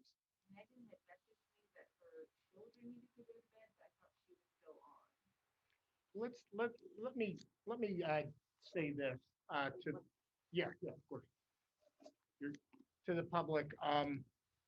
It is getting late, and we were concerned about trying to get this done on one night, so we did schedule a second night. Now, I'm concerned that there are a lot of you that may have stayed up this late and don't want to have to come back tomorrow and do this again, or you have work or other plans tomorrow. On the other hand, we have about 20 more speakers roughly. And we also want to give an opportunity tomorrow to anybody that had any technical problems to get a hold of us so that we can accommodate them tomorrow and make sure that they can also give their speech uninterrupted by any technical issues.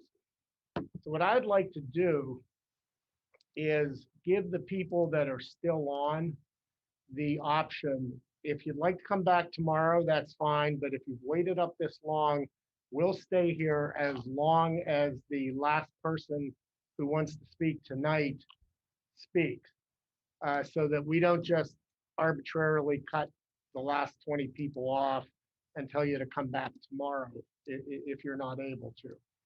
So my thought is we're going to end tonight, except for those who are still on, who indicate to us that they would like to speak rather than coming back tomorrow. We'll stay on for you as late as it takes. So if you could,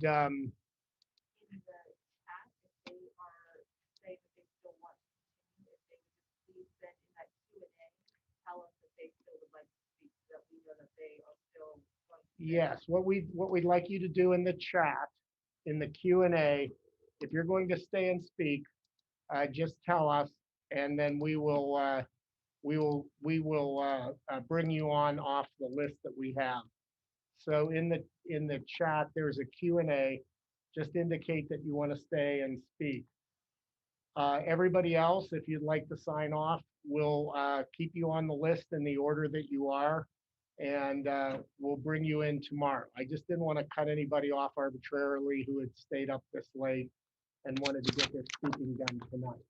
So if you could do that, give us just a couple of minutes to get organized, and then we'll continue with those who want to keep going.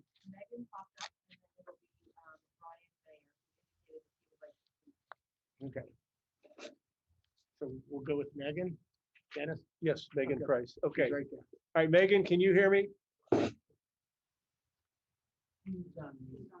Megan, you're on mute. Can you hear me now? Yeah, I can hear you. Okay, you're up.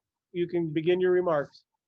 Okay. I'd like to start off by saying my name is Megan Price. Unfortunately, my children did go to bed, so they were not able to make the remarks. My son did want to make remarks that he wanted to attend Saltsburg and say that he graduated just like his pappy and his Mimi and his aunts and uncles did. He is in 3rd grade. He's my oldest.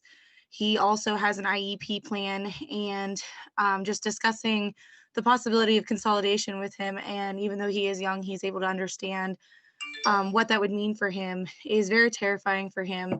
And he wanted to make his remarks also. But getting back to my other points, I am not for consolidation. My family is not for consolidation. I had to hear about it when growing up and being at Saltsburg before. It doesn't make sense for a community or children, for any aspect of Saltsburg or Blairsville for that matter.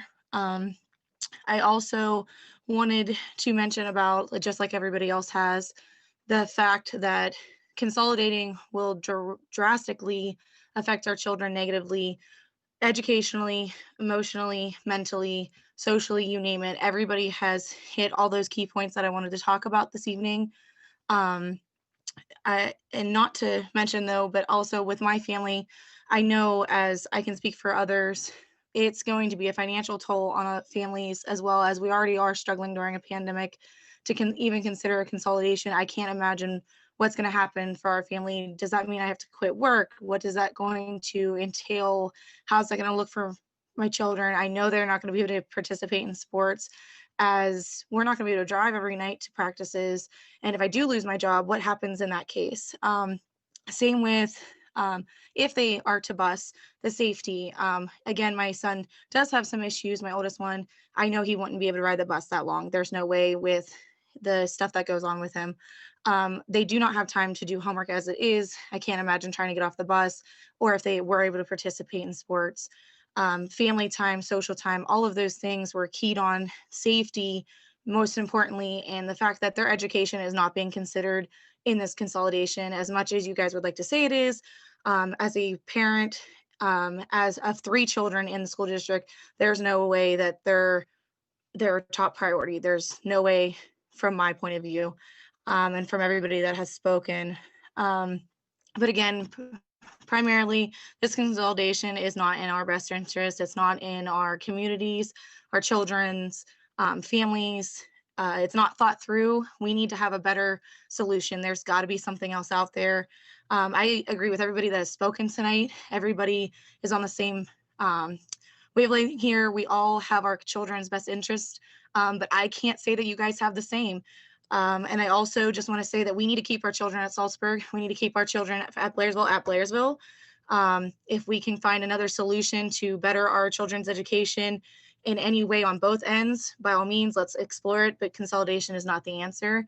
I just want to say that I do agree with everybody that has been speaking tonight, and everybody has brought up some valid points and questions, and I believe that we need answers before we can move forward. And thank you again for allowing me to take the time, and I hope maybe tomorrow that my children can speak as well, just from their point of view.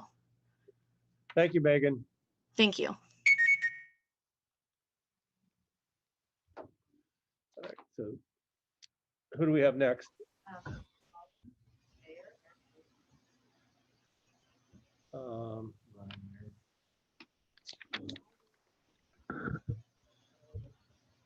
I don't see Ryan Mayer. Where's?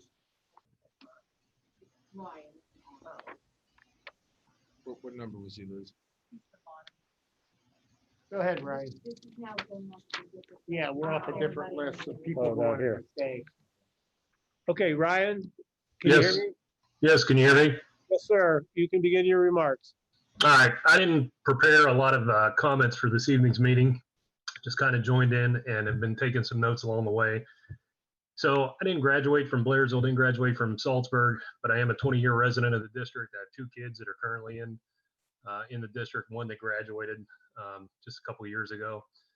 And what I can say is that in 20 years of living in this community, no one has ever come to me and said that they moved here for this school district, which is a shame, considering that, I have friends all over the place, and some of them have moved into areas like Unity Township, Upper St. Clair, Mount Lebo, those types of places for the schools. But you don't hear that from people in this district. Part of that, I think, is because the course offerings here are limited, they're outdated, and frankly, not very good compared to other local districts.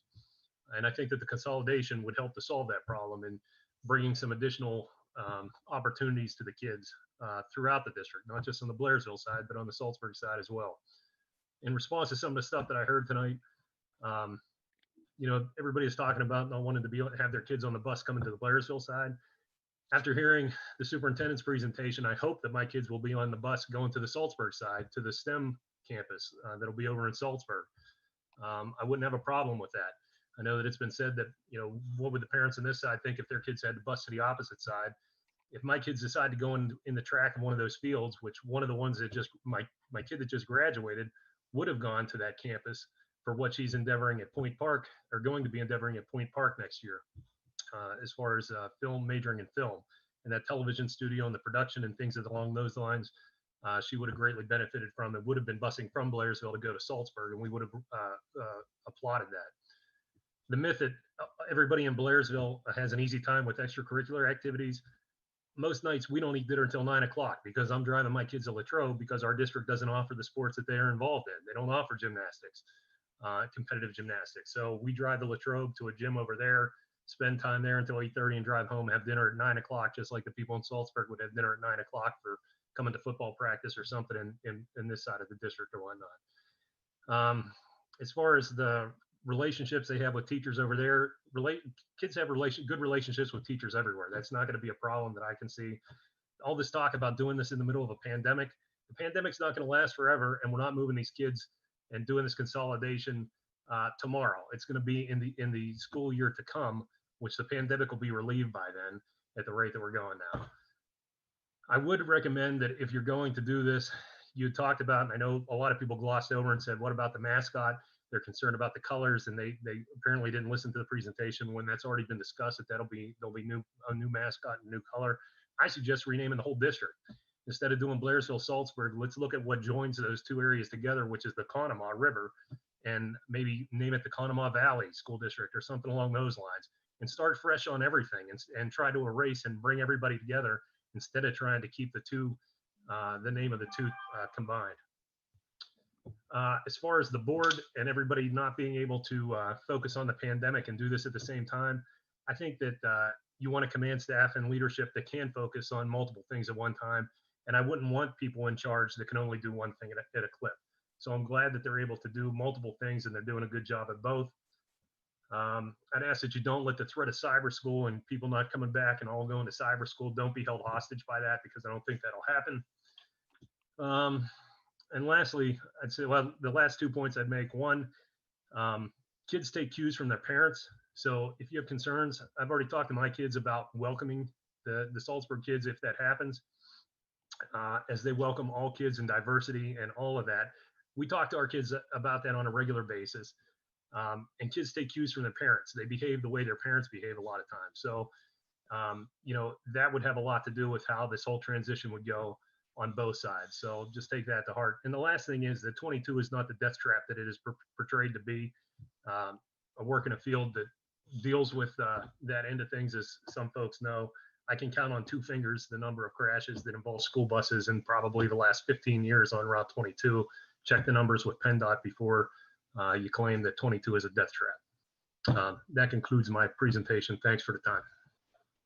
Thanks, Mr. Mayor. We appreciate it. Do we have somebody up now?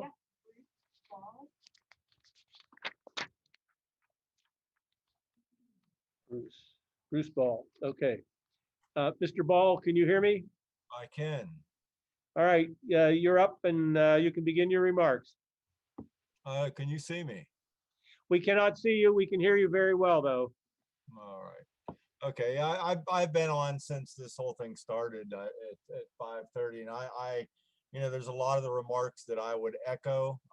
This gentleman that just spoke, I don't know him. I can only say that he's the only one all night long that held the views that he held. He certainly lives in the Blairsville side of the district. It's easy for him to say the things he did, seeing that he will not have to deal with the things that the people on the Saltsburg side of the district would have to deal with. My name is Bruce Ball. My wife and I have lived in this district for almost 50 years. We have 5 children. All of them have gone through the Saltsburg School District. So we have had dealings with the Saltsburg School District and this side of the equation for over 4 decades now. We have a lot of historical perspective. A lot of the things that were said tonight were inaccurate. Someone said early on, I believe one of you folks they were speaking from the board there, said that this has been discussed for the last 15 years. No, this has been discussed from the beginning pretty much. We actually, as I mentioned, we've been here since the early 70s, and this district was formulated in, I think, about the mid 60s. So almost since we've been here, this issue has come up over and over again. One of the early propositions, the land was offered out at Virginia Farms in between the 2 school districts. And a proposal was made to build a school in the middle, which really, in my opinion, could have been the only viable option. For whatever reason, way back then, they decided not to do that. And it's been a football that's been passed back and forth ever since. Mrs. Carrick, one of the first people who spoke this evening, she, if you recall her comments, she worked for the school district for probably 25 to 30 years in the Saltsburg side. And she spoke of her what she watched, what she witnessed over those 25, 30 years, what occurred time and time and time again in this Blairsville-Saltsburg school district, and how Saltsburg was treated like a stepchild for forever, pretty much. And that's a common theme. If you folks on the board, if you have listened to these people, you will have heard them say that over and over and over again. I mean, and it runs the gambit from uniforms to teachers to whatever.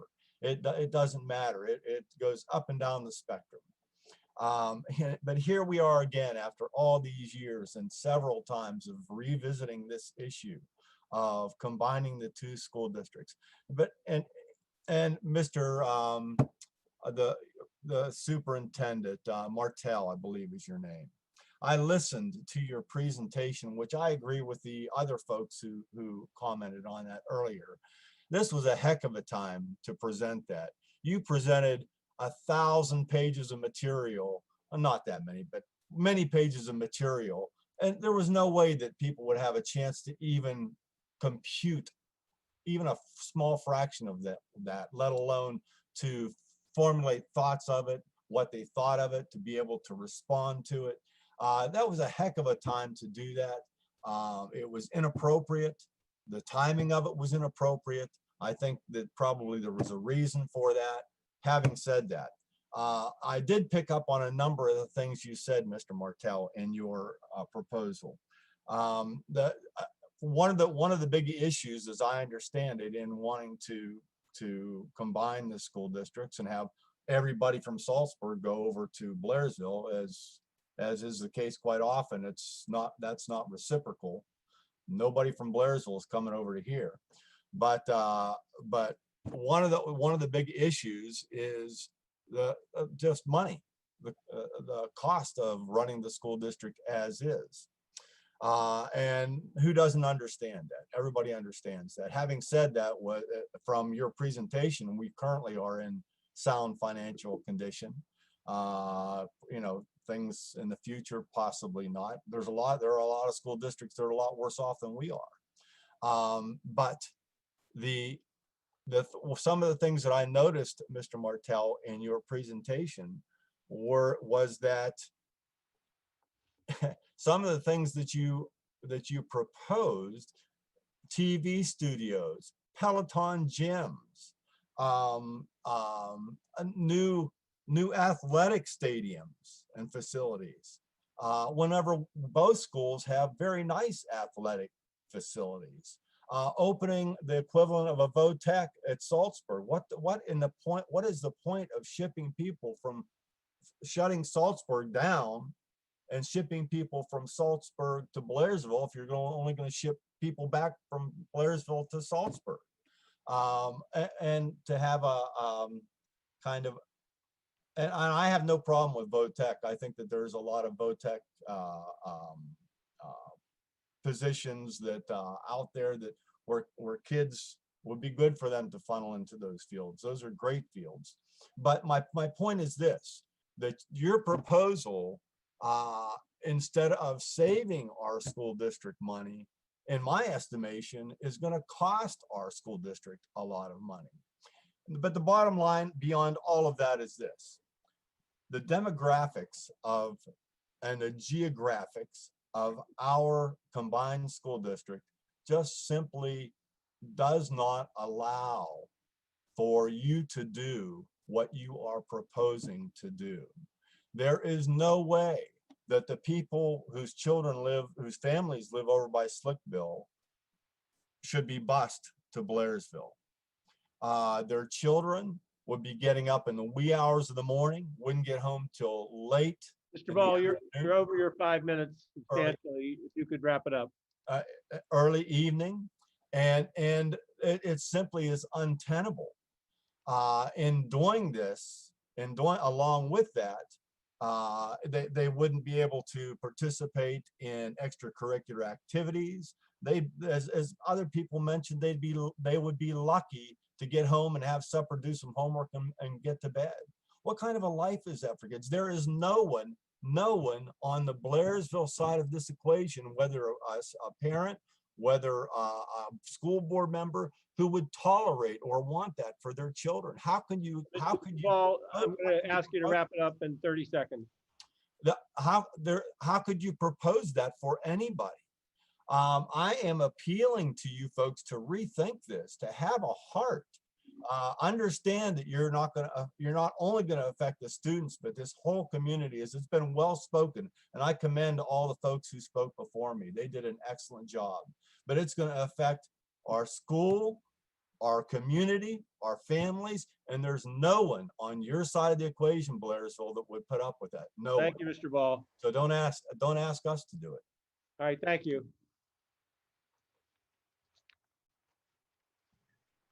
Is there anyone on next? What is her name? Jessica. It's her son. She wanted her son to speak. All right, Jessica, you have your son ready to speak? I do, thank you. Okay, go ahead. My name is Gabriel. I'm in second grade. Please do not close our Saltsburg school. I want to go to Saltsburg when I am in high school. I don't want to have to travel far just to go to school. Thank you. Okay, thank you very much. Thanks for staying up for us. Anybody else? I'm losing track here. Mallory. Matthew, is this Matthew? Yes, hello. Okay. All right, Matthew, go ahead. You can begin your remarks. All right, to all whom that would listen. I'm appalled that this hearing is taking place at all under these conditions at such a trying time. I thought that a 780 hearing was an open forum in which all public were encouraged to attend, ask questions, and speak. To hold this meeting virtually during a state record high of the COVID-19 pandemic is unfair to the majority of citizens who are unable to attend. Not everyone is learning virtually as the students are now, not by half.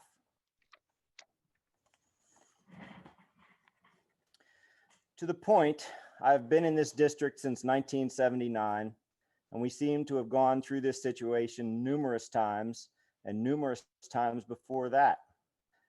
Never have I been able to obtain credible evidence that a consolidation of the schools is in the best interest of the students. I urge the Pennsylvania Department of Education to do a thorough and completely independent investigation into the need for a school merger. If there are real fiscal reasons or educational reasons for such a merger, this meeting would be held after the pandemic has subsided and information was made available to the public proving its necessity. Instead, this process is being rushed through with a deadline of completion being before the next school board election, where cooler heads and wiser members may be elected and prevail. The rush to judgment and the determination to push this through like a bulldozer does more than hint at a nefarious reasoning.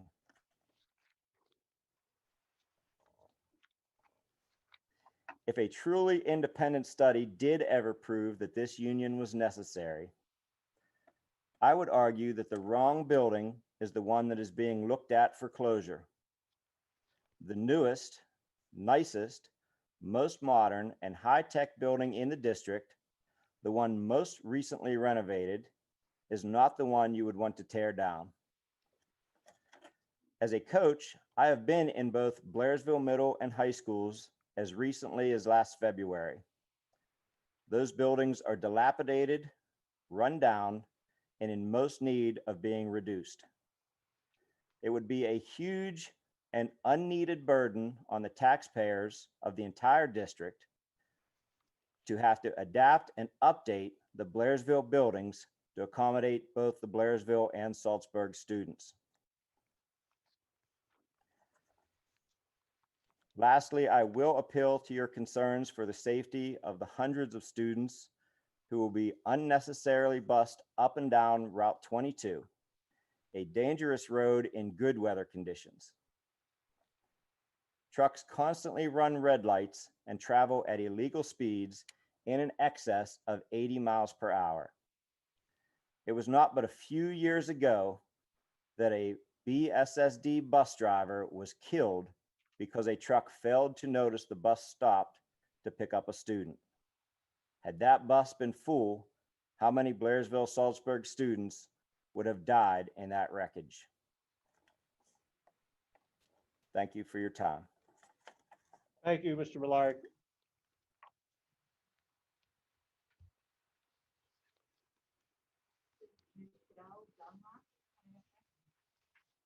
Michelle Dunlap. Okay, I see it. Michelle, can you hear me?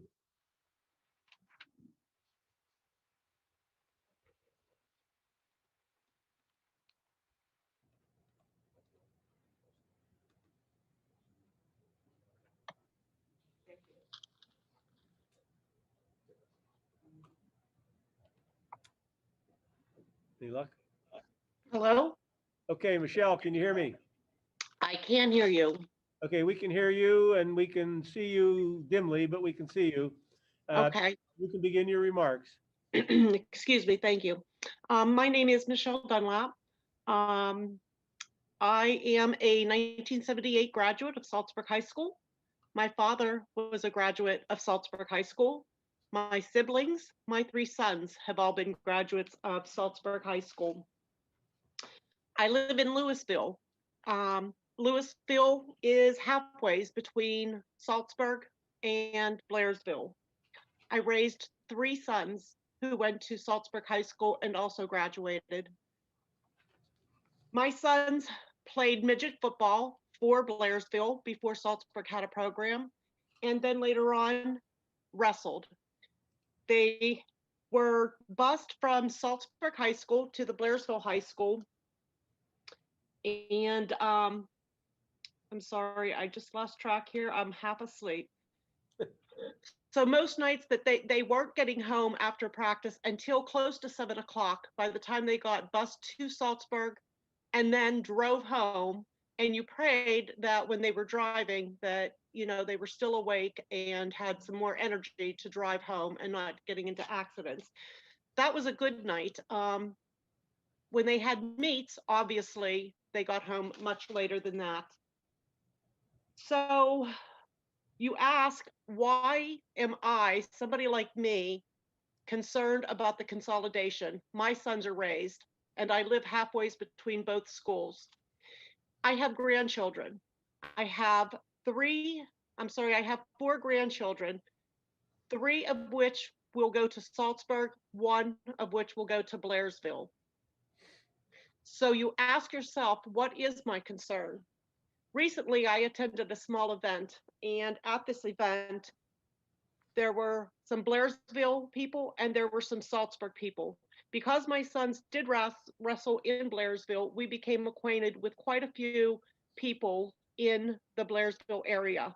And to this day, they're very good friends, awesome friends. My son married a girl from Blairsville and now resides in Blairsville. So I don't have any bad things to say about the Blairsville people. So this night that we were at this small gathering with half the Blairsville people and half the Saltsburg people, I was in the other room rocking a baby, and the conversation got started about this consolidation. The conversation got very loud. The Saltsburg people were shouting out all these reasons. The Blairsville side was shouting out all their reasons. They were both very passionate in what they were saying and in what they were feeling.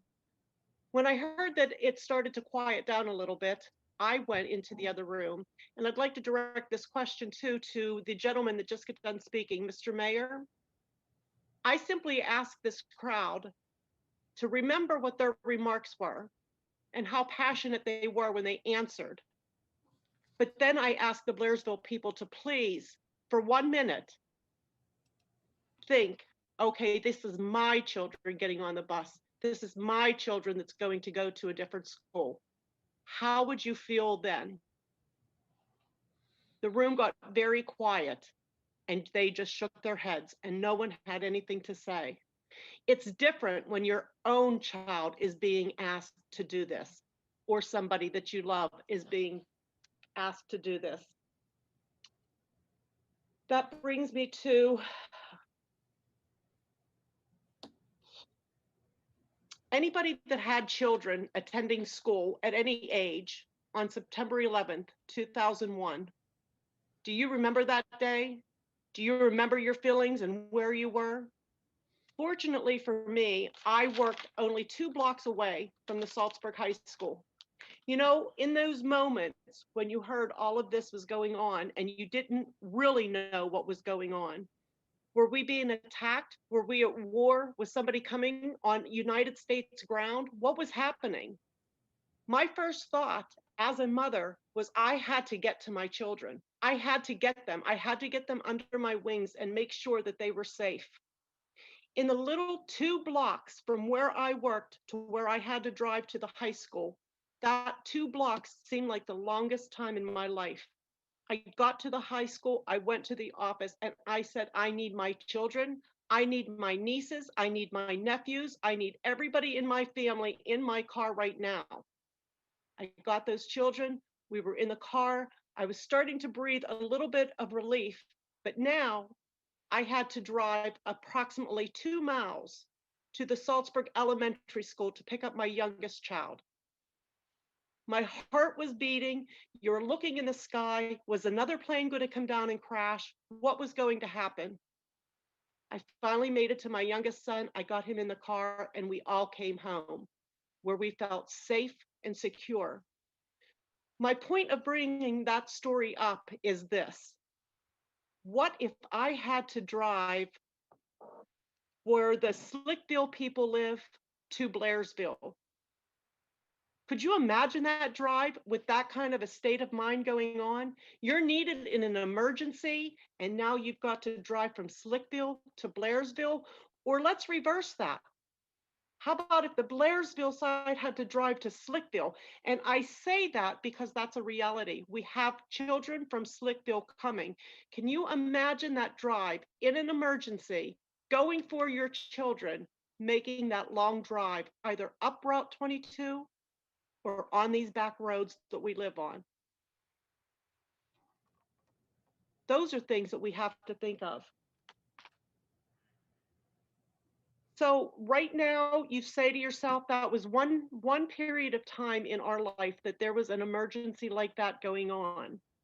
But was it really? We go forward to this pandemic right now. Who ever thought that we would see or live through a pandemic like this? This pandemic is still going on and we still don't have all of the answers. Right now, they're coming out with a vaccine, but how long is it going to come to our children?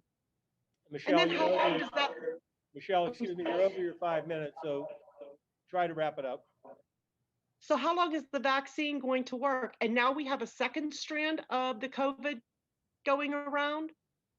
How are we going to make room for these children in a school and social distance at the same time? I just ask everybody to please put yourselves in the other person's shoes and ask yourself, how would you feel? Thank you. Thank you, Michelle.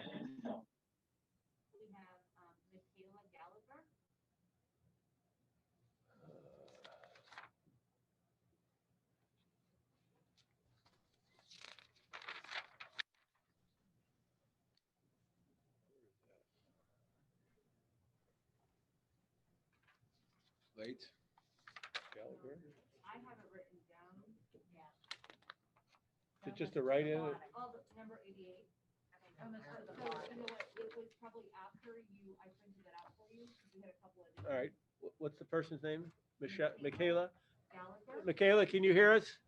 Yes. Okay, we can hear you. So why don't you go ahead and begin your remarks? All right. I'll start with saying my name is Michaela Gallagher. I have 3 children who attend the Saltsburg schools. My children are in 1st, 4th, and 7th grade. My biggest concern moving my children to a bigger environment is them losing the connection they have with our faculty currently. We are a small community, and some of our faculty have gone above and beyond for my children personally because of knowing them on a personal level. Mrs. Carly Harushka has been my son's biggest supporter as he struggles with reading. She has worked over the past 2 years to make sure he grew stronger and fought to get him where he is because she could see the ambition he had. In a bigger school, he would have continued to fall behind. He hated reading aloud because of his struggles, and she instilled a confidence in him that I never thought was possible. This past Christmas, my youngest was going to be let down Christmas morning when I couldn't afford or get the only thing she asked for. Because of one of our faculty members at our school, they took it upon themselves and bought her that item. My daughter was able to continue to believe in the magic of Christmas. The pure joy on her face brought tears to my eyes. This showed me how our children in our community are more than just a number to our teachers and staff. They are family. It's not fair that we are focusing on numbers and money and not solely the academics or our children. Can I be promised that my children aren't going to fall behind in a bigger class size? Can I be promised that each and every one of our children are going to be loved in Blairsville as they are in Saltsburg? The answer is no. The children are going to fall farther behind who thrive off of smaller classes and will no longer get the one-on-one learning they desperately need. You may ask how I know these are facts and not opinions. That is because the superintendent at the time, Mr. Arnold Nadonley, and the school board were willing to let me drop out of my senior year because I was pregnant and struggling. Thanks to teachers like Mr. Jeff Dixon, Mrs. Tracy Richards, and former teacher, Mr. Jim Berkey, who fought and went above and beyond, I got caught up, earned my credits, and walked the stage to get my diploma. These kids deserve a fighting chance and to remain with teachers who care and love them. I hope you all take serious consideration into the concerns I have and the other parents have that were brought up. And I truly hope that you think long and hard about what is best for our children, not just on a financial standpoint. Thank you. Thank you, Michaela.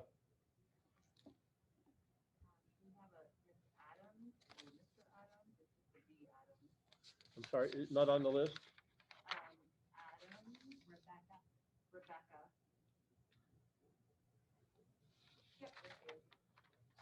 Hi there. Okay, go ahead. Hi. Well, wait, hold on a second. Oh, sure. So she's not on the list either? Or, oh, she is. Yes, I see her. I Okay. should be, I think. You are, Rebecca. Go ahead and begin your remarks. Thank you. Thank you for the opportunity to speak tonight, even at this late hour. The current proposal for transporting Saltsburg students for a prolonged length of exposure time on a bus during COVID pandemic that is not under control puts Saltsburg students at increased and unnecessary risk. The studies that were done regarding max busing time seem very questionable to me. There is no solid information on particular bus routes at this time. And so it's not clear to me that we can say with certainty what the max time would be. Longer seems very possible at the far ends of the district.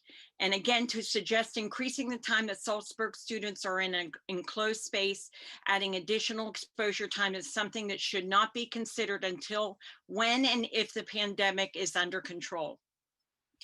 Also, the pandemic, as I mentioned, is not under control and it's not clear when it will be. And to propose wide sweeping changes that will increase risk of transmission for all students and staff, in my opinion, is foolhardy. Consolidation, if it were to be proposed again, is better to be discussed when and if the global pandemic is under control. I am also very concerned about the effect that consolidation would have for the residents, students, City of Saltsburg. There has been talk of consolidation in some form or another for many years in response to concerns about decreasing enrollment. We have a beautiful modern campus in Saltsburg, and the current plan is to shut this down, at least the middle and high school students to start, and send Saltsburg students to Blairsville. Some say this makes sense financially, but does it really? I'm certain that additional monies would have to be spent. Is there really a cost savings in the long and short term? There are real questions about the ability of the Blairsville campus to accommodate what is being proposed, and the studies that have been done are not taking all factors into consideration, in my opinion. All of this seems very rushed and again is occurring during a pandemic, which seems very deliberate, in my opinion. One has to wonder that instead of proposing consolidation and all the money that's been spent on reports, studies, etc., that come along with it, what if instead we promoted our beautiful schools in Saltsburg and Blairsville in order to draw families to come and live here? I'm sure there are many families with school-age children that would have moved here, but the never-ending talk of consolidation has discouraged new attendance. Finally, I am opposed to consolidation in any form. The school in Saltsburg is updated and should be utilized, the whole school. I'm especially concerned about the pandemic and its effect on all staff and students. The excessive bus times that will most certainly affect home, sleep, study, family, and friend time, and the unnecessary exposure to COVID that comes along with it. Most certainly, consolidation will devastate the businesses and city of Saltsburg.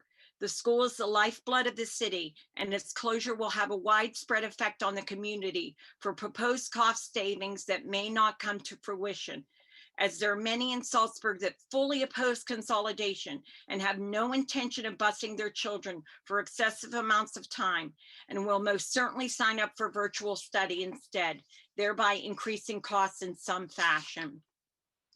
I am respectfully asking that the plan for consolidation be withdrawn and that we aggressively promote our school district in its current configuration. Thank you. Okay, thank you. Next is Kathy Muir, and then we have Michelle Jesco, and that'll be the final. Okay, so Kathy Muir. Kathy, can you hear me? Good evening, and I'll keep this very short tonight. There is a lot to be considered tonight with the plan that Mr. Martell presented this evening. So we agree that our students are the most valuable resources, and as such, we anticipate working closely with all those invested in our school district to prudently and patiently move forward. The Blairsville-Saltsburg Education Association will take the time to examine the plan as it was presented, and we will share our questions and concerns at a later date. Thank you for your time. Thank you, Kathy.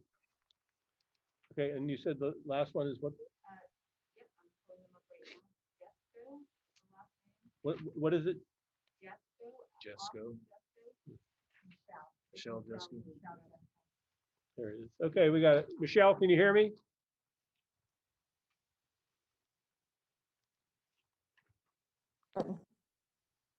Oh, Michelle? I don't. We're not hearing you, Michelle. Hold on. I don't know what happened. Okay, we can hear you now. Okay. I don't know what happened. I apologize. It's all right. Go ahead. Okay. I'll keep this kind of short too. I had a big thing written out, but I think a lot of people have already spoken on most of the topics. But I just want to introduce myself again. I'm Michelle Jesco. I am a parent of a 2015 graduate of Saltsburg High School, who had gone on to IUP and recently just graduated this past May, and he graduated cum laude. So I'm very happy with the education he got at Saltsburg. I'm also a taxpayer of the district and a member of Saltsburg Borough Council. So I'm very concerned about our community as well, as far as property taxes, our businesses that are here. We are not a Blairsville. We don't have the big businesses, but we have great businesses here in Saltsburg. And I am fearful on how this consolidation will affect the town of Saltsburg in general. So I'll read part of what I had, I guess. Once again, we're here on the consolidation train. I think this is my third or fourth trip. And I'm here tonight to ask you to stop that train. For the last 11 months, we have had many changes we never imagined having to make. While we are in the middle of a pandemic, this district should not be creating more upheaval for our students and communities. The school board should not be focusing on consolidation at this time. Your focus should be on keeping students safe. I would like to ask the board to explain their goal in closing Saltsburg Middle High School. Is it to build a bigger, better Blairsville, or is it to give students the best education possible? I've been very involved in the Saltsburg schools over the years, and I'm very glad or very proud of the outstanding job that they have done educating our children. I have volunteered in the school ever since my kids were in kindergarten, and actually I still volunteer there even though my son graduated in 2015. Does this reconfiguration plan improve the quality of education? I know that we saw a presentation tonight from Dr. Martell that no one knew was coming tonight. I do want to say, you know, bigger is not always better. My husband and I both went to, he went to Plum and I went to Penn Hills. Of course, we graduated with, I don't know, 600 or 700 people. I would not know all of them to see them. And bigger does not always mean better. I feel that the smaller class sizes, the more one-on-one is a better education for the children. I personally taught at Adelphi Village for a few years, and I had 12 students in my class. It was perfect.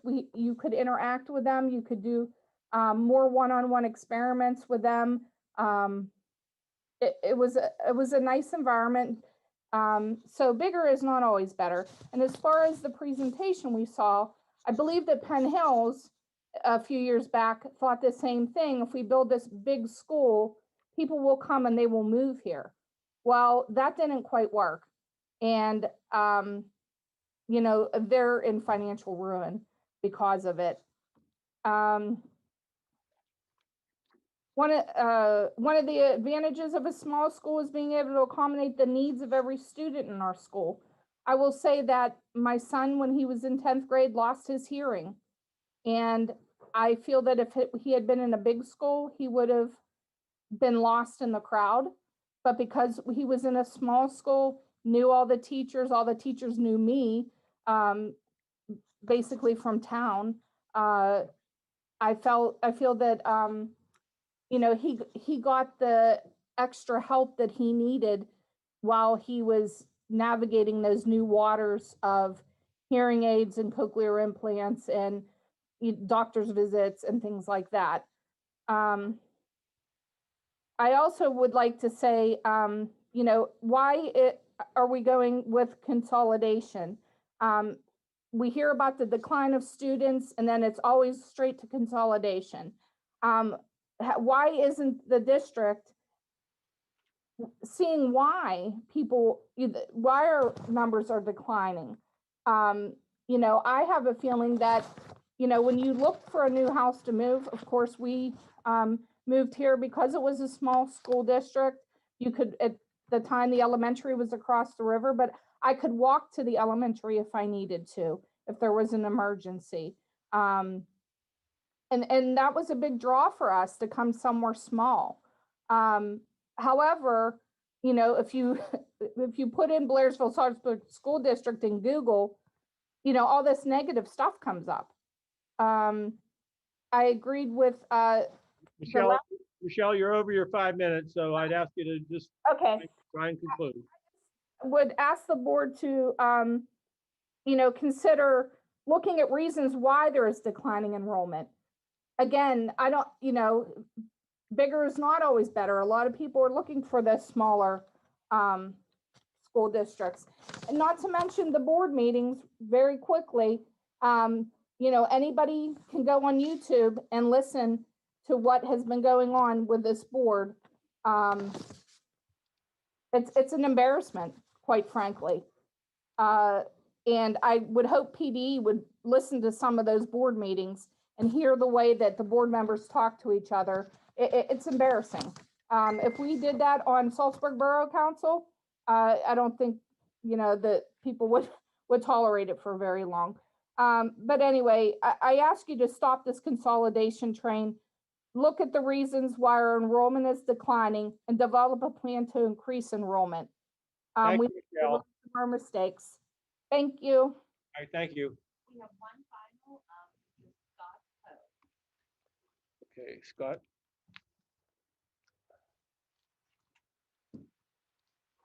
Okay, Scott, can you hear me? Yeah, can you hear me? Yes, sir. You can go ahead and make your remarks. Okay, thank you very much. My name's Scott Ho. I'm actually a Blairsville alumni, class of 2007. I, as any other parent, wants what's best for their children, and are willing to keep them safe in any way. That's why I am against consolidation. I don't want my kids on the bus for 2 hours traveling on dangerous roads. They would lose out academically and on extracurricular aspect as well.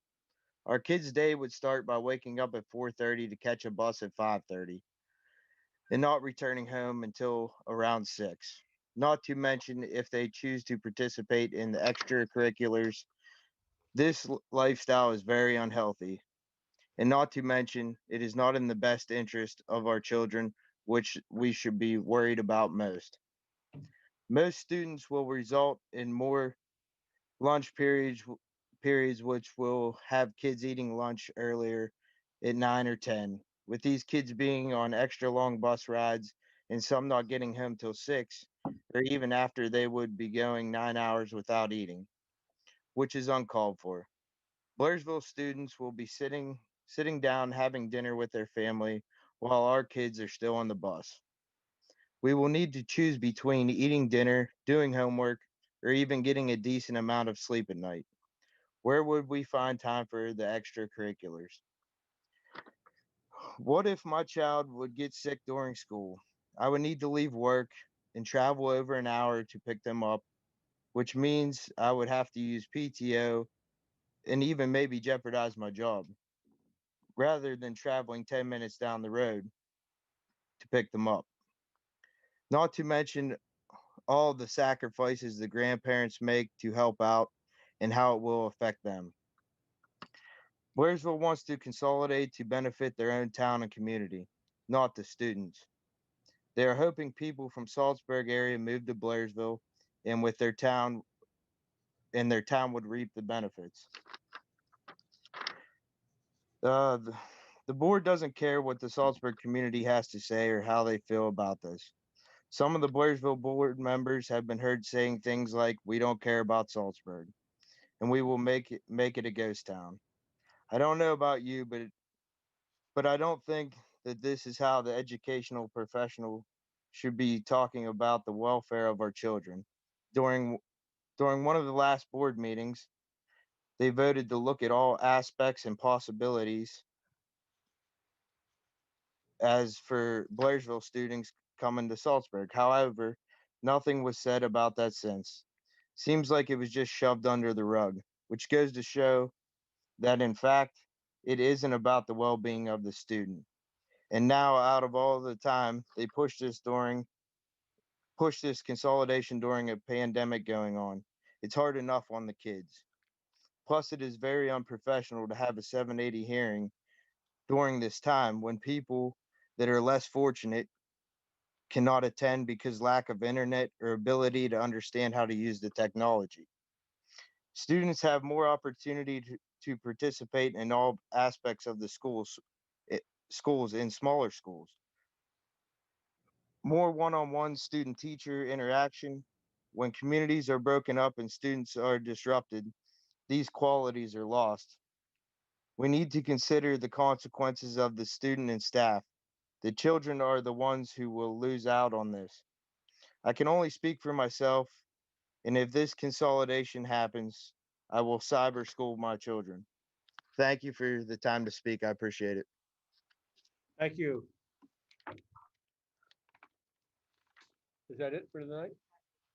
All right, you wanna make an Mr. announcement? Rafferty, yeah, we're going to reconvene tomorrow at 5:30 to complete the people who've signed up.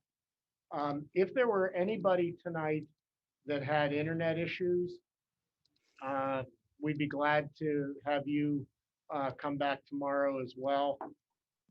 We had asked for people that might have hardships or have special needs to contact us. We really didn't get any calls. But if there are people that want to participate tomorrow and need a hotspot or computer, please call the number that is on the website, and we'll accommodate you.